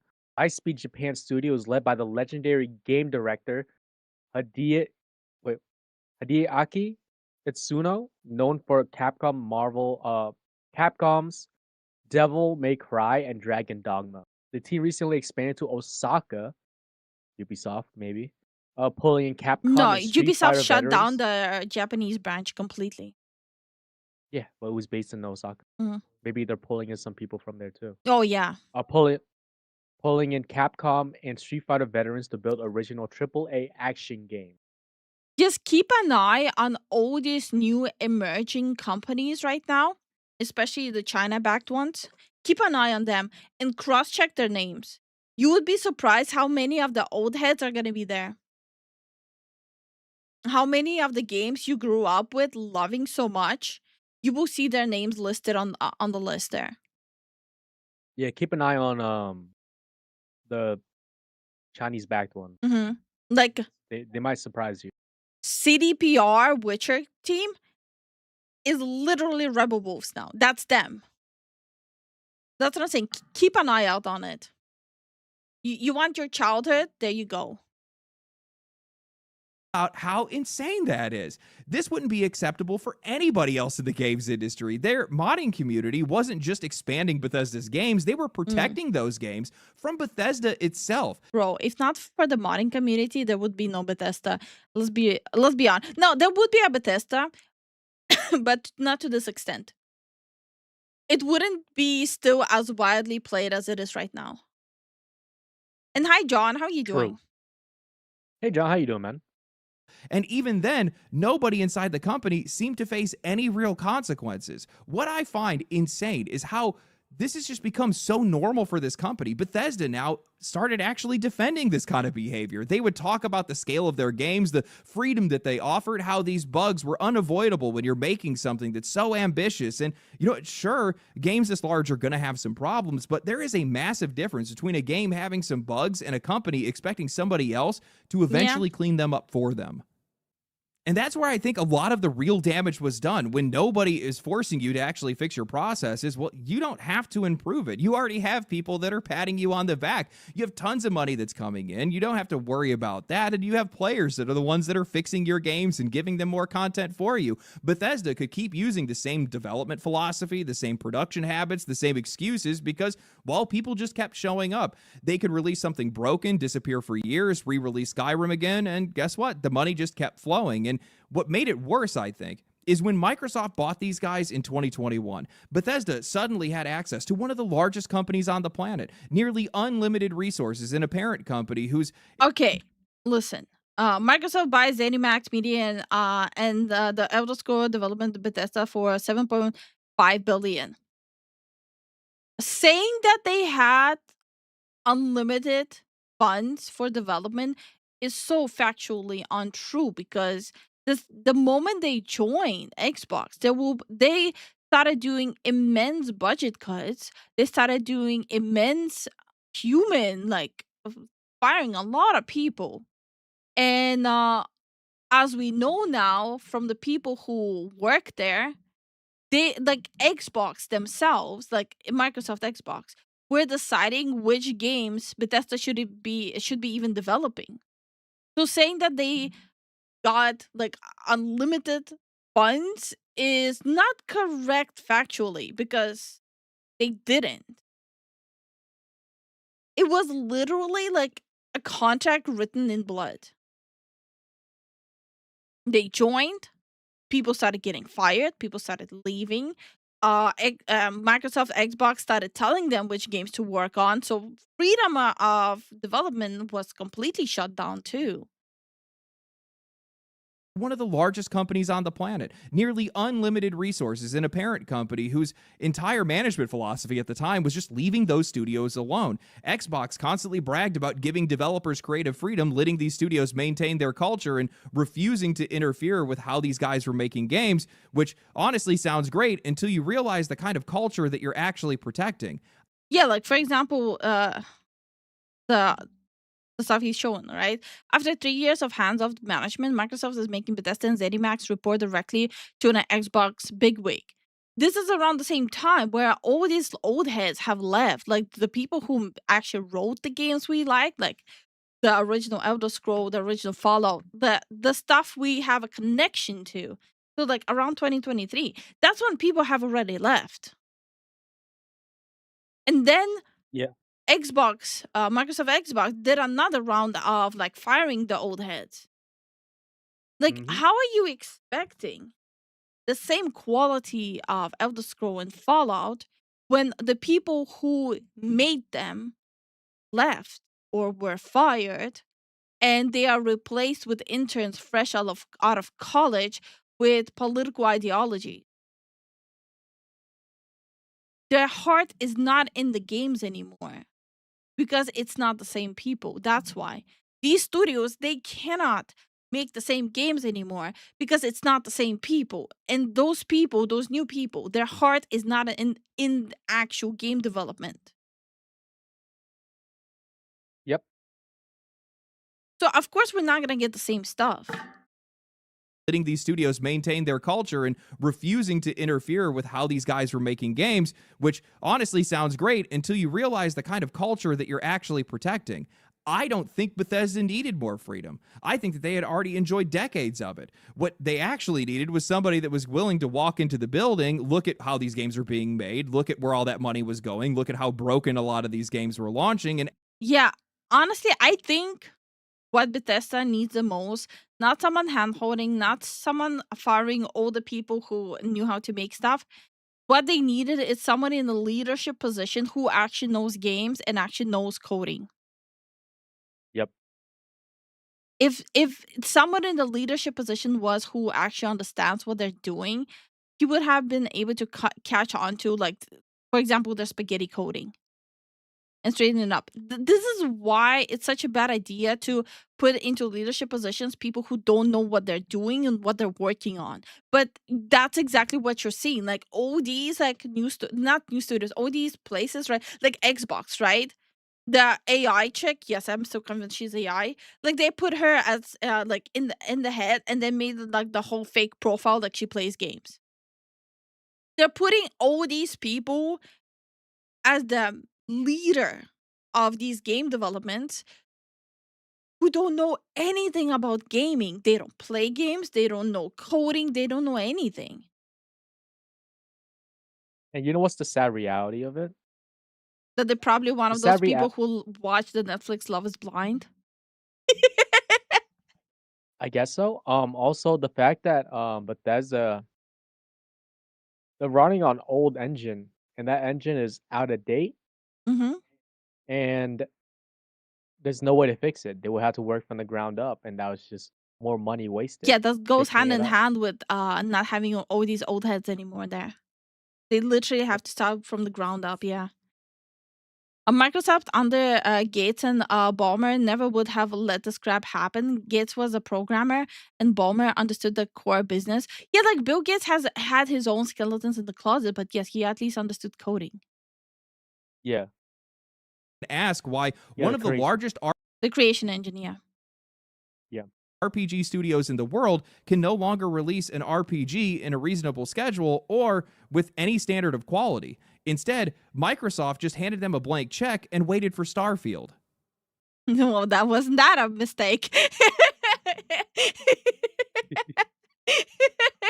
No, honestly, I don't even feel bad for Microsoft. Like, you're stupid. I understand, like, handing them a blank check, right, to work on the upcoming, like, Elder Scroll with all the old employees. I would understand that. Starfield, you're stupid. That's when they were gone, honey. They're like, nah, I'm out. Peace. Yeah. Hi, Drake. How are you doing? Hey, Drake, how you doing? And Starfield, man, this is the game that was supposed to justify it all. This was Bethesda's first new universe in decades, Todd Howard's dream project, and the first major Bethesda release under Xbox. It had years of development behind it, thousands of planets, and the full financial support of one of the richest companies on the planet. If Bethesda's games were taking longer to make because these guys were putting in more effort and trying to make them higher quality and be more ambitious, then Starfield was supposed to be the payoff. Instead, it just showed how far this studio had fallen because, man, this game was enormous, but it felt entirely empty. You could travel across the entire galaxy, but most of that travel happened through menus. And so I remember, like, when Starfield was dropping. So at that time, I was working in the tech sector in US, right? Right. I remember how many people from software development sectors were like software development and AI software development, how much they were like literally jacking off to Starfield that, ooh, this game is gonna come out, it's gonna be the best game ever. And when they came, I'm like, so how was it? How was it, brother? They're like, fuck, I wasted my money. So I don't know. Like I'm not gonna deny there was a lot of enthusiasm towards Starfield specifically from the software development and AI software development sector workers. I don't know why. But yes. Sci-fi, that's why. Yeah, sci-fi, and plus they wanted it was sci-fi, like the intrigue with the sci-fi, but at the same time, all these overpromises that Todd Howard does, little Toddy with his big mouth running all the time, they were interested and fascinated with all the shit he promised that the game is gonna be. So I kind of get it from like the software development aspect. A lot of software developer like heads would be very interested in it. So I kind of get it. I just thought it was so funny. Like the main people I heard talking about Starfield were people who's like, software developers. Yeah. It's just so stupid. Toddy made 16 times the promises. Yeah, he did. Lifu facts, same thing at my employer with the support staff and dev staff. Yeah, like what the fuck was up with that, right? It's so fucking crazy. And loading screens. You could land on thousands of planets, but most of those planets were entirely empty. Locations repeated, enemies repeated, objectives repeated, and the more that I played, the more obvious it became that the scale of this game was just there for marketing. And almost every single complaint that people had about Starfield was something that Bethesda had already been criticized for years about. Stiff characters, awkward dialogue, dated combat, shallow choices, repetitive content, and more bugs than we'd ever seen in a Bethesda game. But I think Starfield's biggest problem was that there was no Tamriel to get lost in. No Bro, Toddy should have said like 16 times the bugs. wasteland that people had loved for decades and no established characters or history that was carrying that experience. Starfield had to stand entirely on what Bethesda had become. Once you remove the nostalgia and the mods and all of the reputation, there really wasn't all that much holding this all together. To me, Starfield just revealed Bethesda. It was the clearest look that we had ever gotten at this studio and what it had become over all these years of success, isolation, and nobody willing to tell these guys no. I'd like to take the time to remind everybody that Bethesda was genuinely shocked that people didn't like Starfield. So shocked that they took themselves to the negative Steam reviews, responding to just about every single one of them, telling players that you just don't understand the game and that's why you don't like it. I still remember one that was a guy talking about how boring and empty the planets were, and they came back with, well, when the astronauts went to space, they certainly weren't bored. comparing actual real life space travel to your video game is a whole level of ego that that's impressive. I'll tell you that right now. Strikes You had again. Emil Pagliarulo that was taking to Twitter to argue with gamers about how they just don't understand how the soup gets made and they shouldn't even try to question the entire experience or anything like that. And then What? eventually deleted his Twitter account right afterwards, like many of these developers end up doing. This is the kind of reaction that only comes Oh from a my studio that is God. completely isolated, and their success had isolated these guys for so long. They were so genuinely surprised that people were not impressed with what they had done. And it's because they essentially just locked themselves in a closet and made this game and never thought they really needed to think about anything outside of themselves. These guys, they took themselves off planet. They were in outer space at this point. They didn't feel the pressure to improve. They didn't even look at any of their own competition. They didn't even look at games like No Man's Sky and realize that many of these guys technologically were decades ahead of these guys. And it wasn't even close. Yep. And honestly, why wouldn't Bethesda feel like they could get away with it? Everyone spent years letting them do it. The media forgave them for basically every bug in the game because they're like, oh, it's just the cost of how ambitious these games are and how impressive these games are. Fans would laugh at the bugs and post clips. Modders would come in and fix everything behind them. They basically had their ass wiped the entire time they made their game, so why would they ever think that the shit don't stank? Of course these guys are going to start to believe their own Oh bullshit. my God. Promise high, deliver nothing. No. Promise high, deliver negative of nothing. Because a lot of PCs got scrapped after launching Starfield on launch. Promise high and take some from you. Oh, you paid for the game? Don't mind me. I'ma just yoink your PC. Yoink. But Give me that. jokes aside, I think a lot of these studios are also getting like a fat head. For some reason, they think they're Hollywood now. But like, bro, you're not him, you know? Hollywood is not him anymore. What are we talking about? Been decades. Todd, get back to your booster seat. I miss Fling. Where'd he go? He's probably cooking up something. Just because I don't know how the soup was made, doesn't mean I cannot say it's tasteless.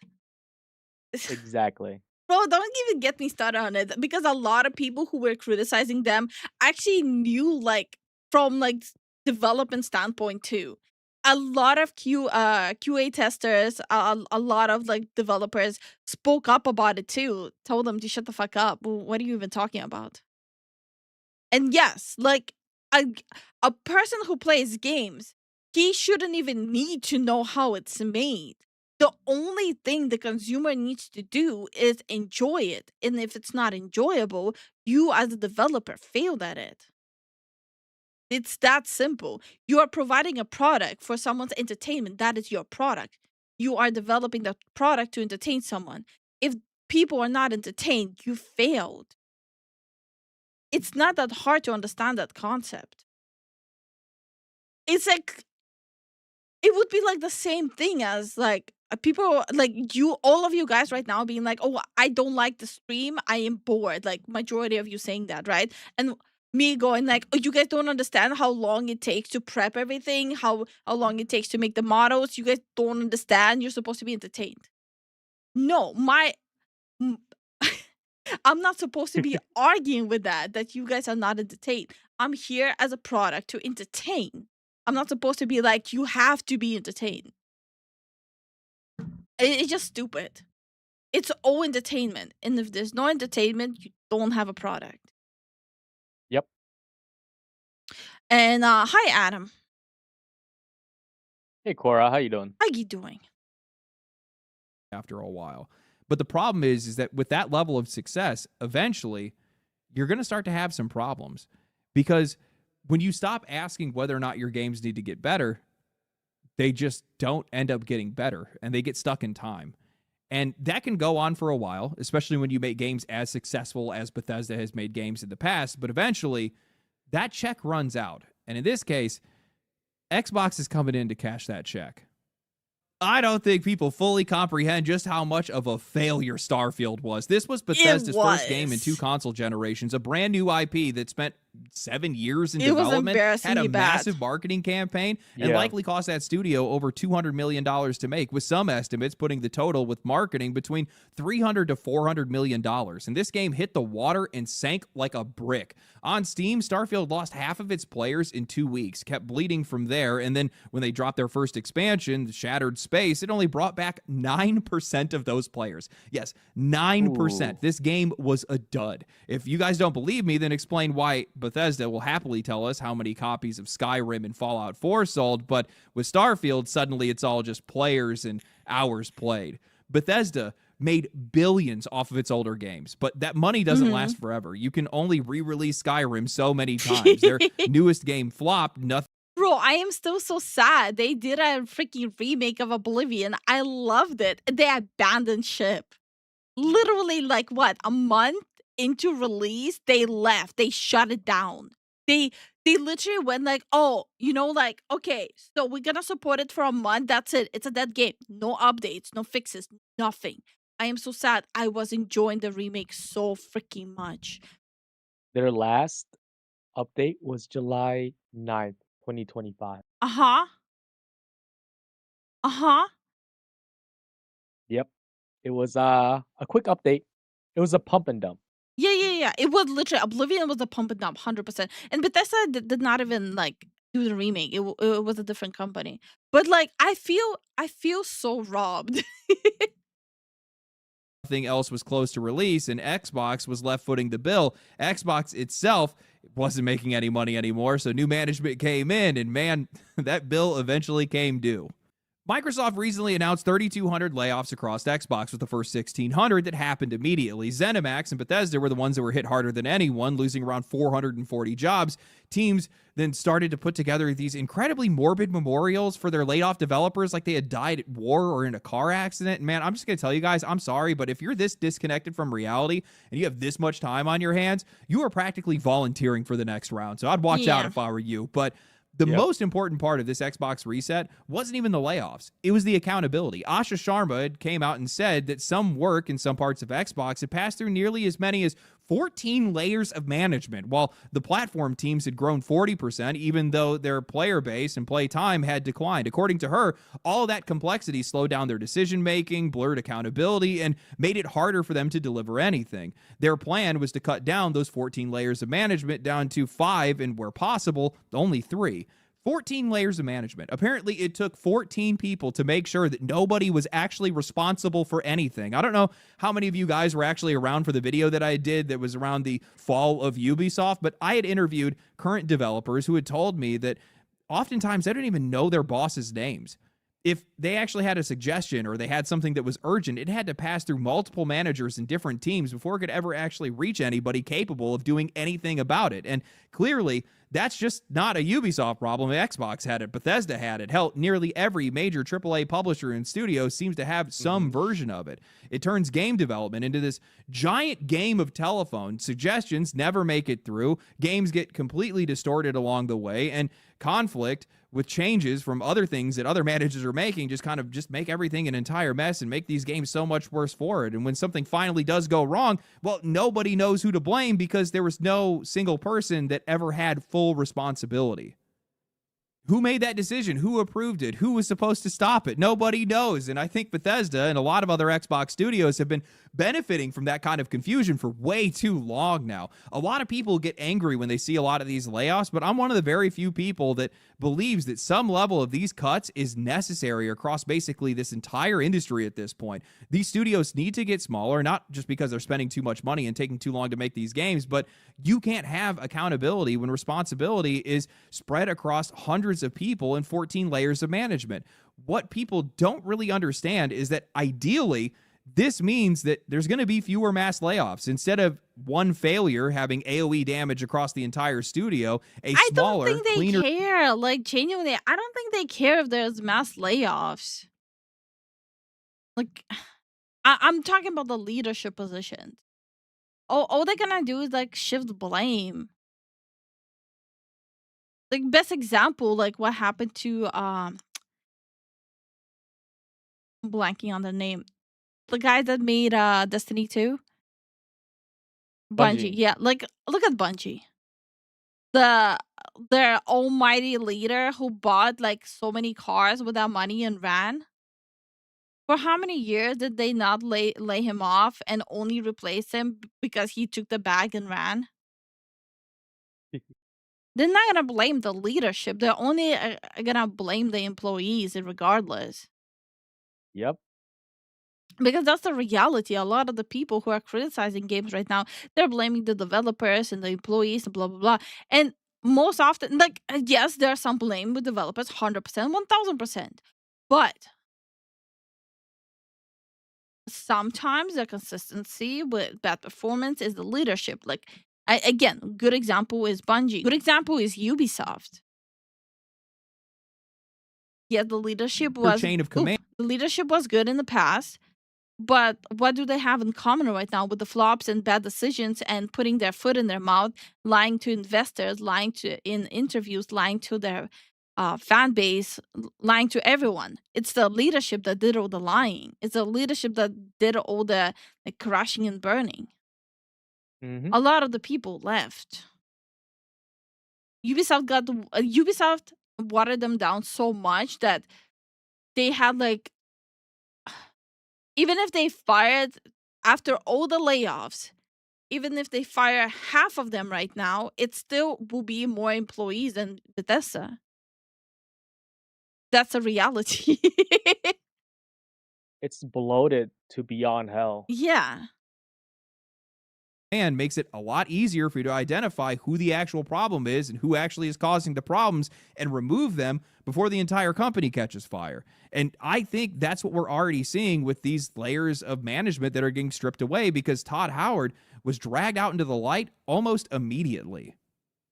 Xbox started finally asking questions that somebody should have been asking years ago. Why is the next Fallout game so far away when we have a successful TV show and it's already been over a decade since Fallout 4? Why is the Elder Scrolls so far out when it's been 15 years since Skyrim? Why is there no urgency from a studio whose newest game just flopped and isn't bringing the money in that it used to? Xbox tore away that protection that Bethesda had been hiding behind for all of these years and placed Fallout and Elder Scrolls squarely on Todd's shoulders. They removed the media blacklist. They made Todd give a public update on the studio and on all of their projects. They pushed more of their games into development, and they even handed Obsidian the responsibility of leading another Fallout game. Now, this is the change that I think says the most about what's happening at Bethesda, because I know that these guys do not like Obsidian, and I know for a fact that they do not like New Vegas, because despite it being one of the most beloved games in the entire franchise, we just heard just a couple months ago, Chris Avalon, one of the former leads for New Vegas, told a YouTuber,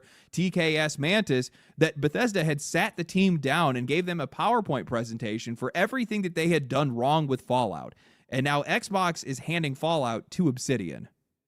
To me, that says accountability has finally come for Bethesda, but so has a loss of control. Xbox clearly doesn't think that these guys are handling their franchises properly anymore. They're essentially saying that you're not going to hoard the family jewels and do nothing with them. Either you're going to invest in these IPs properly, or we're going to find somebody else who will. And while I'm not the biggest fan of modern Obsidian outside of Grounded, I can't deny that these guys actually make games. I mean, since Starfield came out, they've released The Outer Worlds 2, Grounded 2, and Avowed. And if you zoom out even further to like Fallout 4 for Bethesda, well, that was 2015. Obsidian has released 11 games to Bethesda's 1. Again, I don't love most of their recent output, but they keep their budgets lower, they keep their performance higher, and they keep their schedules tight. We are going to see another Fallout game within a realistic amount of time, and more importantly, Bethesda is going to finally have some real competition, someone else that's going to be making games with their IP, and Bethesda is going to have to live with being compared to these guys.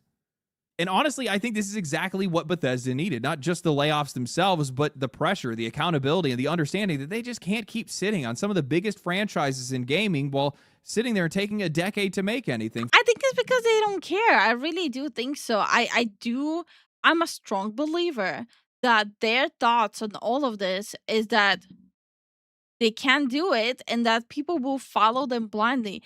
And the reason why they think that is because that's exactly what the player base showed them for years. They can literally sit and do nothing, and people will still give them money. And I'm guilty of that too. We literally also are at fault we're conditioning our own favorite studios to show them that we will eat up any slop that they'll give us. There's also a fault with us with that. Yeah, it was a different time back then. I feel like they hit that niche pretty hard and heavy, Mhm. and they're the pioneers. Yes, they were the pioneers back then, but nowadays there's more companies and more advancements in the engine itself that's so easy to make a game that's just like Skyrim or like Elder Scrolls in general or Fallout. They have competition, Yep. and it's just that like the cult like mentality of Bethesda fans, they they excuse Bethesda for their, the mess ups and like the buggy games because these modders like, you know what, we'll just fix it ourselves. It's fine, whatever. It's okay. Mm. It's their mentality. It's not good. You gotta hold them to accountability. Yep. Oh, I do want to point out, honey, we do have the new Metal Gear game in our library. Do Yes, we do. Okay. So in the future, if people are still interested in it, we might do a Metal Gear playthrough stream. But we do have it. Yeah. So just a heads up for everyone. For years, Bethesda was treated like they were above the rules. They could take as long as they want. They could release their games broken. They could get those games fixed by modders, and they could still sell because, well, people love Fallout and the Elder Scrolls that much. But Starfield proved that Bethesda's name just isn't enough anymore, and it's not going to be enough anymore. I mean, it's been decades or over decades for some of the games that they put out. There's entire generations of kids that don't even know who these guys are. You're not going to have anybody to buy these games.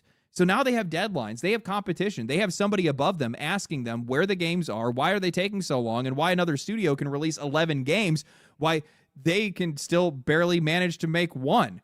That doesn't automatically make the next Elder Scrolls or Fallout game good. Xbox still could overcorrect, rush these games out, or expect fewer people to do more work, but at least Bethesda can't hide anymore. They have to communicate. They have to deliver. And for the first time in a long time, they have to prove that they still deserve to control these franchises. Bethesda's free ride is over. And honestly, I think it should have ended a long time ago. Bethesda being forced to change is a far better alternative to seeing this company completely dismantled and destroyed and seeing their franchises wither and die on the vine. Their free ride is over. The money from the past is running out. I think that's something to probably keep in mind, is that like while these guys have made a ton of money, a lot of money, after a while, those sales are going to start to dwindle because people just aren't going to be buying your re-released games all the time. And Starfield definitely did not give these guys the boost that they were looking for. The Xbox welfare checks are being cut. So it's time for these guys to actually get to work and start acting like a real studio again. This is either going Would to... it be tacky to say Toddy is opening up a Leering channel? Yes. Too tacky? Very tacky. Pretend I didn't say anything then. Be a new era for Bethesda, or it's going to be the start of their downfall. And I don't think that there's going to be a middle ground with this. This is also going to serve as a case study for a lot of other companies and what they're probably planning to do with their guys as well. Because in theory, by putting more responsibility and putting more accountability onto Todd Howard for the financial success of their games and the overall image of their company, well, he should be taking his role seriously. He should be taking the actual development of these games much more seriously, and he should also be taking the fans much more seriously. By getting rid of the media blackout, well, now you should also have a lot more transparency. By going and getting rid of these layers of management, you should have clear forms of communication, which means the game should get done faster. By having smaller teams, you should have a much more clear creative vision. This kind of pressure should form diamonds, but if Bethesda's too weak, and looking at the state that we saw Starfield released in, and just Starfield as a game basically entirely, these guys might be so weak that it could just crush them. Don't know which way that's going to go, but we're going to probably find out pretty quickly. I'll tell you that. Yeah. Right now. These franchises deserve better. I think that's probably the one point that I want to make, because it's clear that Bethesda either has no idea what they're doing, or that these guys are effectively in the mindset of, we don't have to know what we're doing because we're the ones that made them and we can do whatever we want. And I think that these guys think that they're just always going to be relevant and they're always going to be able to make money. But I'm telling you guys, what a lot of these companies fail to realize, and this is something that's going to become a really big issue in the next coming years, and it's probably something that I probably need to make a video on at one point in time. So maybe they can understand it a little bit better, but this is going to make me feel so old when I say this. There are kids today that are getting their learner's permits that were born when Skyrim came out.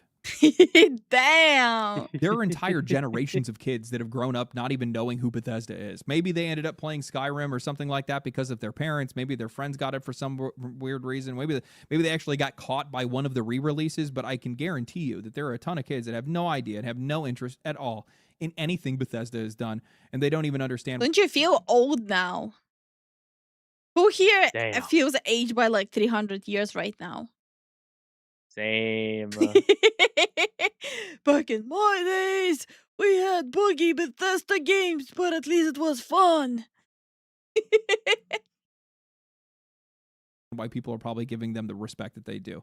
If, when I look at the games industry and I see how we have like this massive epidemic of live service games and things like Roblox and stuff like that. Well, the thing is that much of that is to blame, but the fact that there's just not any good games that are actually released by the industry, by some of the most important and most influential franchises in the industry. Some of the biggest companies in the industry have basically been asleep at the wheel, and because of that, they've lost all of these guys. And the only way for you to get back in the saddle is to make sure you're actually making games, and that's exactly what Bethesda needs to do. Otherwise, these guys are going to be left in the dusty tome of time. I'll tell you that right now. Anyway, let me know what you guys thought of the video. If you guys enjoyed the video, like the video, subscribe to the channel, share it with your friends, share it across social media. I like the video.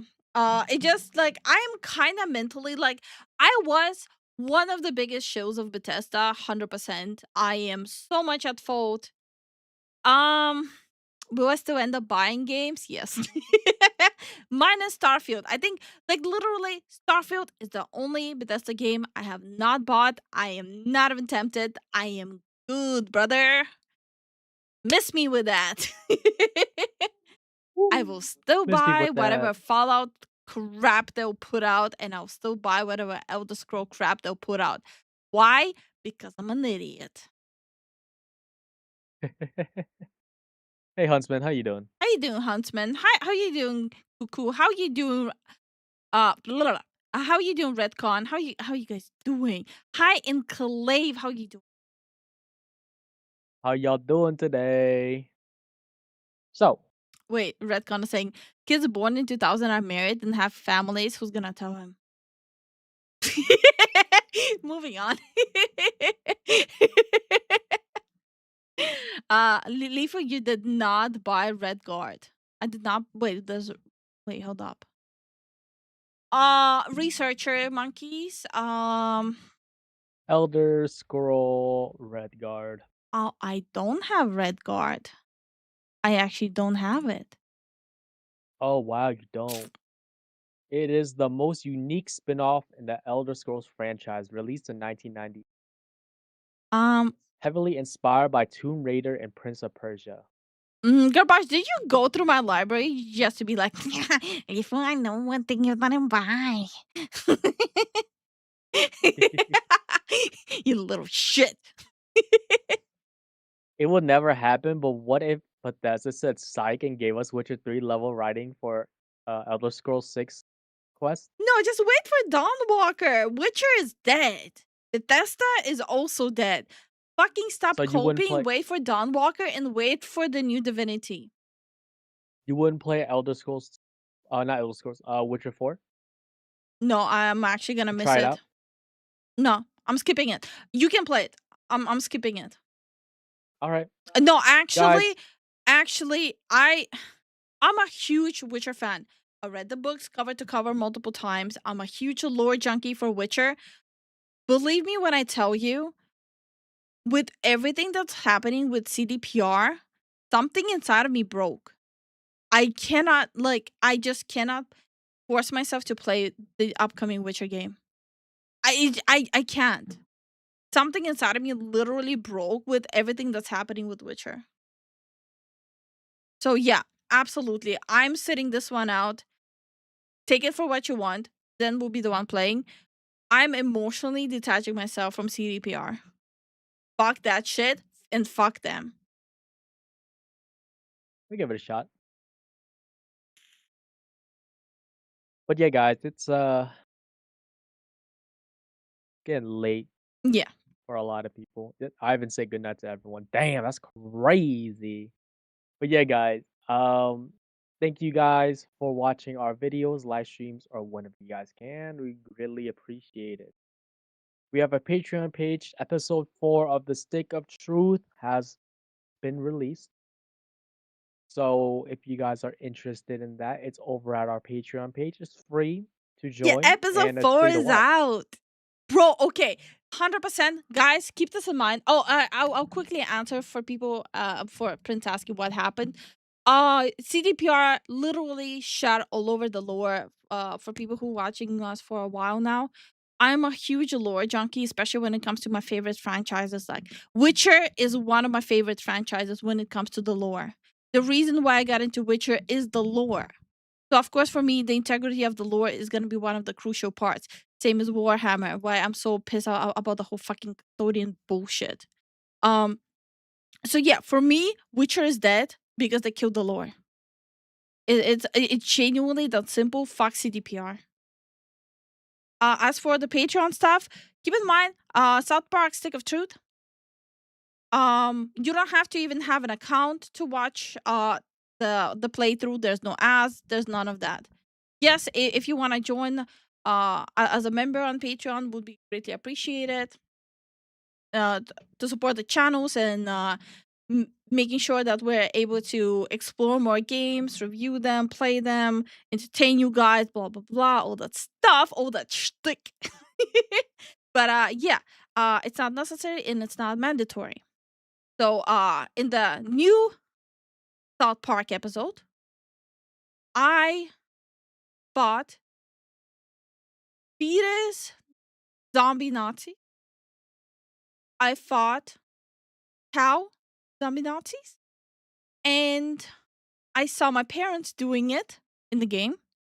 And I went to Canada and got AIDS.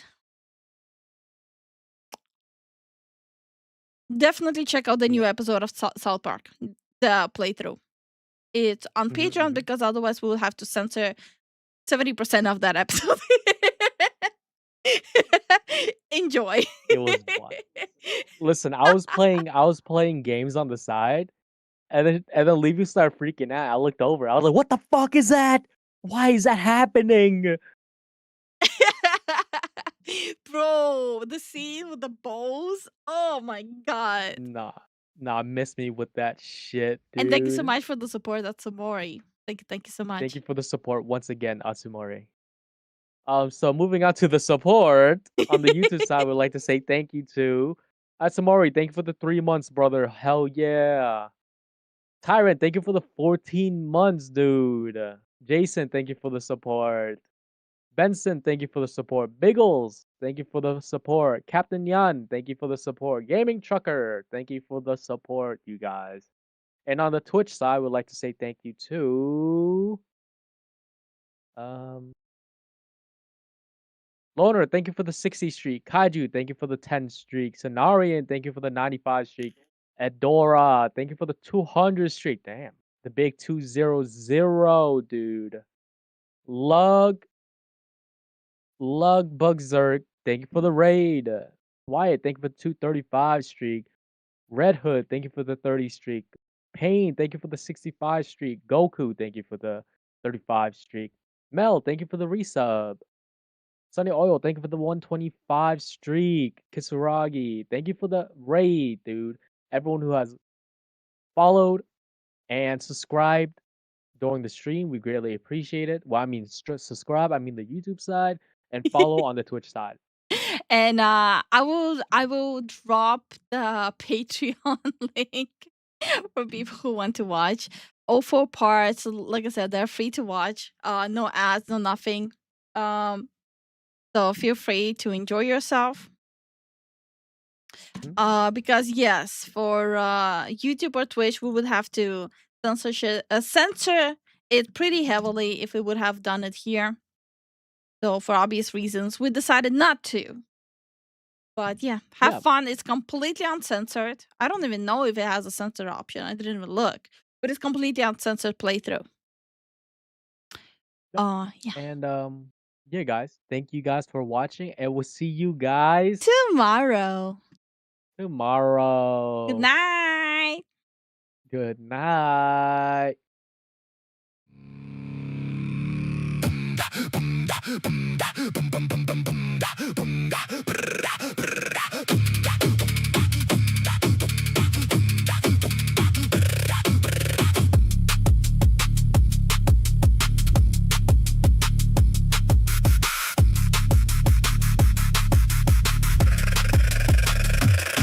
Smokers up, the circle's drawn. Something's crawling since the dawn. Eyes come black, the voice ain't yours. I'm the one who shuts the door. Salt and iron, jet and blade. Every hex you cast and made. Rack the bones and burn the sage. Rush the demon, lose the cage. Flourish shaking, walls breathe deep. Ain't no best for you to keep. Ancient fire, ancient name. Say it once, I break your chain. Up my temple, up my home. Flesh is mine, you don't belong. Cast it out. Shaman fire, burn your down. Flesh is mine, ghost get gone. Break a day, you don't belong. Cast it out. Drum is loud, I scream and shout. Bone ash, shadow flee, this body's not your home. Leave me. Leave me. Leave me. Leave me. Voice like static, note like grave. Body twitching, trying to save. Ritual master, drums are hard. Beating faster, tearing apart. Ancient words, I don't shout, I roar. Kick the demon through the door. Candle flick, the shadows run. This exorcism's just begun. Twist and turn, but you can't hide. I'm the storm you cannot ride. Bone the dust and dust to none. By the time I'm done, you're done. Feel the drum, it's in your chest. Beating out your final test. Cast it out. Shaman fire, burn your down. Flesh is mine, ghost get gone. Break a day, you don't belong. Cast it out. Drum is loud, I scream and shout. Bone ash, shadow flee, this body's not your home. Leave me. Leave me. Leave me. Leave me. Out. That's the only word I shout. Bone and blood and salt and fire. Watch you burn out, watch you tire. Circles close and drums a blur. Every hit's a step for her. I'm the shaman, I don't fold. Ancient power, 1,000 years old. This flesh is mine, this flesh is home. Get out now, you're done, you're gone.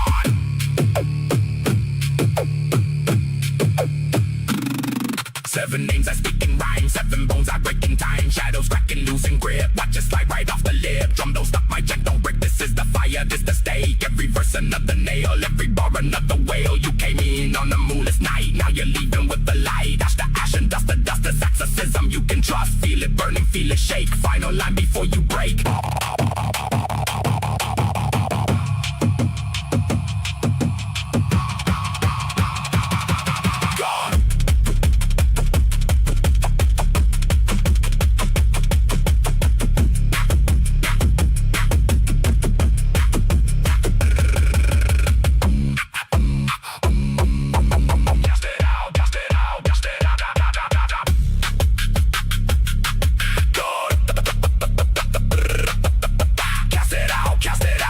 Fire